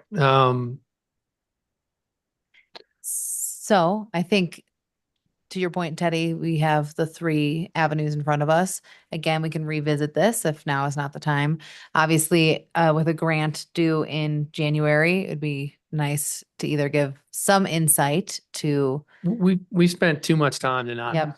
to not have some direction. Okay. Whether it's yes, no, or a reduced amount. I mean, because then we're just going to rehash this again and spend another hour of time in it at another time. And it seems that the foundation kind of needs an answer to help them along the way with other things. And so, I'm okay with a straw poll or whatever it is, of trying to move forward with what we want to do. Is Yeah. everybody comfortable with that? Sure. Geneva and Elena, especially Elena, a thumbs up if you're comfortable with trying to come up with some decision. So it looks like, we've got, two people that would definitely support the $200,000, and that would be Ashley and Jesse Ray. And then Dan certainly would consider supporting with some other caveats in place. And I think, I'm on board with support. I know we don't need to give the money now, so maybe we can analyze an amount later. I'm not sure I'm ready to say, okay, to 200,000, depending on what the caveats are and some other things. But I think it's important to show unity. And then, I'm not sure. I'll let me and Geneva and Elena speak for themselves if they're not for it, or there's some other options. I mean, I feel like we've all shared how we feel enough times, right? I mean, if Dan is changing his viewpoint on it, then let's just go with that, because that's the tiebreaker, right? I don't know if it is. I mean, again, I still think building more housing is the best, but we're also, within the next year, we will likely we'll be breaking ground on Canyonlands and Tower House and VP 2A and 2B. I think the point though is to get to an answer. And Yeah, so I know. we're straw polling, and I haven't changed my perspective. Mhm. Teddy's lining up everybody else. And so let's decide and move on and release Lainey and ourselves from this. I am not hard and fast in that the only thing I will accept is the proposition. I think that we should fund something. So if there's a little bit of a give there that there's more of a consensus on, I would be in support of it. I just don't think that we should completely walk away from this or completely reinvent the wheel on the proposal. So if there's a negotiation of the price and maybe some terms, I'm happy to get on board with that if we can move forward. right. And Lainey, do you need a dollar amount today? No. Nope. Could we do it? Just like, Should we just rip the band off? Maybe because we otherwise can. I'm coming back to council to confirm a dollar amount, which we can totally do. The feedback I've gotten is that we maybe will look at a reduced amount, have a better understanding of Town of Mountain Village's commitment, understand the conditions of the Prop 123 application a little bit more, and the restrictions that we'd like to see in place for caps and tighten the guidelines. And with that conversation, maybe come to council with a very clean draft like MOU of what it could look like for that relationship. And maybe that could be the next step. Do we think we'll get there? Or, if we think, After 4 meetings, we can't get there. yeah, I don't think we're going to get there. I think we just have to figure out once and for all, do we support it and are we comfortable with the number? And I think micromanaging a project that's not entirely ours also seems. I mean, I don't think we need to micromanage it, but I do think that we need to fund a program that we feel will actually be effective in the way we want it to be effective. And I think I am so in support of this program. I just think that there are a few other things that need to be resolved before I feel completely on board with using taxpayer funds, Town of Telluride taxpayer funds for this program. I think that's just where I stand with this. I feel like the taxpayer funds though are going to directly support the taxpayers. So that's where I'm like, I'm not seeing the big disparity there. It's to support somebody being able to buy into a market that might be outside of their reach. I hear what you're saying about we get tons of people that enter into the lottery, but I think that it's very true that we also are missing people that would like to enter into the lottery, but see that there's too much of a chasm, that even if they got selected, there are people that get selected for the lottery that fall out quite frequently. So that's just my position. Like I said, I know personally that people have benefited from this program. That's why I see merit in it. Yep. I think that if we say, it sounds like the price cap thing is a big deal for everybody, and that the funds are spent in the town of Telluride is a big deal for everybody. Can we commit to a lower dollar amount at maybe that 1-year commitment of $100,000, knowing that we're not going to just write them a check, that they're going to come to us every time that there's a qualified person? Does that feel comfortable for a first step? Is that something that people would be willing to say okay to? I feel like if we can't agree to that, then I don't see the need to continue. Yeah, and I think that, I approve 100, be in support of $100,000.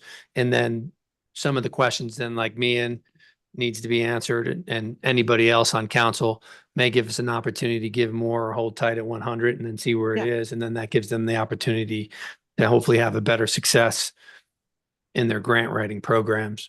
My opinion's been changed a little bit today just because of that mentality. Yeah, it's really the grant money. That's the thing that's able to sway me, is that I know that there is a bunch of grant funds out there currently, and I don't know that that will always be the case in the not too distant future. And they're going to be competitive. And so supporting it from that lens is the thing that has somewhat swayed me. Again, I still feel that there is other needs that will long-term better serve our community, but considering it is a low ask that has a potential for a high multiplier through state funding is enough to leave me to live with it, with those additional caveats on top of it. Okay. So right now, I think I have a straw poll for 4 that can look at going into an MOU for $100,000 for funds to be used in the town of Telluride with the condition of a price cap. So that would be Teddy, Jesse, Ray, Ashley, and Dan. I'm okay with the full, I don't need any of those. Right, restrictions. but if that's what everyone's, Yeah. okay.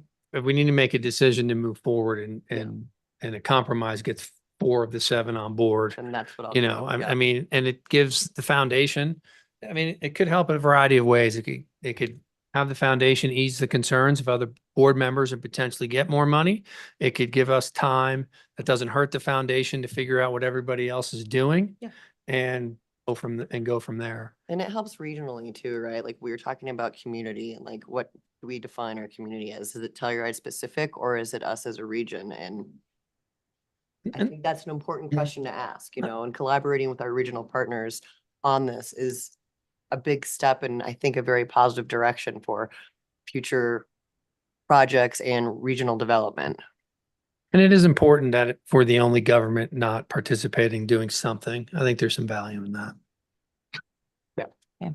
Okay, I think I have my direction from that sense, unless there's any other objections to what I just said.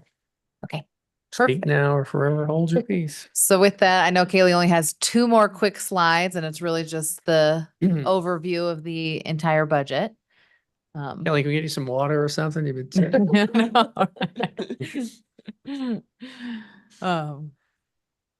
Okay, the total revenues. Almost done here. For all the funds is $79 million. You can see the general fund makes up 24% of that, and the capital fund almost 12%. And then the total expenditures are $103 million. Again, the general fund and capital fund are the largest of those funds. That's it. Well, that's. You see And that's in the back. that? Great, thank you. And the other portion of this, just a reminder, is the adoption of the Town Council 2025 goals and objectives, which was in your staff memo, and just had 2 small changes of feedback that are bold in your memo aspect from our last meeting. So if there's any other goals and objectives that you'd like to see to be adopted, speak now. Does anybody have any comments on the goals and objectives? You did great as always, Zoe. Great. Okay. So, I guess I should ask for public comment at this Yes, point. that's- So is there anybody in the room for public comment on this item? Seeing none, Tiffany, do you have anyone online? Two people online. Going to unmute Douglas Tooley first. Okay.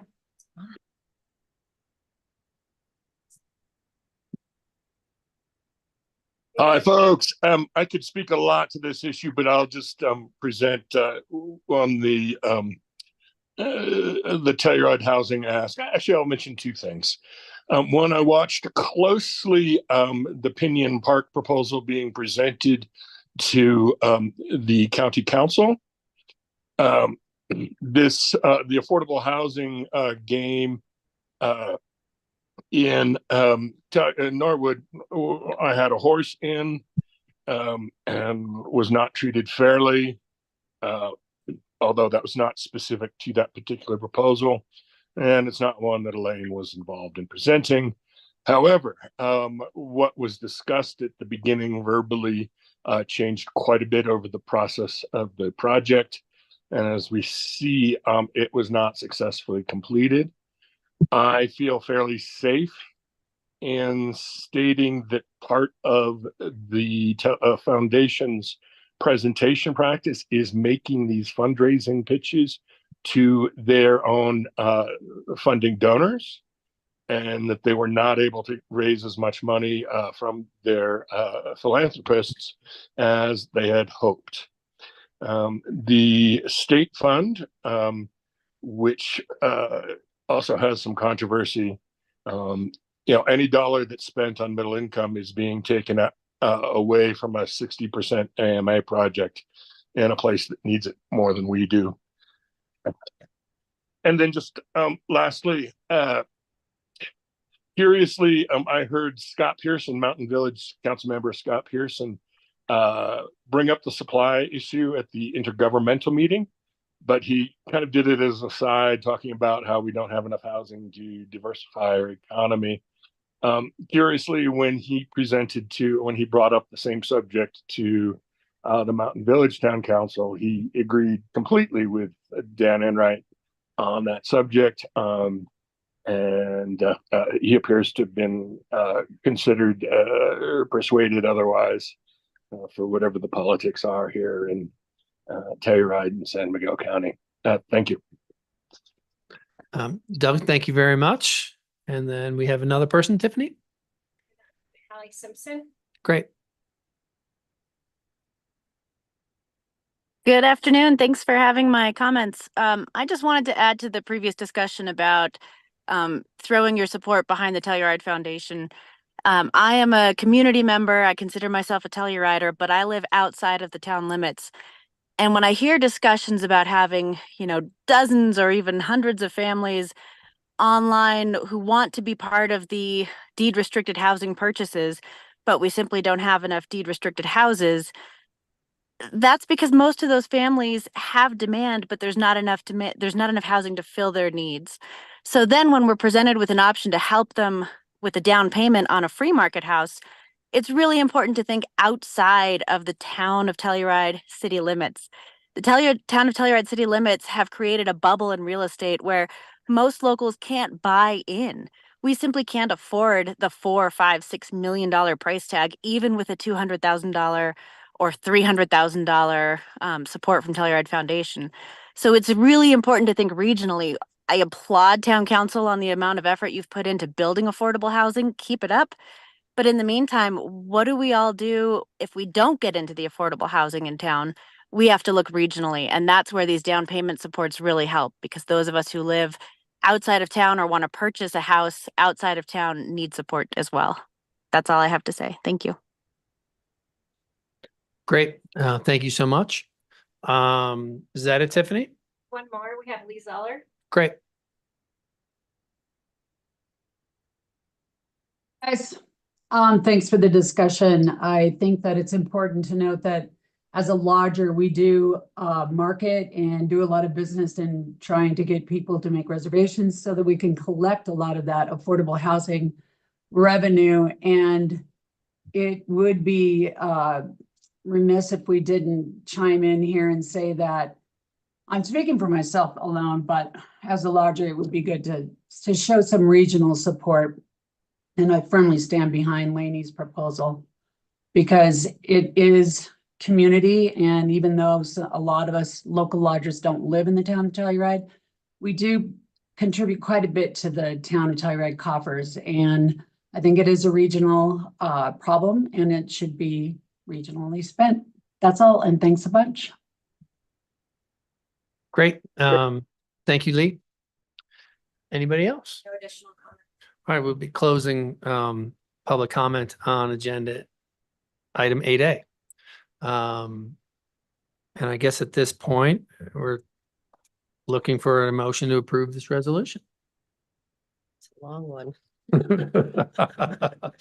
I move to approve a resolution of the Town Council of the Town of Telluride, Colorado, adopting the 2025 budget, including the general fund, debt service fund, restricted fund, energy mitigation fund, capital improvement fund, street bridge and alley fund, reserve capital improvement fund, water fund, wastewater fund, Sunnyside fund, Shandoka fund, Virginia Placer fund, parking enterprise fund, open space fund, transportation fund, conservation trust fund, affordable housing fund, airline guarantee fund, town lodgers tax fund, child development fund, health reserve fund, and the 5-year capital improvement plan, and levying general debt and museum property taxes for the year 2024 to be collected in 2025 to help defray the costs of government and to fund debt service obligations of the town of Telluride for the 2025 budget year, and adopting the town council 2025 goals and objectives. Think you, Did I just read the wrong one? no, No. Oh, adopted by the town, on this 19th day of November, you have to adopt them on this day.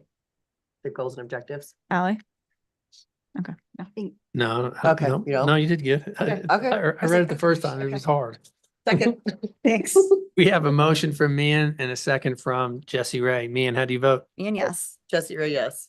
Ashley, yes. Dan, yes. Only yes. Geneva, yes. Teddy, yes, it is approved unanimously. Kaylee, thank you Thanks, so much for Kaylee. your time and sitting in that seat early.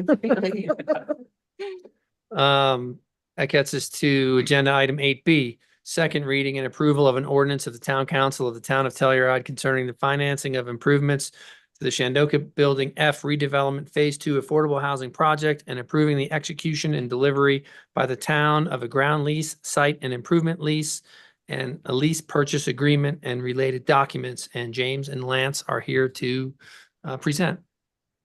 Thank you, Mayor Errico. James Van Hooser, Town of Telluride. Before you, we have the second reading of the financing for the Shandoka Building F Phase 2 project. This will be financed by a COP, Certificate of Participation.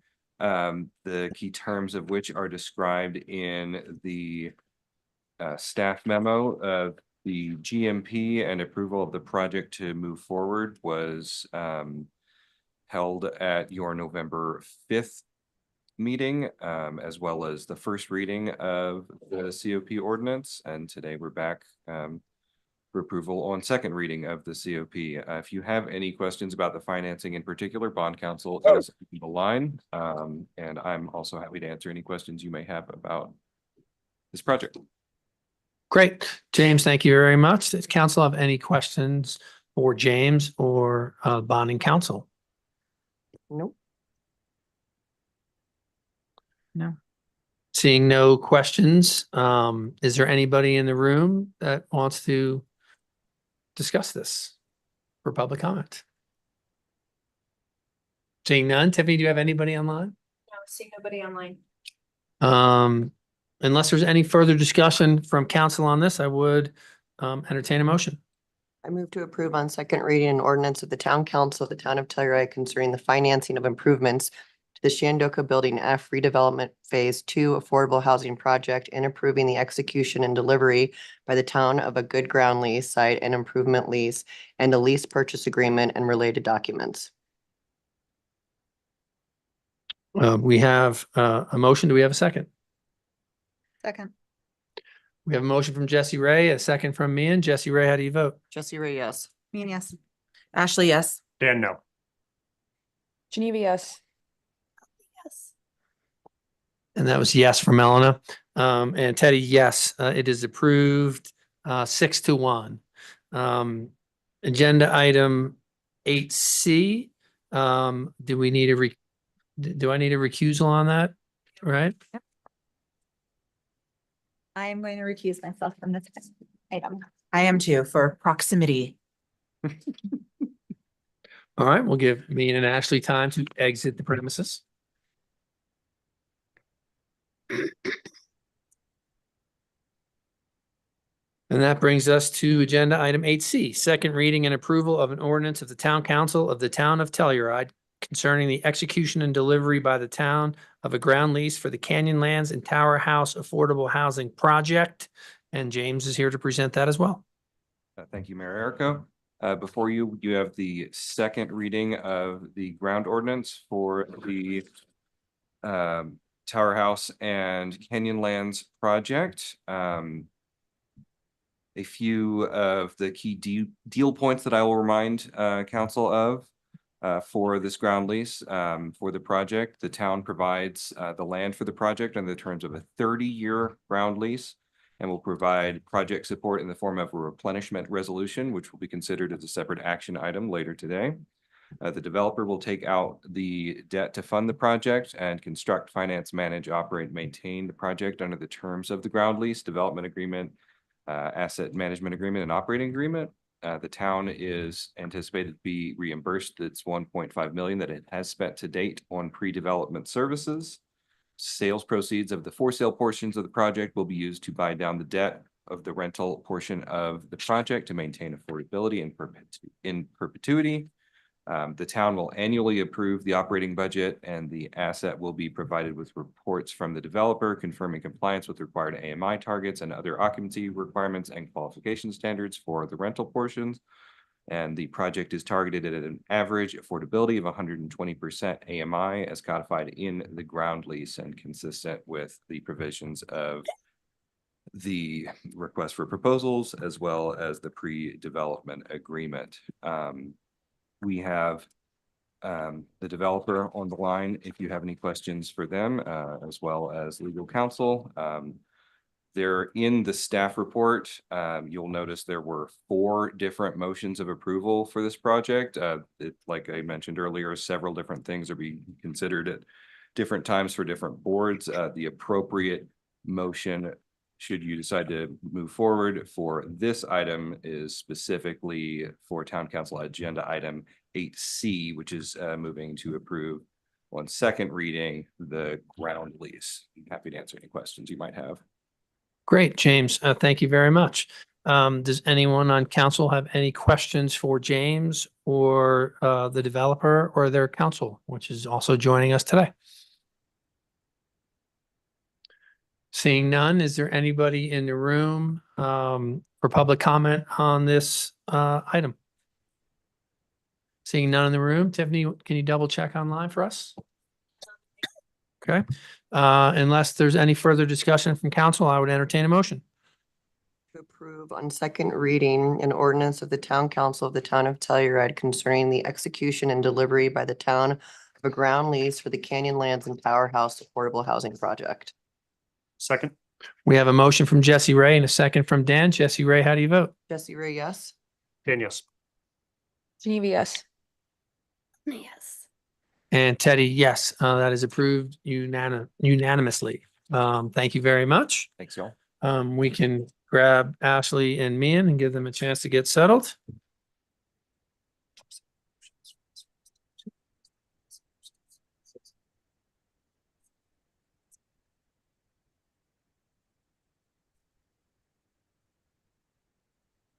Okay, that brings us to agenda item number 9, which is action items. We're gonna mix around a little bit. So we are gonna start with action item 9C. Actually, Mayor Errico, because we have translation services for our Telluride Housing Authority item that has a hard stop at 5 p.m. Okay. I might make a recommendation to move the Telluride Housing Authority to now to utilize our translation services for that item. Okay, so do we want to go into the Telluride Housing Authority meeting? Yes, please. Okay.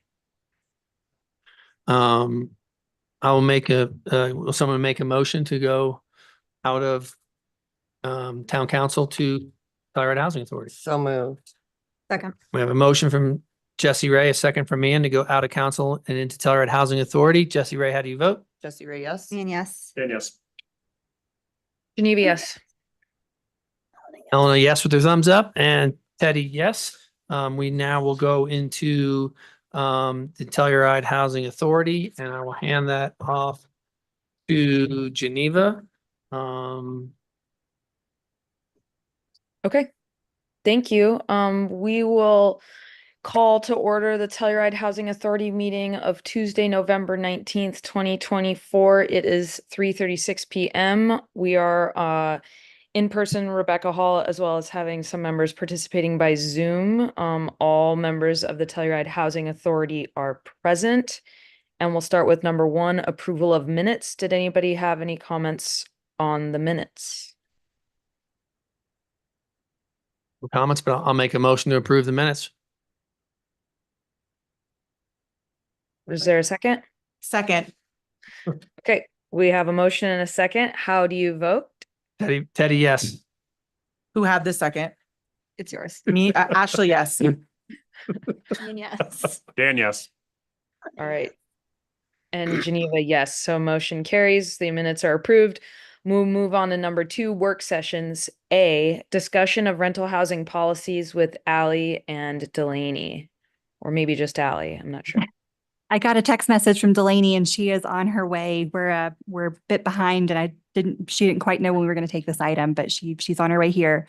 So at long last, this is our final, as it seems, work session on this item for adoption of the Telluride employee rental housing policies. So you might remember at the last meeting, we solicited direction from you as to any final changes you would like to see to these policies. Delaney did crunch the numbers for the rent deduction that you would like for an efficiency discount and did determine that 10% would be staff's recommended number, and that is what is reflected in these draft policies. However, if you would like to discuss implementation of either 15% or 20% with her when she gets in, I'm sure she would be happy to explain her calculation, but it is in the memo, so that's on pages 5 and 6. Other than that, there was a lot of minor cleanup to the draft policies. I would like to note one recommended change since this was added to the packet. Right now, we do have a minimum income threshold of 2.5 times the monthly rent amount. However, there is a state law passed in 2023 that would require us to only have that be 2 times. So that is one change I would like to make prior to final adoption of these policies. And thanks to Ashley for bringing that to our attention too. No problem. Okay, well, I mean, how should we does everybody's, I'm assuming, okay with making that change that Allie just laid out? I can't see everybody, but yes. Okay. Yes. Awesome. And if we want to, is there anything else we want to discuss while we wait for Delaney to arrive to discuss the efficiency deduction in rent? Do we want to wait for her? Should we just start? I mean, it could be that we all think that it's fine. It may not Okay. be. My preference would be the 15%, just because based on the numbers, it looked like it was the closest to if people took their it would be, apples to apples, basically, if they took all of the other reductions that they were allowed. I understand maybe people don't want that. They want it to be a little bit less, but I was comfortable with 15%. I agreed that 20% seemed a little too much to be taken off, but if everyone else just feels like 10%, I am fine with that. I think that, again, just the fact that you have 2 people occupying one space is a benefit for the entire program. So Elena, do you feel okay with 15%? I feel like this was one of your idea children. Yeah, I mean, I like 15% kind of for similar reasons that Ashley just stated. I think 20% feels like too much. 10%, I don't know if it sorry. I don't know if it is enough of a benefit to make it worth not just going into 2-bedroom. Like, I think that's what we're trying to encourage, is people using our bedrooms more efficiently instead of just having an extra bedroom for the sake of it. So I think the 15% feels good to me. Okay, that seems reasonable to me. Is anybody not for the 15%? I guess that's the easiest way to ask. I was in favor of 10%, for the reasons I stated prior, and because it is staff recommendation, and I would defer to that. That's my perspective. Okay, Teddy, Dan? I'm okay with the 15%. More of a deduction is better in my mind. 15% is preferable. I would go to 20, but I mean, I'm gonna be voting no on this, so it doesn't even matter that much. Thank you. Well, you could get something that you Sure. So are 50, more comfortable with. 15% is preferable. I'm okay with 15% too. Okay, great. And just so you know, Geneva, Delaney did just enter the room. And I appreciate her running over here. If we want to hear, yeah, okay, great. If you want to hear any of her input from the 10% to 15%. We would love to hear it. So we're discussing the staff recommendation of the 10% versus a 15% deduction for the scenario of, I forget what they're Yes. calling it, but Sorry. Here's the staff info. On a different time. Take a schedule. deep breath. I've been listening all day. So in reference to the 10, 15, or 20, based on a deduction for specifically a 2-person household living in a smaller unit, instead of taking the regular deductions, if you will. I mean, it all just came down to the numbers, and I literally ran through the scenario with the number of units at each property. So for example, at Virginia Placer, there's 6 studios, but we only count 4 because 2 of them are allocated to on-call units to town. So 4 studios and 3 tiny homes. And I went through each of the scenarios and used the models that we had from our budget discussions prior and deducted the requisite amount of money. 10 is ideal. 15 is not ideal. It would be okay if we knew definitively what other households that are in larger units, how many deductions they're actually going to be taking. But as a lot of these exercises through this budgeting process have been, there's a lot of hypotheticals. We don't know if a 3-person household is going to, depending on how the rest of this goes, if they're going to take a $45,000 deduction off of their income and potentially go down 3 tiers, or if they're going to have only 1 person taking deductions. So coming straight from the budget perspective, 20% was not attainable to keep our numbers where they needed to be. 10% was okay. 15% would only really work if the majority of people, more than 60% of the households who could take deductions, only took partial deductions. Just so I'm clear to understand like what your process. So did you apply the efficiency, whatever deduction to every unit that currently would qualify for it? Or did you just say if all of these 1-room or studios were a double occupancy and got the efficiency budget, how would that, or efficiency deduction, how would that affect The it? second one, I did it with every unit. If every unit had 2 people in it and it was reduced, this is how much it would be reduced by. Okay, but that's There's not that many. yeah, and there's not that many, and the chances that every unit becomes one of these double occupancies seems kind of, I don't know, unlikely that every unit would go from a single occupancy would become a double occupancy. So because of that, it feels like we could still offer that 15% as an encouragement for people to do that, rather than say, well, why would I move into a 1-bedroom with my partner when we could spend almost the same or even just slightly more and occupy a 2-bedroom with a bedroom that now becomes our craft room or our guest room. I think that's a fair assessment of the situation, yes. So do people feel good then about 15%? Elena's got a bubble with it. Funny. That's cute. Okay. It sounds like we have consensus that we feel okay about 15%. And so that would be an amendment to these policies. Is there anything else, Ally, that we need to address today?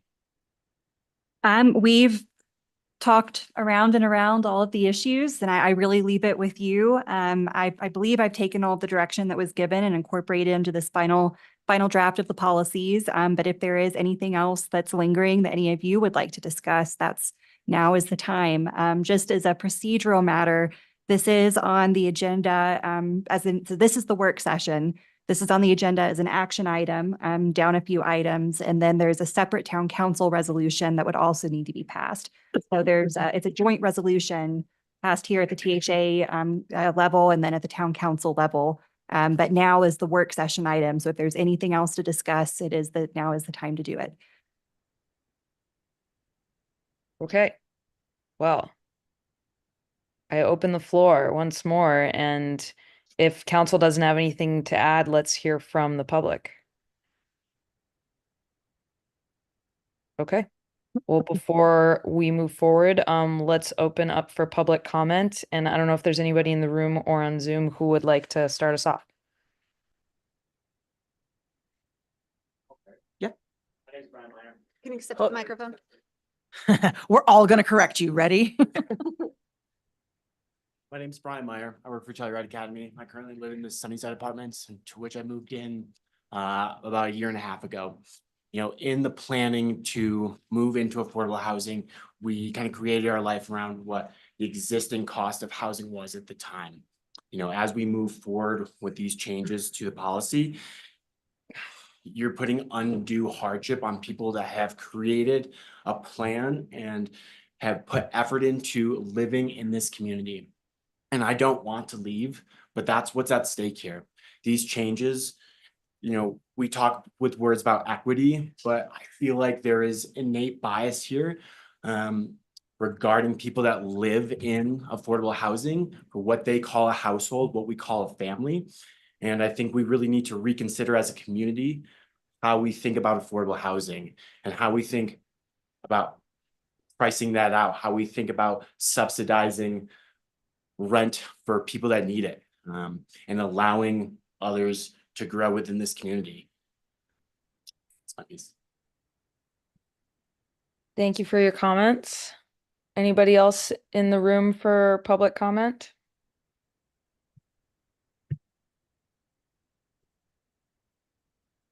See none. Online.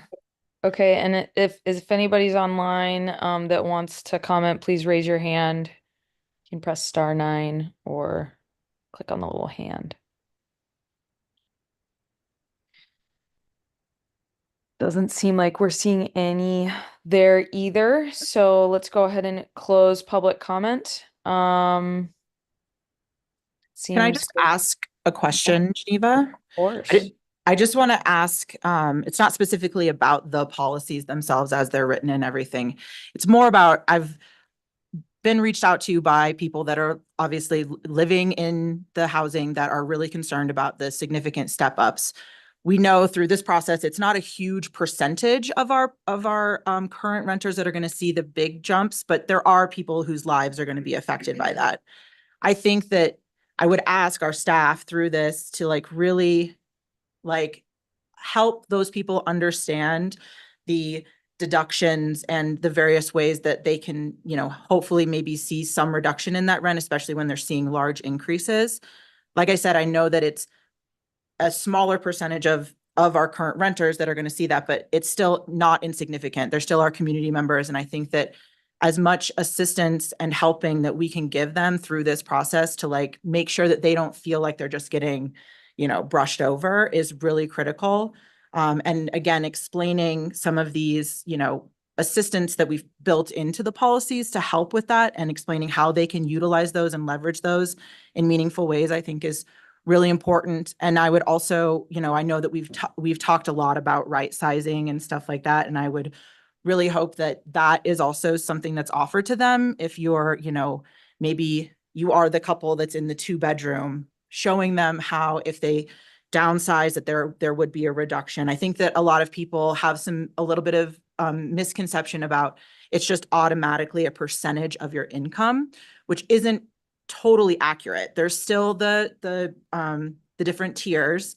And then within that, depending on the type of unit that you have, you will also see a different price reduction. So like I said, if you're in, maybe a space where you have an extra bedroom or something like that, and you could look at moving into something smaller, you will see a reduction in your rent. You're not going to pay the same amount. And so, like I said, I think that just helping our community members that are going to be feeling this pretty significantly and showing them that we are taking different allowances into effect and that it's just not automatically a percentage of your income. There is some adjustment in there. And that while they might be looking at these charts and are thinking that their rent is going to be at this specific rate, really helping them understand how that they can take advantage of the deductions and then possibly encouraging them to look into like more of a right sizing situation. Thank you for saying that, because one of the biggest pieces of this for our department is the educational piece. And this, I hope other people are listening, even if they haven't asked any questions. We've had dozens of meetings with folks already, and we've been using the language that one uses before something is adopted. This is what's being presented. It is not yet adopted, but this is the direction it is going in now, just so people are prepared. And in several cases, people have actually been quite surprised to find out that their rent is actually decreasing over what it currently is without deductions. So we would definitely, and this is why I hope people are listening, we would encourage people to get in touch with us and make an appointment pretty soon. That will all be online on our website, where they can just block out some time if we have the time available. They can call us or email us to make an appointment, and the sooner the better, because we do have, I believe, some lead time. I think we're still requesting that none of this goes into effect immediately in practice, so that we do have time to meet with people and explain all of this. I think that's a great point from Ashley, and thanks for addressing that, Delaney. Could you also sort of provide a summary of the sort of phased rollout plan that we have, and that, we have limits on how much a household's rent can go up to get to the target amount within the new guidelines or new policies, excuse me? You would like me to do that now, or when we Maybe, meet? I think that it's going to make the most sense for folks when they get to hear a one-on-one with you, but I think that just sort of mentioning the maximum percentage, I'm sorry, I would say it, I just don't have it right in front of me, of how we're going to phase this implementation. Sure. And I did also want to mention, I was just checking my calendar. We are having 2 public forums on December 11th about all of this. One in the morning at 9 a.m. and one in the evening at 6 p.m. And those are both in the program room at the library. So that will also be on the website as a reminder to the public that we're having those meetings. The rollout from what we discussed at the last meeting, first and foremost, I want everybody to understand that the leases that they have now will be honored. So if somebody has a lease that expires in August of 2025, that's not changing. Whatever their rent is right now, that's what it is until the lease expires in August of 2025. Then the rollout will be depending on what tier your household lands in. There will be a pro rata increase, if you will. If your increase is less than 10%, you will have one increase, you will be done. And you will also have the ability to have a 2-year lease at that rate. Once you are once you achieve the tier your household is in and you're done with that, it's been fully implemented, you can ask for a 2-year lease. If you're between 11% and, sorry, I didn't have this open because I thought I had an hour left. 11% and 29%. We would like to do it in 2 phases. I might have the numbers wrong, so I apologize, but it will be phased. But the biggest phase that we would like to see is that we give a 2-year complete implementation at the maximum, because at 6-month leases, because if we don't, it will be an infinite horizon, because each time the AMIs go up the following year, we will be chasing that end goal. I also want to say that the right sizing that you talked about, we're working with the households who are at that higher end, the really higher end, and I'm happy to announce, and they were happy for me to do this. The one who's way up is buying a house in Lawson Hill. And it actually, I was thanked it took this process and us talking to them to actually, as she said, light a fire for them to do this, and they're ecstatic. And we have a couple other households that are looking into the option of purchasing. So I hope that kind of answered it, Geneva. It's broken down at less than 10%, 10 to 20, basically 20. I have it in front of me. You do? Yep. Awesome. Thank you, Zoe. Yeah, any rent increases of less than 10% would be issued a 12-month lease at renewal, and they would see that 10%, less than 10% increase. 6-month leases for all others would be issued to complete implementation within the 2-year period. So a maximum incremental rent increase of 10% for households with less than a 30% total rent increase over the current rates, a maximum incremental rent increase of 15% for households with more than a 31 and less than a 49% total rent increase over current rates, and a maximum incremental rent increase of 20% for households with more than a 50% total rent increase over the current rates. And then staff would work with those that have more than the 50%. But again, Great. and I just want to reiterate, it's really important that we speak to everyone. I hope people come to the forums. They're going to be extremely helpful. But more importantly, if you know your household is at that higher range, please make an appointment with us, because once we can talk about the deductions, I believe truly we've worked through some of these scenarios internally with what we know. We don't think it's as dire as a few people have who really think they know what's happening. Does that make sense? Okay. I think that some people's concerns might be a little bit calmed when they see what their rents will be with the deductions, is I think what you're trying to say. Yes. Is Thank that it you. might not be as dire as they're projecting. Yes. Okay, great. Well, this is a really long document and we've spent a lot of time on it. And I think it's fair to say that we as a Telluride Housing Authority and the Telluride Housing Authority subcommittee specifically are committed to keeping a close eye on how these policies affect real life, and are completely open to feedback and changing or amending them in the future, just like we do with our deed restricted ownership policies, or guidelines. So I think that unless anybody has anything else to add, I would entertain a motion, reminding that whoever makes a motion should include the change for the 15% I've got it. efficiency. So discount. two things real quick, Geneva. One, we're on the work session, so we're not in the action items yet. And then two, I think I'd like to go ahead and propose that language for whoever does decide on planning on making the motion. So I have changed the efficiency discount to 15%, changed Okay. the minimum income to 2 times the monthly rent, and adopt the implementation plan of the 10/29/2024 staff memorandum on this item. Okay, Great. Sorry for jumping ahead. The recommendations were just. And Yeah. there are two proposed motions that I put in both memorandums for this. Well, actually, I Got think it. it's one memorandum. So this will be the second motion. So you'll be adopting this with the additional changes. Can you restate the 10/29/24 language? Adopt the implementation plan of the 10/29/2024 staff memorandum on this item.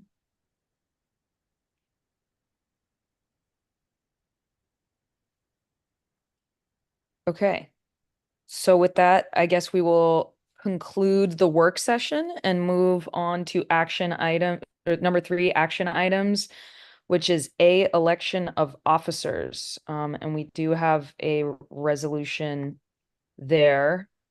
I have one more year and I would love to remain chair, but open to discussions with everybody about this topic, I guess. I think that's great. I think you're doing a wonderful job and I support you remaining as chair. Me too. Okay, thanks. Dan, are you interested in remaining vice chair? Very much am. I think as the one person on council who currently still lives within the rental housing program, that perspective continues to have a high degree of value. I think my participation and my attendance records speak loudly. I've been very committed and involved in this process. Even though we've disagreed, we've worked hard, and we still don't agree on these new policies, and that's fine. But I'm still here. I'm still remain committed to serving my town to the best of my abilities now more than ever. So I'd love to continue to serve in that role. Okay, thanks, Dan. And then for secretary, is that me in right now? Oh, it's Elena. I'm just the alternate. I would like to continue. Okay, great. Unless anyone is opposed to us, the three of us retaining those seats, we could move on to the THA subcommittee members. I'm assuming that the three of us all would like to remain and would just ask if Mian would like to stay as the alternate member. Yep, that's great. Okay, is anybody opposed to approving this as we must for our charter for this organization? I move to approve the current members of the Telluride Housing Authority and Telluride Housing Subcommittee and to remain the same. Does that work? We do have a motion, a recommended motion in the packet. I resolve that the Board of Commissioners, that one. Yeah, I think I have it. Yeah. I move to approve resolutions of the Telluride Housing Authority certifying election of officers and designating members of the Telluride Housing Authority Subcommittee. Do you need me to state those designations? Yeah, we'll fill in based on the conversation and this motion's sufficient. Thank you. A second. Okay, great. We have a motion from Dan and a second from Ashley. How do you vote? And yes. Ashley, yes. Jesse Ray, yes. Teddy. Oh, sorry. Oh, that's right. Teddy, yes. Yes. Elena said yes. And Geneva, yes. Motion carries unanimously. We have successfully elected our officers. Then we'll move on to C. Or wait, no, that was C.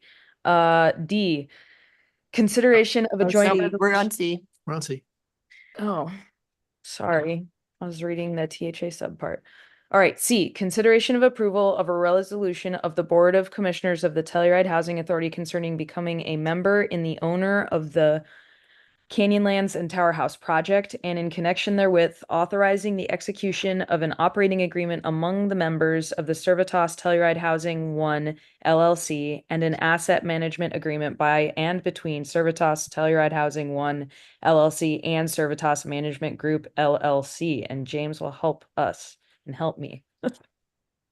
Thank you, Chairperson Shawnette. You're doing great.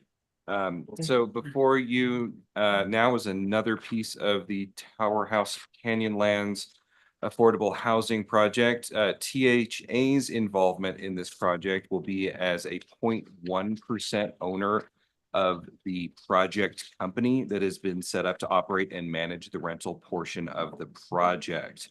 The resolution before you authorizes the THA to become that 0.1% owner as always, and also to sign the operating and asset management agreements associated with operating and managing the rental properties. We have the developers council and towns council on the available on Zoom if you have any questions for them. And I'm also happy to take any questions on this item. As mentioned, if you're looking for a draft motion, it would be the THA motion, which I believe is the last of the 4 recommended motions in the staff memo for THA agenda item 3C. Okay. Does anybody have questions for staff? I know we've talked about this a few times, but it is an innovative and interesting new way of approaching building housing. So if you have any questions, please feel free. I just have a question about the AMI income limit that seems at 150% seems low. I just want to make sure I'm understanding that and that that's what our desire is. I'm just a little surprised because that's not necessarily in line with the policies that we just passed. Actually, one quick second, may I ask, Ally, are recusal issues different in TA? Are there rules different for THA than they are for town council? Yes. Okay, got it. Thank you. There's no proximity we're good. requirement. Great. I just had my life flash format. Oh, no, you're fine. Yes, it is proposed to be different. That is what town council settled upon in the ground lease. The intent of this was not to mirror the town owned and operated assets. Was trying to slot in as something slightly different. Okay, that was just something that stood out to me, and it just, like I said, after going through this whole Understood. process seemed low, but if that's where we landed, then that's where we landed. Okay.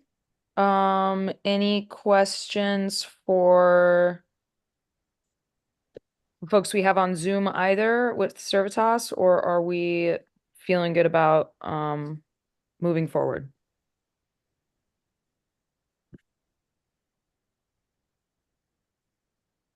Okay, well, I would entertain a motion then. I move to approve a resolution of the Board of Commissioners of the Telluride Housing Authority concerning becoming a member and the owner of the Canyon Lands and Tower House project, and in connection therewith authorizing the execution of an operating agreement among the members of the Servitas Telluride Housing LLC and an assessment and asset management agreement by and between Servitas Telluride Housing LLC and Servitas Management Group LLC. A second. All right, we have a motion from Jesse Ray and a second from Dan. I realized I didn't take any public comment, so if there's any public comment before we vote on this, I would open the floor. There's nobody. Seeing none, we will close public comment and vote. Jesse Ray, yes. Dan, yes. Teddy, yes. Me and yes. Ashley, yes. Yes. And Geneva, yes. Motion carries 7-0. Thank you, James and Lance. And we'll move next to D, consideration of a joint resolution of the Town Council of the Town of Telluride, Colorado, and the Telluride Housing Authority adopting the Telluride employee rental housing policies. Back to Ally and Delaney. So what we were discussing earlier, but now with an action item. I think we have discussed everything here, but I would still like to open the floor to any public comment if anybody would like to provide that right now. Seeing none. Okay. Well, then we will close public comment. And I would entertain any more comments from council or a motion. I can make a motion. I move to approve a joint resolution of the Town Council of the Town of Telluride and the Telluride Housing Authority adopting the Telluride employee rental housing policies as presented with the following additional changes at section 103.4.h.4i. Please make that a 15% rent reduction. And section 103.4.hi, adjust minimum income requirements to 2 times the rent and adopt the implementation plan as seen in the 10/29/24 memorandum on this item. Second. All right, we have a motion from Mian and a second from Ashley. Is there any more discussion? Okay, let's vote. Mian, yes. Ashley, yes. Basira, yes. Teddy, yes. Dan, no. And Geneva, yes. Motion passes 6-1. Thanks everyone and to everyone in the public for your long and thorough commitment to this process and all the feedback, and special thanks to staff for getting through the weeds with us on this one. Anybody who has been following along, we have adopted these policies, and please tune in on December 11th for some community info sessions to sort of evaluate what that would mean for you in an easier to understand presentation than a council meeting, with more opportunity to ask questions. And we will definitely have interpretation there. So thank you so much. And by unanimous consent, we will adjourn the Telluride Housing Authority meeting of November 19th and go back as town council. Block 23, right? We have to go block 23 next, right? Oh, we have to go back to council and then go into block 23? I think so. Is that Ally? Anybody? Yeah, block Yeah. 23 is not urgent, so if you wanted to take action items first, the order doesn't matter. We could do that later. It's up to you. But yes, you do have to go back into council and then, or you can just adjourn to sit and convene as block 23 now. Let's just adjourn and just hammer out the block 23 housing. It's a quick item. It's quick. Yep. So So let's get a motion to convene as block 23, please. So moved. okay, we have a motion to convene as block 23 Housing Corporation. Do we have a second? A second. We have a motion and a second. Jesse Ray, how do you vote? Jesse Ray, yes. Ashley, yes. Mian, yes. Yes. Geneva, yes. Teddy, yes. It's approved unanimously. Dan stepped out of the room. And Okay. we are in the block 23 Housing Corporation meeting. I'll hand it over to Geneva. All right, we're going to call to order the Block 23 Housing Corporation Annual Meeting of the Board of Directors, Tuesday, November 19th, 2024 at 4:13 p.m. Roll call, we are all present either in person or on Zoom. Commissioner Enright stepped out for a moment, but I am assuming he will be back shortly, and we will proceed with number 1, approval of minutes. I move there- to approve the minutes as presented. Second.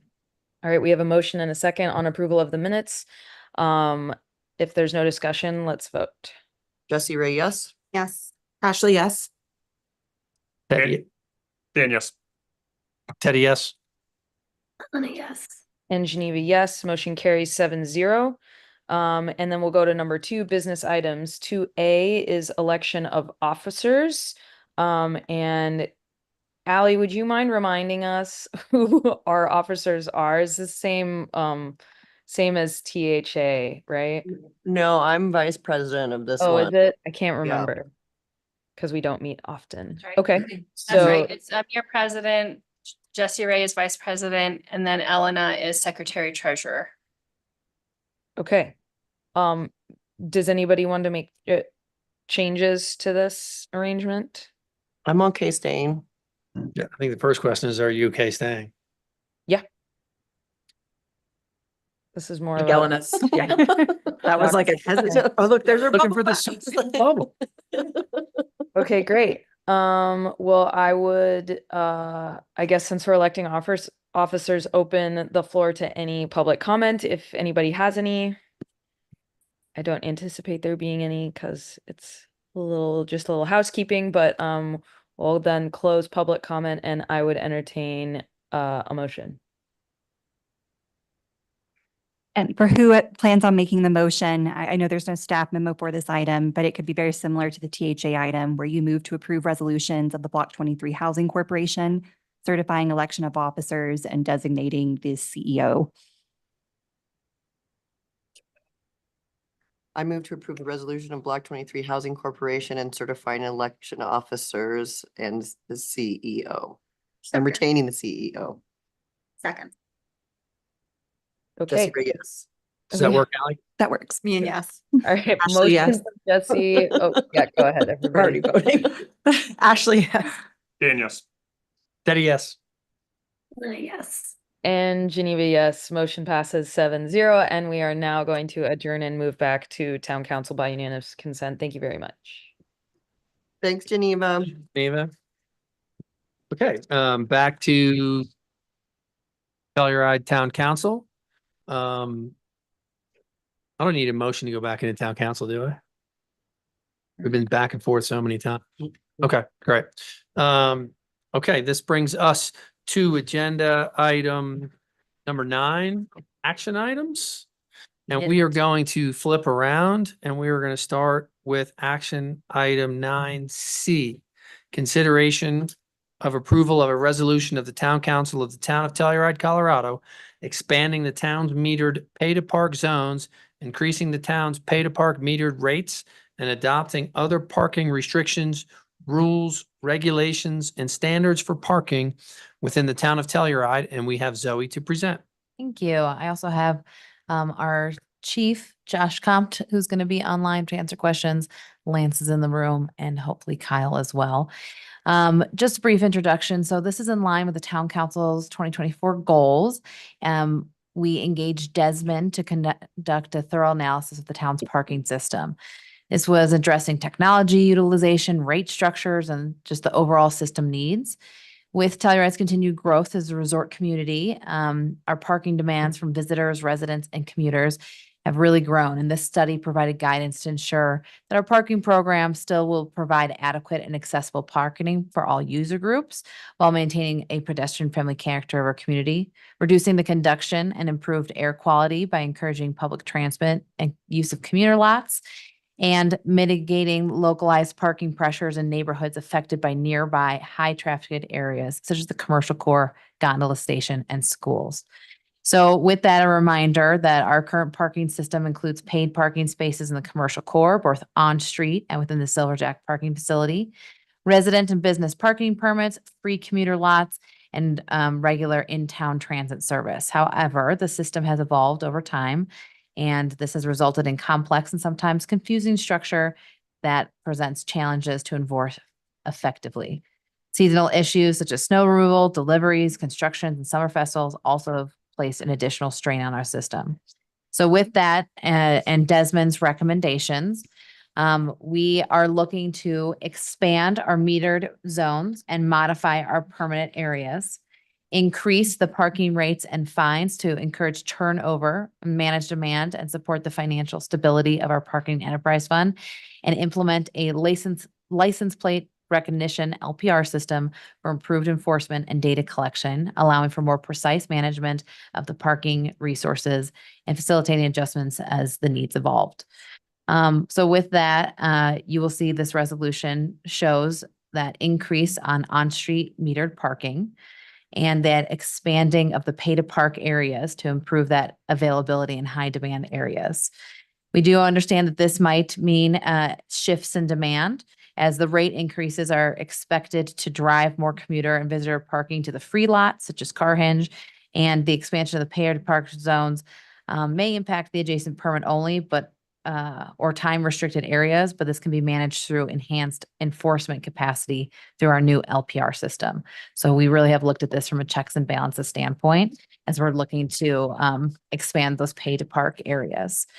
And the exempting G permit holders from the pay to park regulations. So just a reminder that G permit zones will maintain their current exemptions from time restrictions to ensure no disruption to their parking access.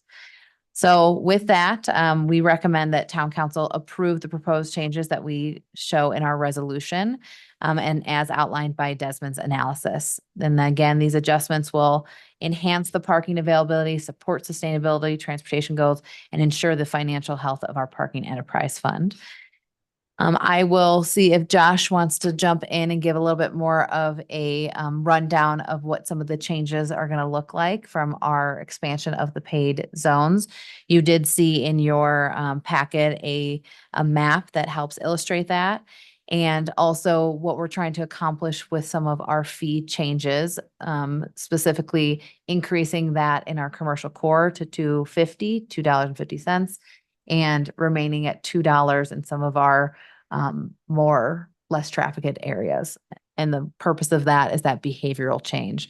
Silverjack parking will also remain at that $2 amount to encourage people to utilize that asset as well. But Josh, if you are on and want to add anything, please do. And Dan, you have a question. Yeah, when we were sort of discussing this a couple months ago, I had raised the idea of an upfront year-long pass to allow for parking in that, because I just know the way that many of our locals utilize parking in this town. They're not often staying very long at a spot. They'll park, run an errand, move their car, go to lunch, park again. And that type of utilization just is less conducive with the pay meters and paying for it in that way. And I want to make it easy for people to do the right thing, incentivize that, and still be able to collect revenue for it. And so that idea was raised, and I think there was some other support amongst the rest of council for that. A locals Yeah, pass. yeah, Mhm. type of thing. Yeah, obviously, if you live here, you'll have a permit pass associated with your housing for those. So this is strictly for the local workforce commuting into town. Not necessarily, because you're like, I don't get a parking I don't pass. get a pass either. Ellen's like, I live at Telluride Lodge. We don't get any sort of pass at all. So, and it sounds like Elena is in a similar situation. I think I agree with Dan 100% that if I had the ability, especially now if we're going to be utilizing like license plate readers, to say my vehicle, this license plate, I would like to prepay $100 a year or something like, I'm just using a number. Everyone don't like come for me, but I want to prepay $100 to be able to park in these zones. I think you would find that would incentivize a pay for parking behavior that right now people just kind of roll the dice with the metered parking and go, I'm not going to pay. What are the chances that somebody is out ticketing right now? And I guess, so to balance that, so we're just going to use you guys as an example because that's what we're talking about. Another part of our master planning and some of those pieces from the sustainability piece is to not encourage parking.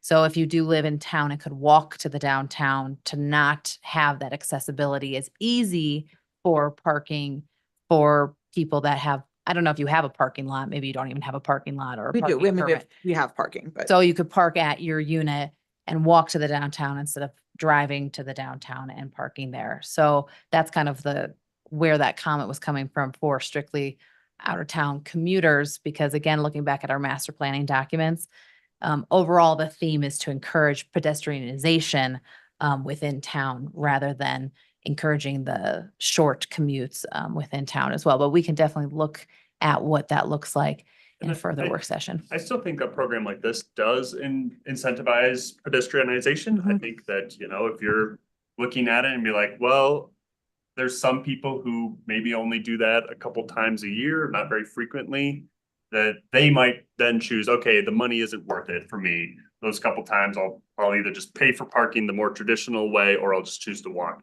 then. But I agree with Ashley. Many people just roll the dice. They just go and figure it out. And a lot of people, especially a lot of it's their jobs while they're running around for work, and they just don't necessarily have the time to park on the West End, hope they catch the bus, and do it this way. I think for some of those, there will be some reduction in the number of people parking in these areas. But again, enough people will still need to do that just for whatever circumstances in their lives, whether it's work or running around with their kids, getting them to their various appointments, things like that.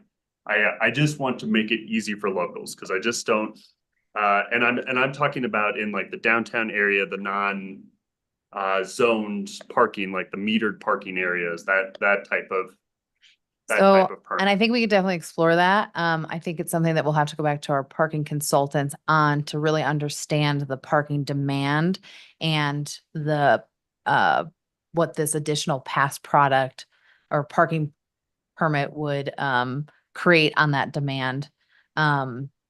Again, just because the recommendations of the parking structure study were strictly looking to mitigate some behaviors like that, like, moving people to Carhinge more so that they would walk and catch the bus and have less of that transient or short traffic coming into the commercial core. But we can look at that as a priority, I think, with our consultants a little bit further. My question to that suggestion is, we'll use Ashley's $100 and you buy that locals pass. Is there a way to police the use? Cause my fear would be, I paid $100. I'm going to park in front of the Sheridan and leave it there all damn day, Well, that's right. No, days a year. You could. No, I think what you would do is you would say that it's like, it gives you 2 hours or something, like kind of like in line with the permitting that you're allowed in other places. I don't know. I don't It's like think it an would be, you would ease, it's be like able a to leave. 2-hour That's how I limit. envisioned it. Yeah. Yeah, I So it's wasn't kind of using prepaying for 2-hour Yeah, parking. yeah. So Josh, 2-hour I'll blocks. let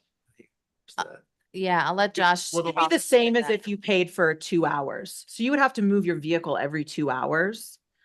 The same way that like if you go to, it's the same thing as if you go to the text QR now, code. right? The QR code thing. You text the thing and say, I'm going to purchase however many hours to park here. Right. This one wouldn't just give you unlimited 24-hour, 24/7 parking. It would allow you 2-hour chunks to park. So you would still have to move your vehicle around town, was my envision of it. But you still have, Okay, that's different than how it's, so thank you Yes. for that clarification. okay, but then so you would still sign up when you parked somewhere. You wouldn't have to do anything. You would sign up at the beginning of the year and you would say, I would like a year pass that allows me to park 2-hour stints across the town of Telluride without having to get out my phone, text the whatever thing on there, get the thing, put my license plate number in. That is complicated. People have at least told me that they hate it. Yeah, no, I get it. I personally, admittedly, a lot of times will forego even doing it and just risk it. And sometimes I get a ticket and sometimes I don't. What I'm saying is I would prefer to just pay something upfront that would give me the ability to do this type of shorter term parking around town. You would probably get more money out of me than the number of tickets that I get a year if I paid for it upfront. And then I would be contributing to the parking and hopefully acting in a lawful way.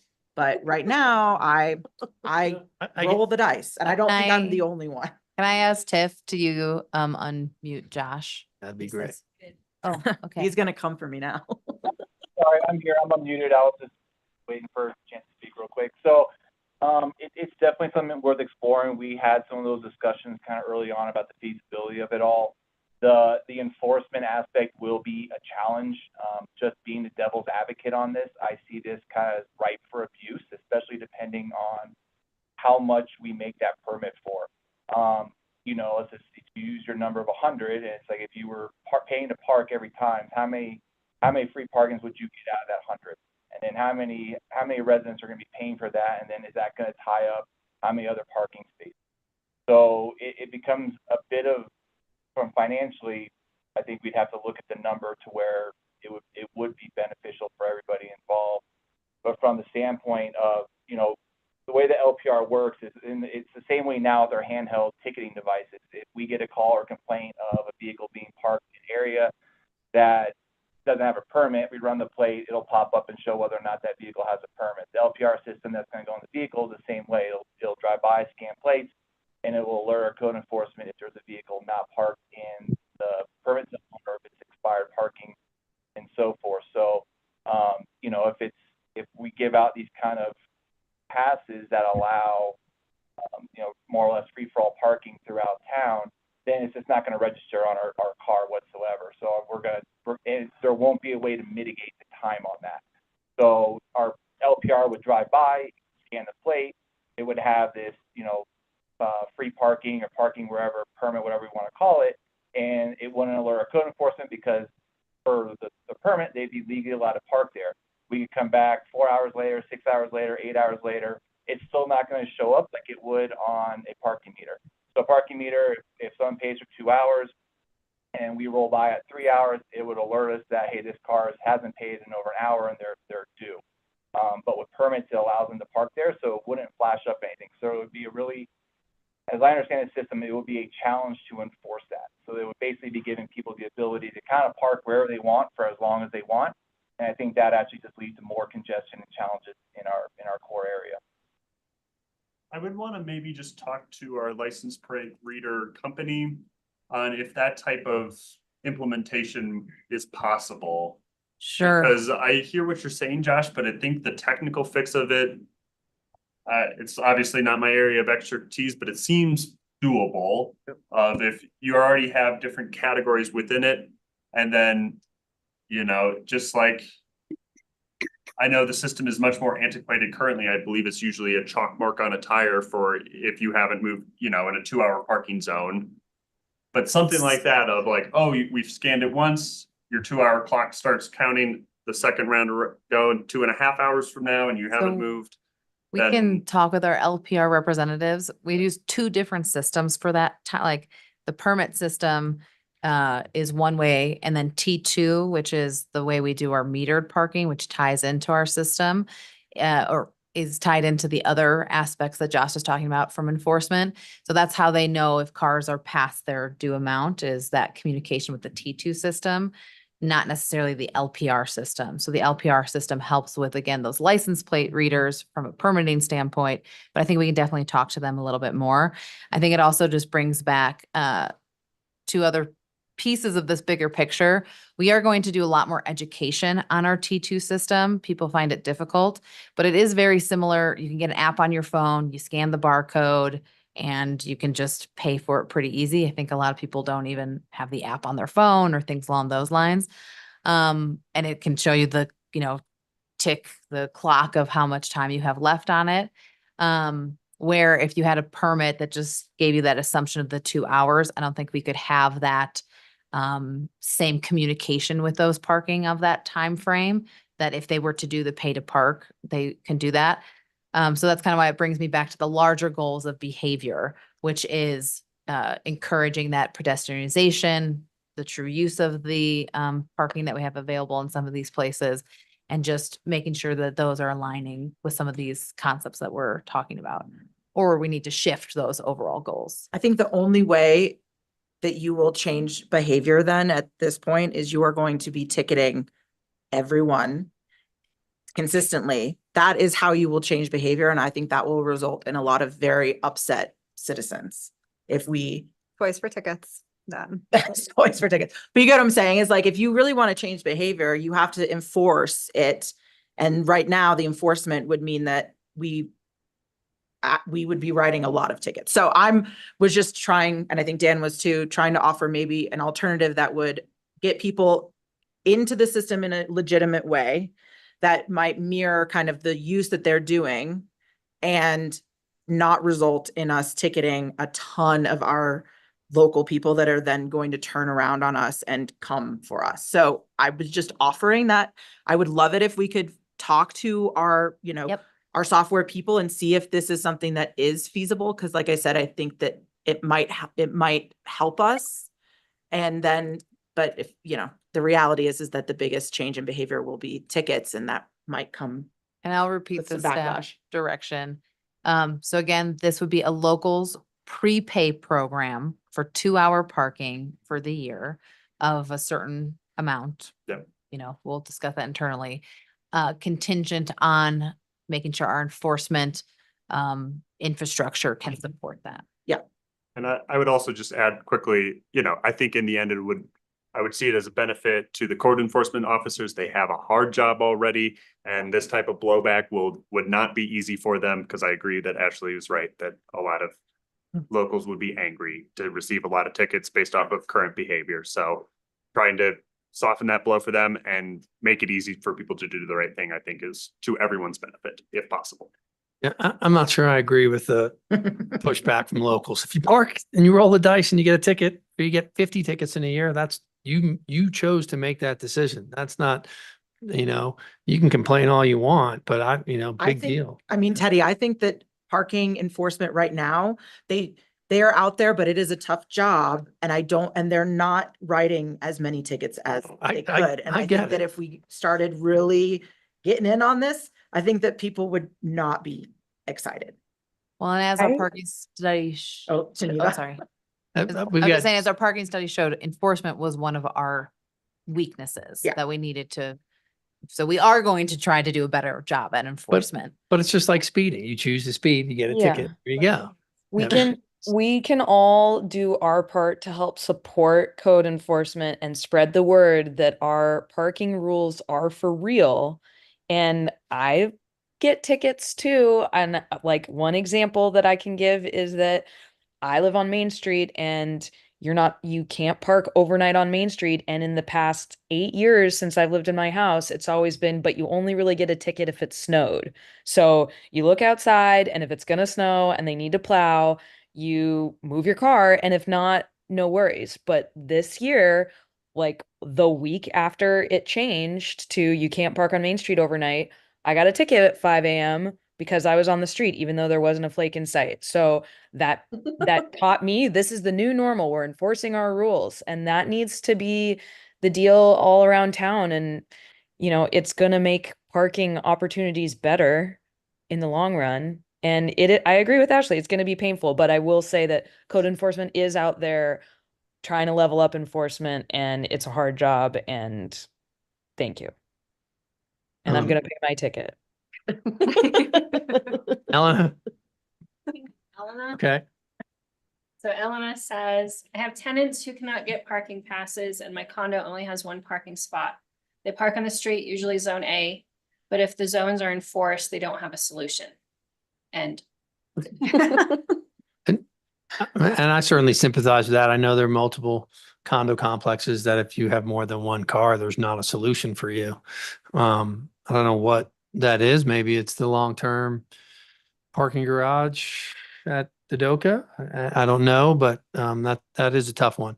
That there are people who just don't have any choice of where to park and have to roll the dice over and over and over. And that's a tough one, because they can't pay for an A zone, and they can just get ticketed over and over and over for it. I'm more sympathetic to that, because we don't have a solution for them. And I'll just keep bringing it back to the original outlining goals of our parking program, and making sure that we're meeting those mission statements. Great. Before I open up for public comment, are there any further questions on this? We went through it pretty detailed. I want to make sure that there's no questions unanswered. Yeah, I mean, I do. So I want, with the suggestion, I know I have 2 supporters of that suggestion, so I just wanted to make sure that staff has an understanding. And then 2, what does that mean within the context of this passing of this resolution? If there is additional pass products that they might want to consider. Can we pass this resolution with an addition at another point, or? So if they want to, just like we did with THA, direct specific changes today, then we can go ahead and pass this resolution. If you would like to bring it back for further discussion before ultimately adopting it, then we can definitely put this on the next agenda as well. And our hope was, just from a timing perspective for council to understand, to implement for January 1 with that understanding, and give time for education and communication of the new policies. So more than welcome to push it to December 10th. It just maybe shortens some of that firm window of communication and education. I'm okay with passing it as long as we keep exploring this paid park thing, or I'm okay either way, really. Can we look at potentially, if we're gonna look at this, can we look at maybe doing that pay to park plan in the parking structure? Because I think When you say parking like structure, Silverjack, Silverjack. pay to park that would structure. be what we would use, because I think it's hard to find. I think like visitors don't necessarily use it, but locals know where it is.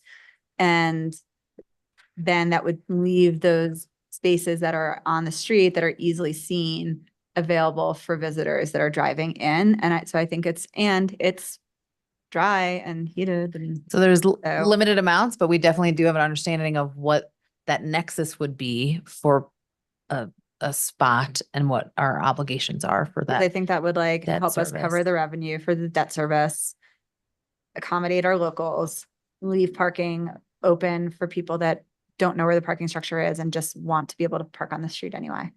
So you're saying just like prepay for a 2 hour in Silverjack? Yeah, like it's like a parking structure pass or something like that.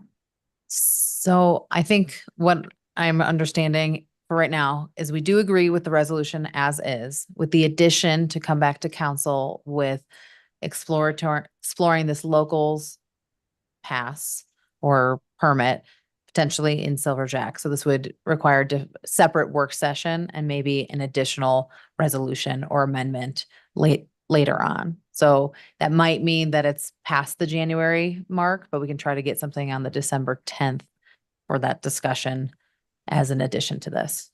I'd like to know if there's a negative or a positive benefit to the merchants for this as well. Yeah. Mm-hmm. I think that's we haven't brought up that piece and is and I'll say either way, right? Is the local that's using this spending more money than the tourist or second homeowner that lives in the village or whatever, or vice versa? And I'd like to try to figure that out before we implement it too. Just someone come up with an educated guess on that. There's feedback that we got during like at the end of COVID when we were discussing continuing to keep Main Street closed from the merchants, and maybe if we could like pull that feedback, how they felt about their need to have their shoppers parking in front of their stores could be great. And we don't have to reinvent the wheel. Yeah. Just something to give us an idea, except we didn't discuss that aspect too. And there's best practices that kind of were shown through our parking study of kind of that turnover rate and having that for a thriving commercial core and the importance of that. Again, feeding some of the recommendations that we have. And here. Denman might have some historical information on that too, from their being specialists in this field. I'm not sure they want me paying my $100 and parking everywhere, to be honest. I like it, but I'm not sure it's the best. But it will be something that staff will explore and bring back to council, hopefully on December 10th, for additive discussion to this. Right. But we can pass this as stated if we choose to. As long as you're comfortable with all of this moving forward for implementation. Any other further questions from council for Zoe on this topic? Seeing none, is there anybody in the room? Kyle's got his hand up. Okay. Yep, can you hear me? Yep. Afternoon, thanks.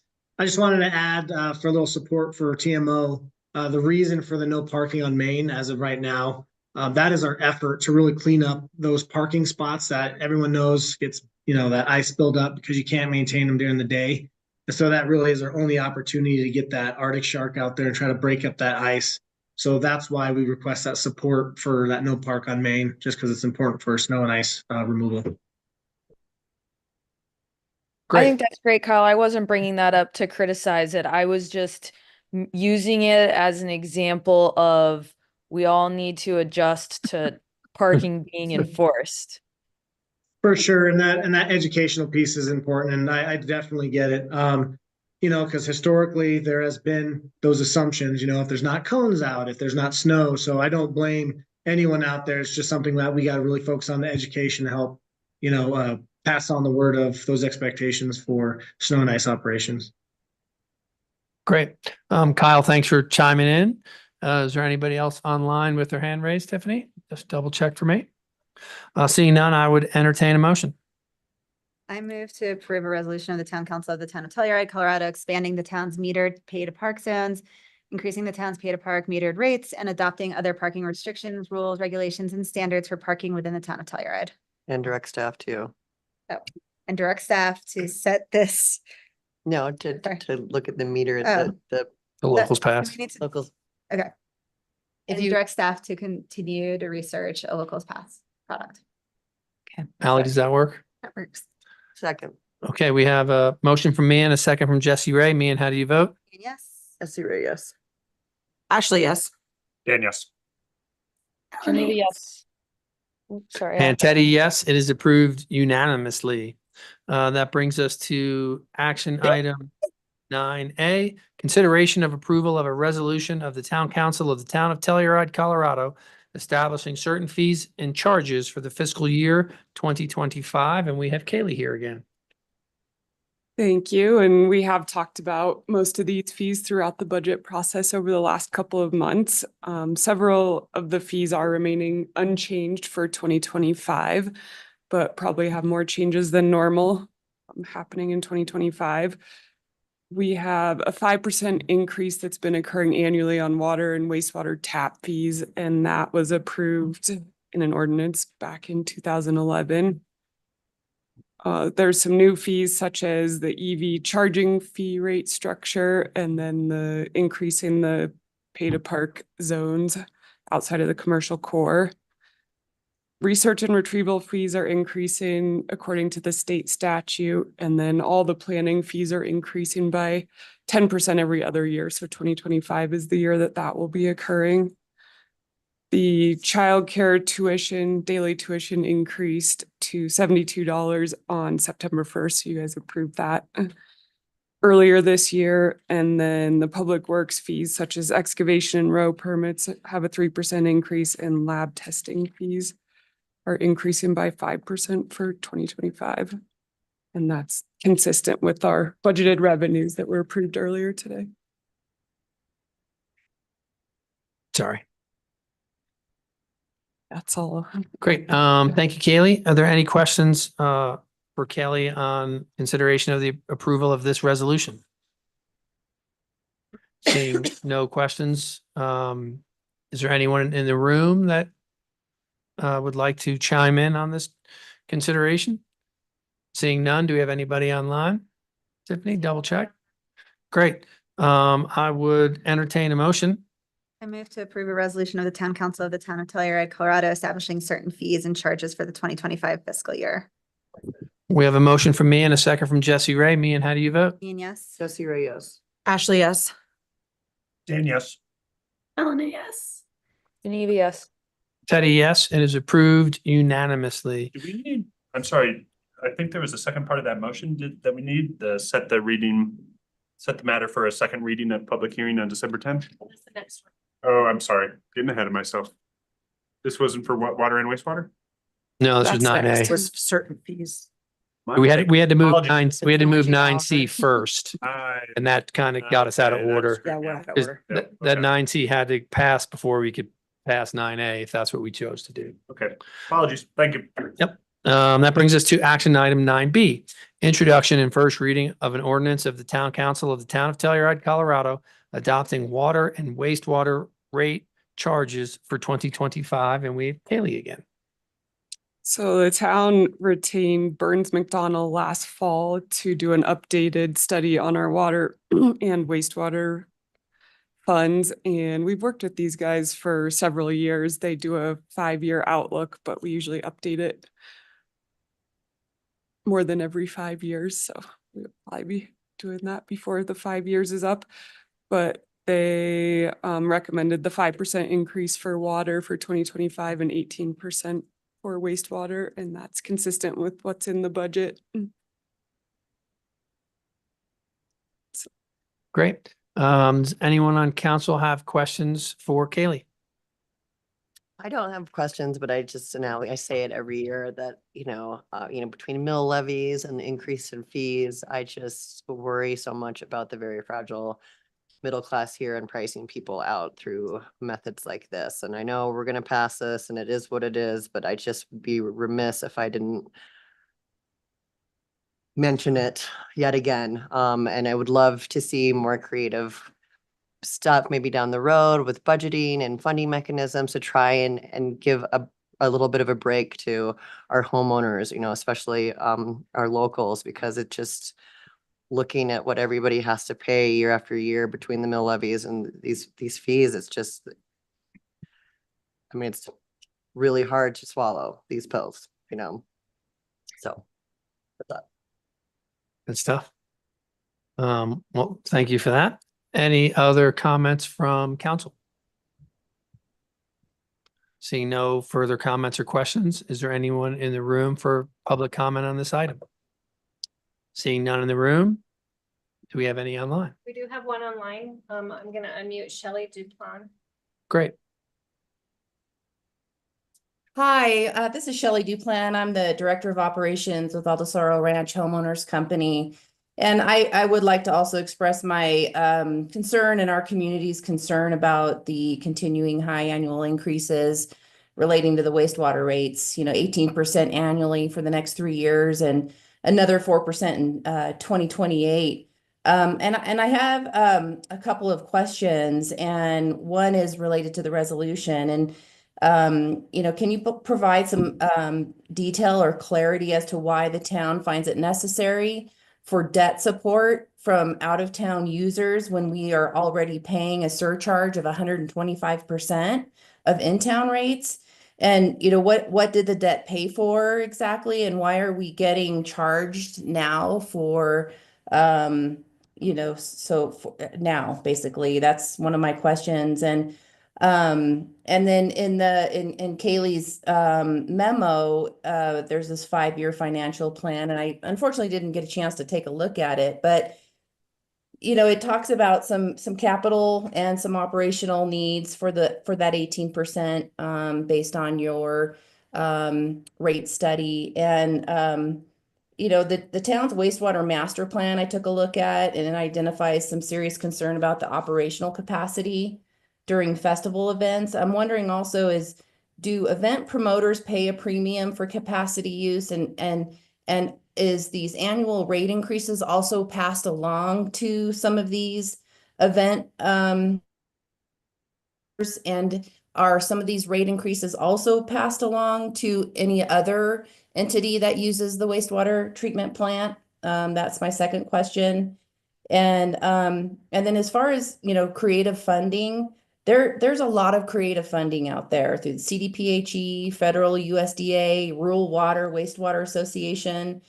And so, it feels like from the community that a lot of these, maybe some deferred projects and rate increases are on the backs of current customers. And if you were to get funding long-term, 20, 40 years, it could be spread out over time. And so working with a utility in my past job, that's what we did to kind of spread out that burden. So anyway, I just was curious about my 2 questions, if you could address that. Thank you. Great. Thank you. Kaylee, Zoe, which? I'll see if Kyle's still on. If you want me to try to address that public comment. I think it's, I don't like getting into addressing it, but it's a pretty fair question, I think.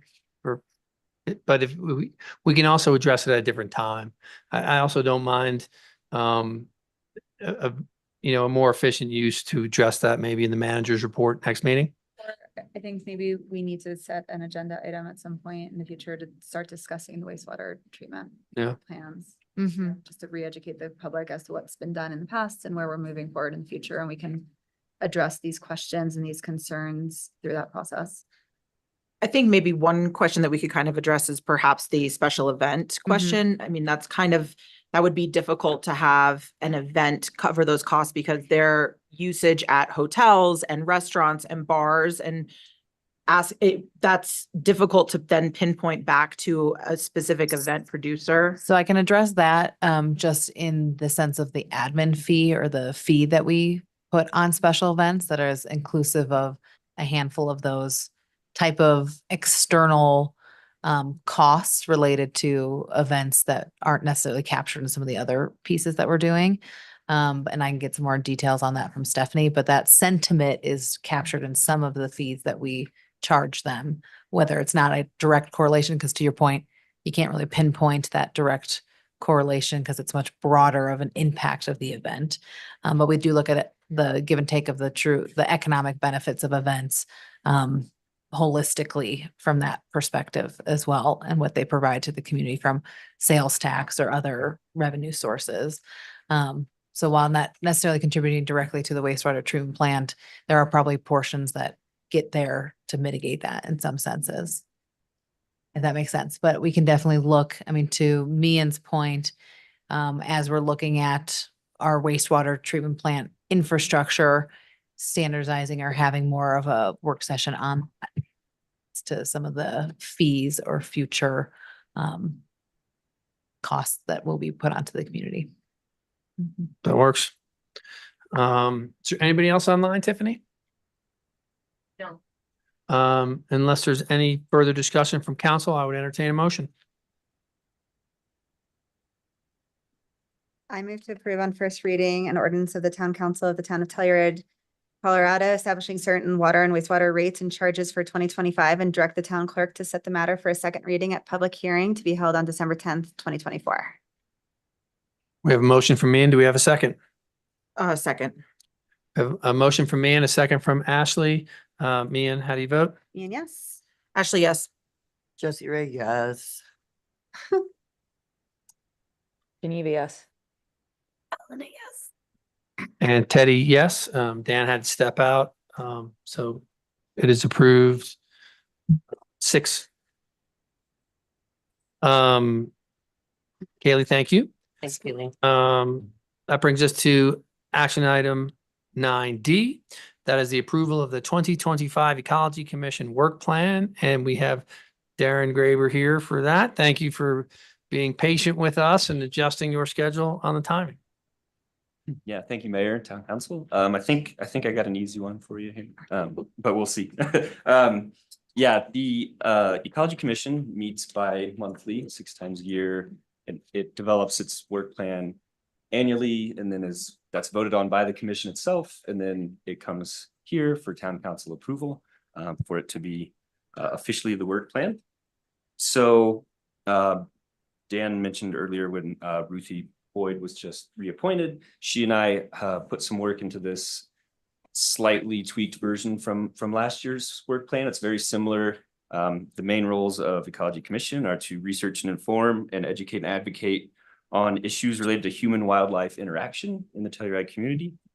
And without going through the details of the plan, I would just say that Ruthie and I have been working, we met on this plan to try to maybe streamline the number of tasks Ecology Commission was addressing in order to kind of make more forward progress on the ones that we really valued the most. And the only real change other than that, I would add that as I'm working on grant applications or potential climate action plan ideas, we thought it might be an appropriate task for Ecology Commission to be kind of a equity sounding board. So if we're proposing some kind of grant funded, buildings, energy retrofit kind of program, how does that affect all members of our community? How can we design it so that it is an equitable program so that, it's not a quasi judicial board. That would just be sort of advice, ideas, sounding board for me, which is nice as like the one person sustainability shop, so to speak. So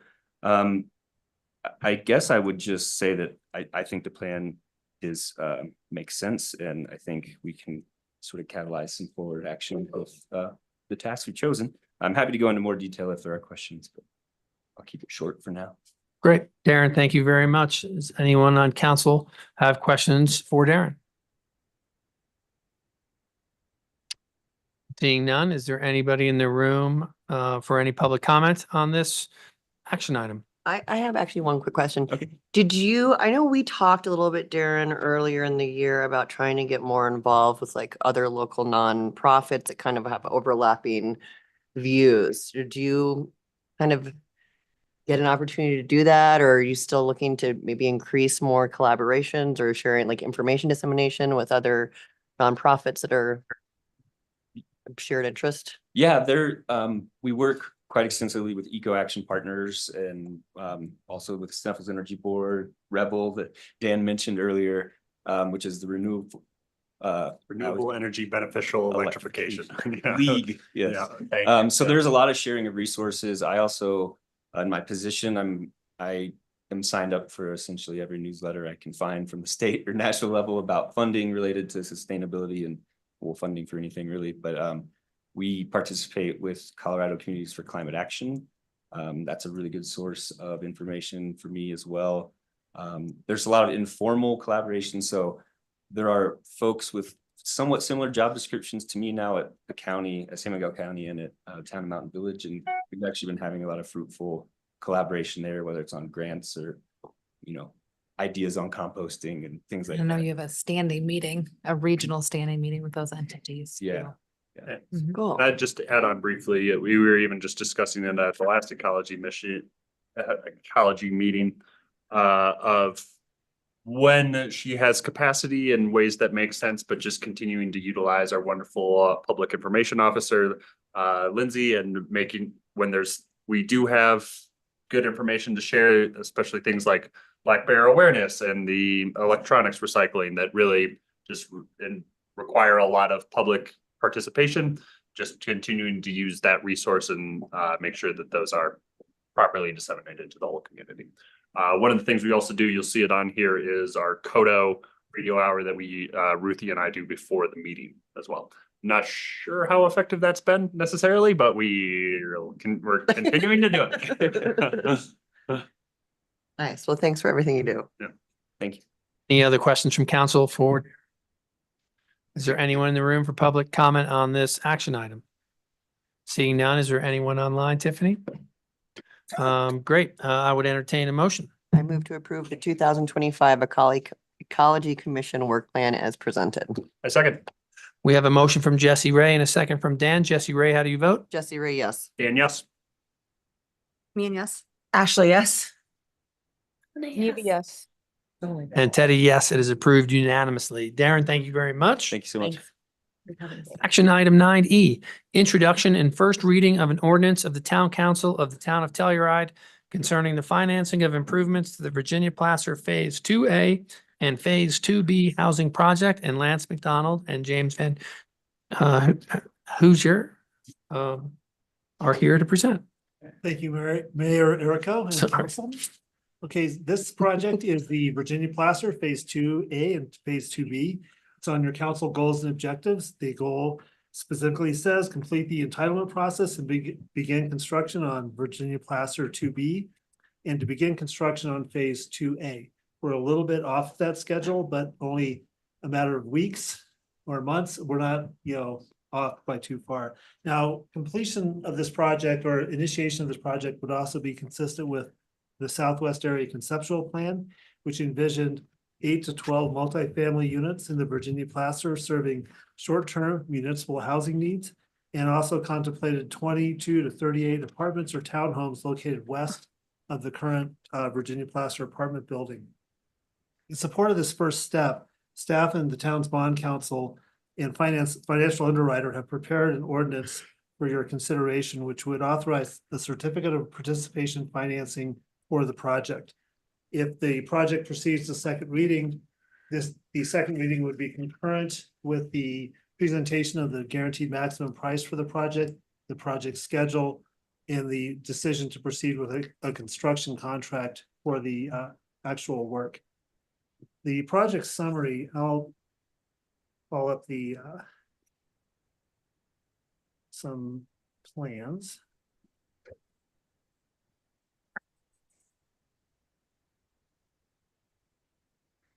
One more time.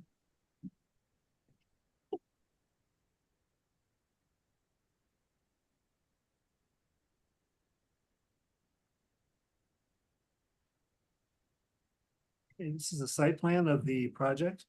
The project again is comprised of two phases, two buildings, 2A and 2B. 2A is located along Black Bear Road, just past the current gate of the Public Works facility. That gate would be relocated further west if this project proceeds.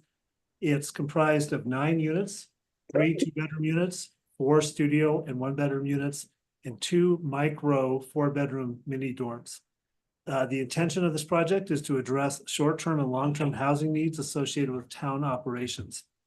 Of the 9 units, 4 of the units would be set aside for short-term uses such as on-call, recruitment, seasonal staff, and special circumstances such as visiting consultants and referees, for example, visiting referees for the sports programs. These would replace the 3 on-call units that we currently have in the Shandoka and the Virginia Placer apartment complexes. That would enable those 3 units to become available to the general public for long-term rental use. The remaining 5 units would be for long-term rental to town employees, which would help advance the town's goal of housing 30% of its employees in dedicated units within the town. And any units not filled by the project could also be available to the general public as long-term rentals. The layout or the architectural character of the building is being presented now. And over here where the cursor is on the left-hand side, that's 3 2-bedroom units that are stacked. In the middle are 1 bedrooms in the studios stacked above parking. And then the 2 4-bedroom mini dorms are located on the west side above covered parking as well. The 2B project is comprised of 9 2-bedroom units and 2 studio units. And it's playing off of the architectural style that has been created with the Virginia Placer apartments and boarding house. This building was, as you may recall, last year, we had a process where the Telluride Foundation or the Telluride Medical Center Foundation and the fire department approached the town to inquire whether or not the town would be interested in doing a public-public partnership on developing this site. The town decided to ask all the other districts that had taxing authority within the town of Telluride to determine if there was interest in also participating in a public-public type partnership.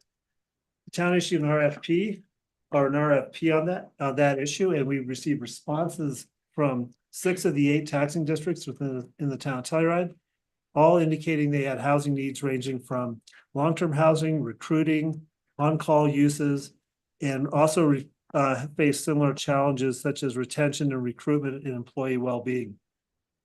They also indicated a preference for 1 and 2 bedroom units and emphasized the importance of providing for families and allowing pets. All entities expressed a desire to participate financially, whether they would own these units or whether they would have a rental opportunity.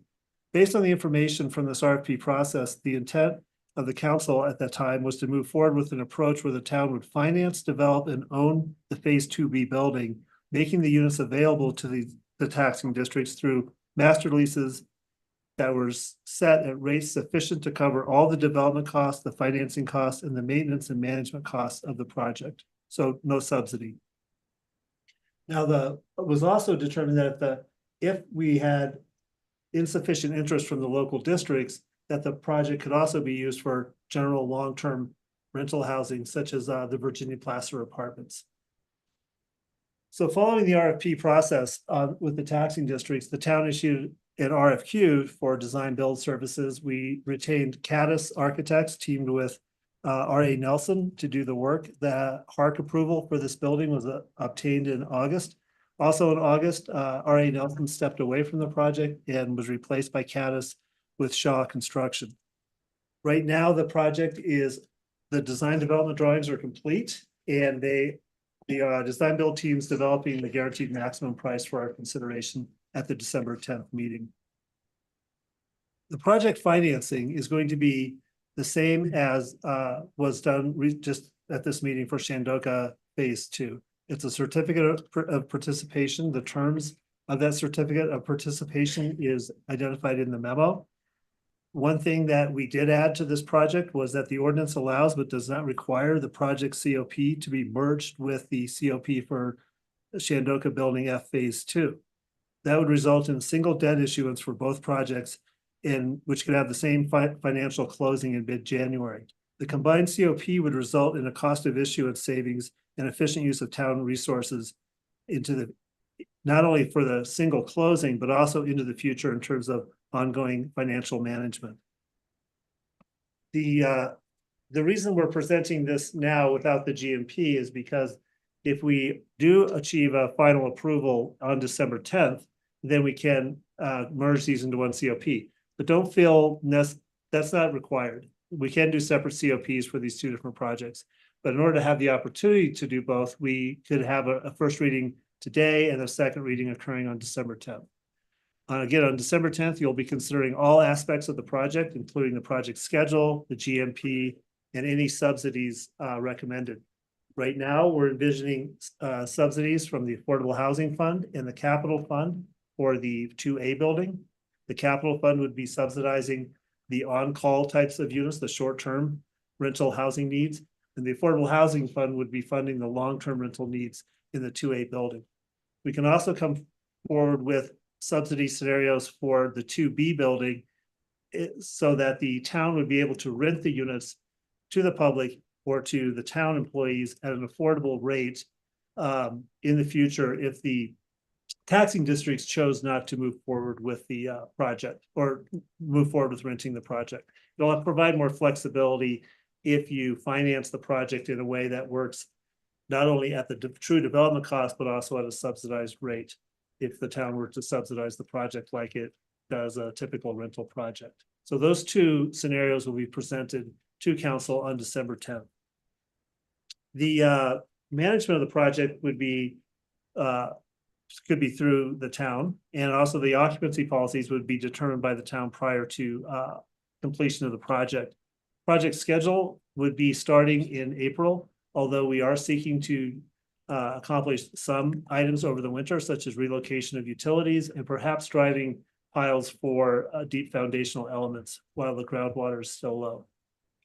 And with that, I would open up to any questions that you may have on this project. It's definitely a unique project. The uses and the intended uses are unique from past projects.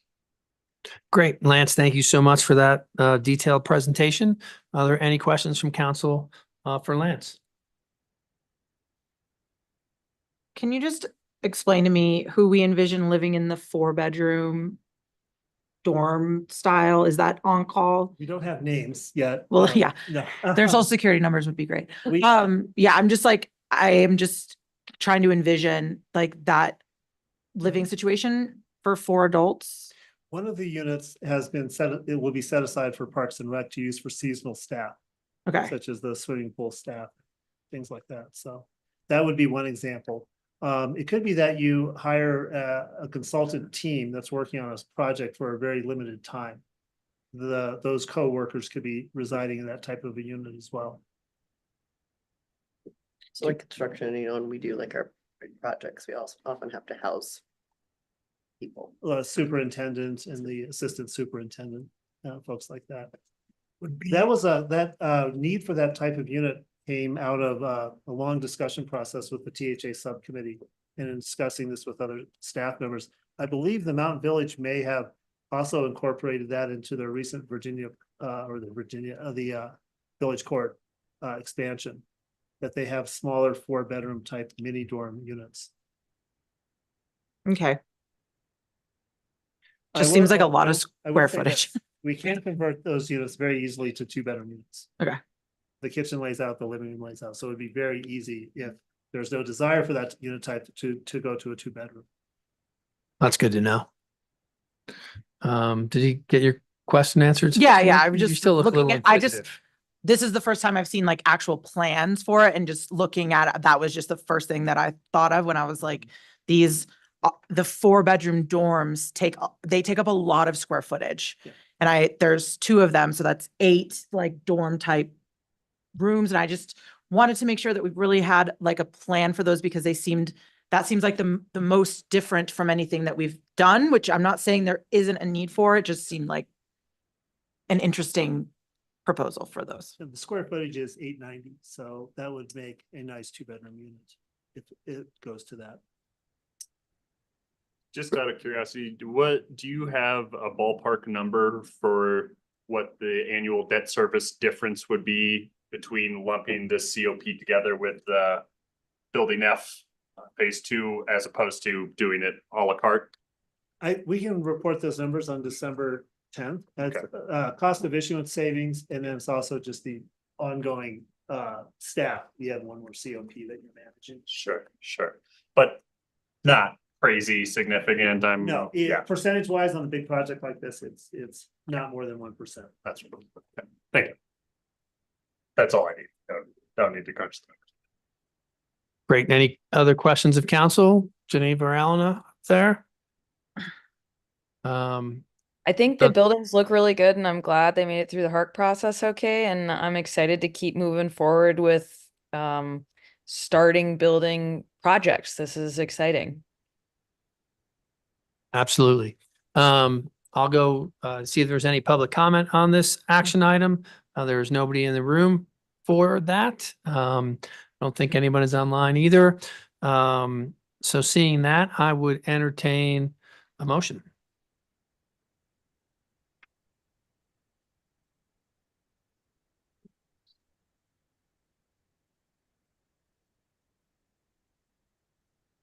I got it. I move to approve on first reading an ordinance of the town council of the town of Telluride concerning the financing of improvements to the Virginia Placer Phase 2A and Phase 2B housing project, and approving the execution and delivery by the town of a site, an improvement lease, and a lease purchase agreement and related documents. Second.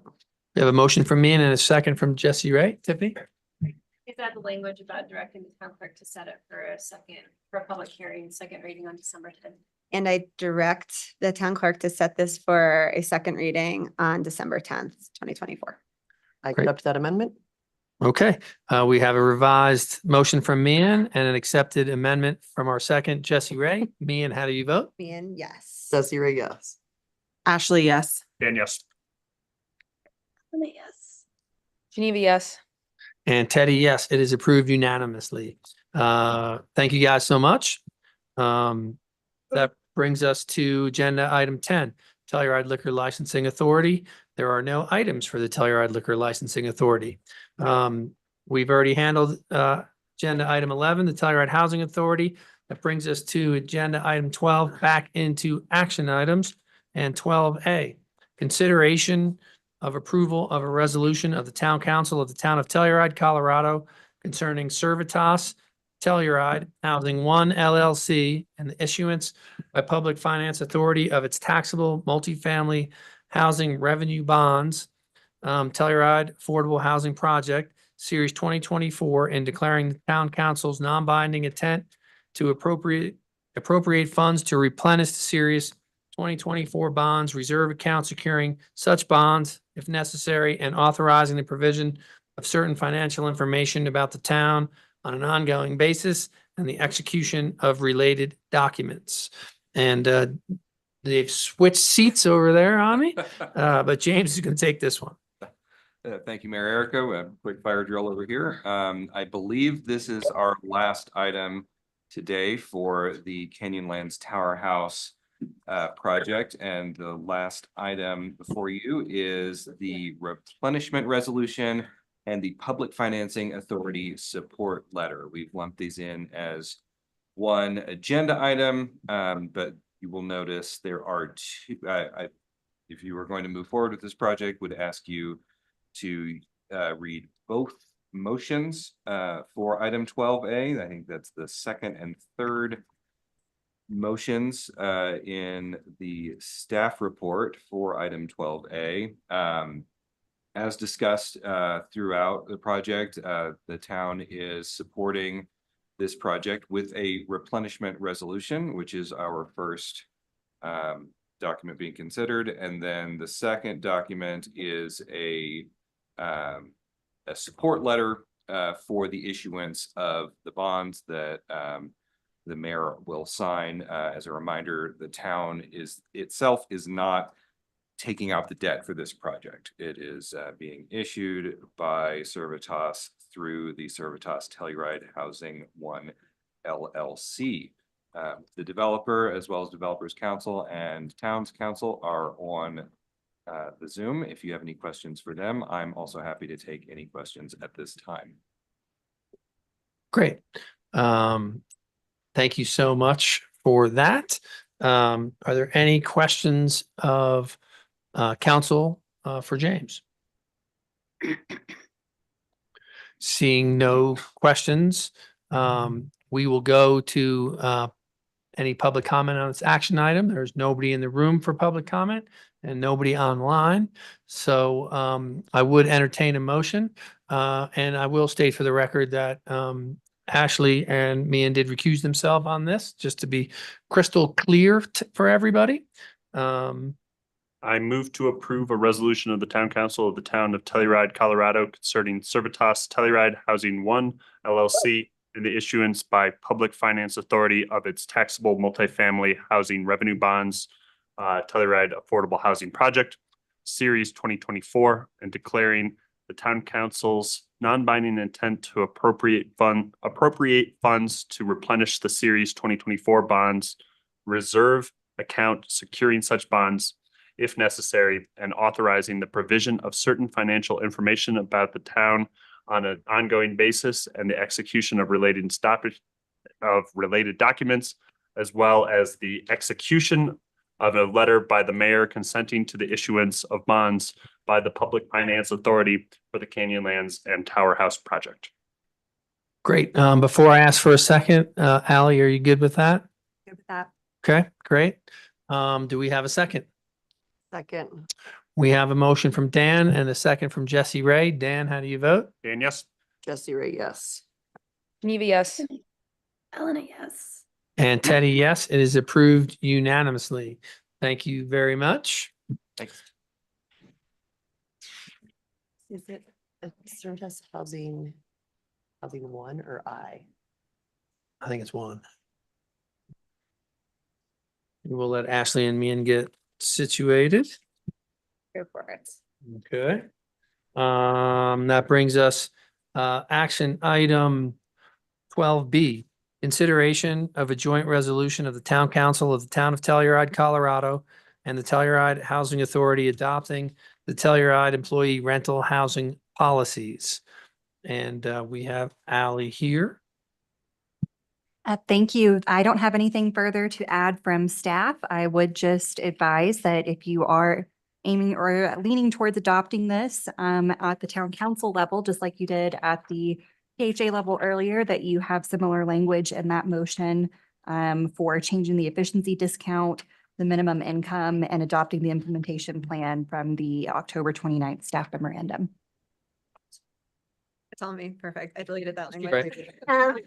I do have to ask for public comment Okay, though. good. Give me a second. Yeah, you got plenty of time. Any other further discussion from council on this item? Seeing none, and there's nobody in the room for public comment on this action item. Tiffany, can you confirm, double check there's no one online? There is nobody online for this one either. So Mian's time is running out to figure out the motion. Okay. Sorry. I move to approve a joint resolution of the Town Council of the Town of Telluride, Colorado, and the Telluride Housing Authority, adopting the Telluride employee rental housing policies with the following amendments to section 103.4.H.4I, language reflecting a 15% rent reduction. And in section 103.4.H1, that we set the minimum rent to 2 times the minimum income to 2 times the rent.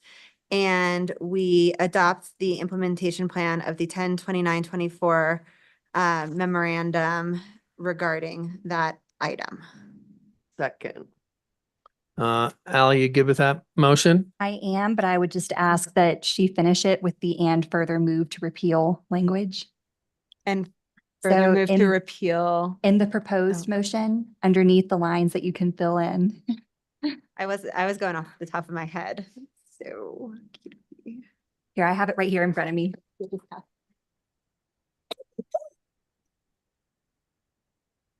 and further move to repeal any prior resolutions to the extent those resolutions conflict with the Telluride employee rental housing policies. Up to that friendly amendment. Okay, Okay, were you the second on it? Okay. We have a motion from Mian and a second from Jesse Ray. Mian, how do you vote? And yes. Jesse Ray, yes. Ashley, yes. Dan, no? Geneva, yes. Oh, sorry, Al. Ellen, yes. And Teddy, yes, it passes 6-1. Bless you. Ally, thank you very much. We have already handled the Block 23 Housing Corporation Annual Meeting, which was agenda item 13. And then that brings us to agenda item 14, executive session. Can I have a motion to go into executive session? So moved. Do we have a second? Second. A motion from Mian, a second from Ashley to go into executive session. Mian, how do you vote? And yes. Ashley, yes. And yes. Geneva, yes. Did we get yeses from them even though they can't be in it? Okay. Have fun, we'll miss We'll you. see you guys. Ellen, if feel better. Thanks for gutting this one out. Teddy votes yes. Unanimous approval to go into executive session.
Ready?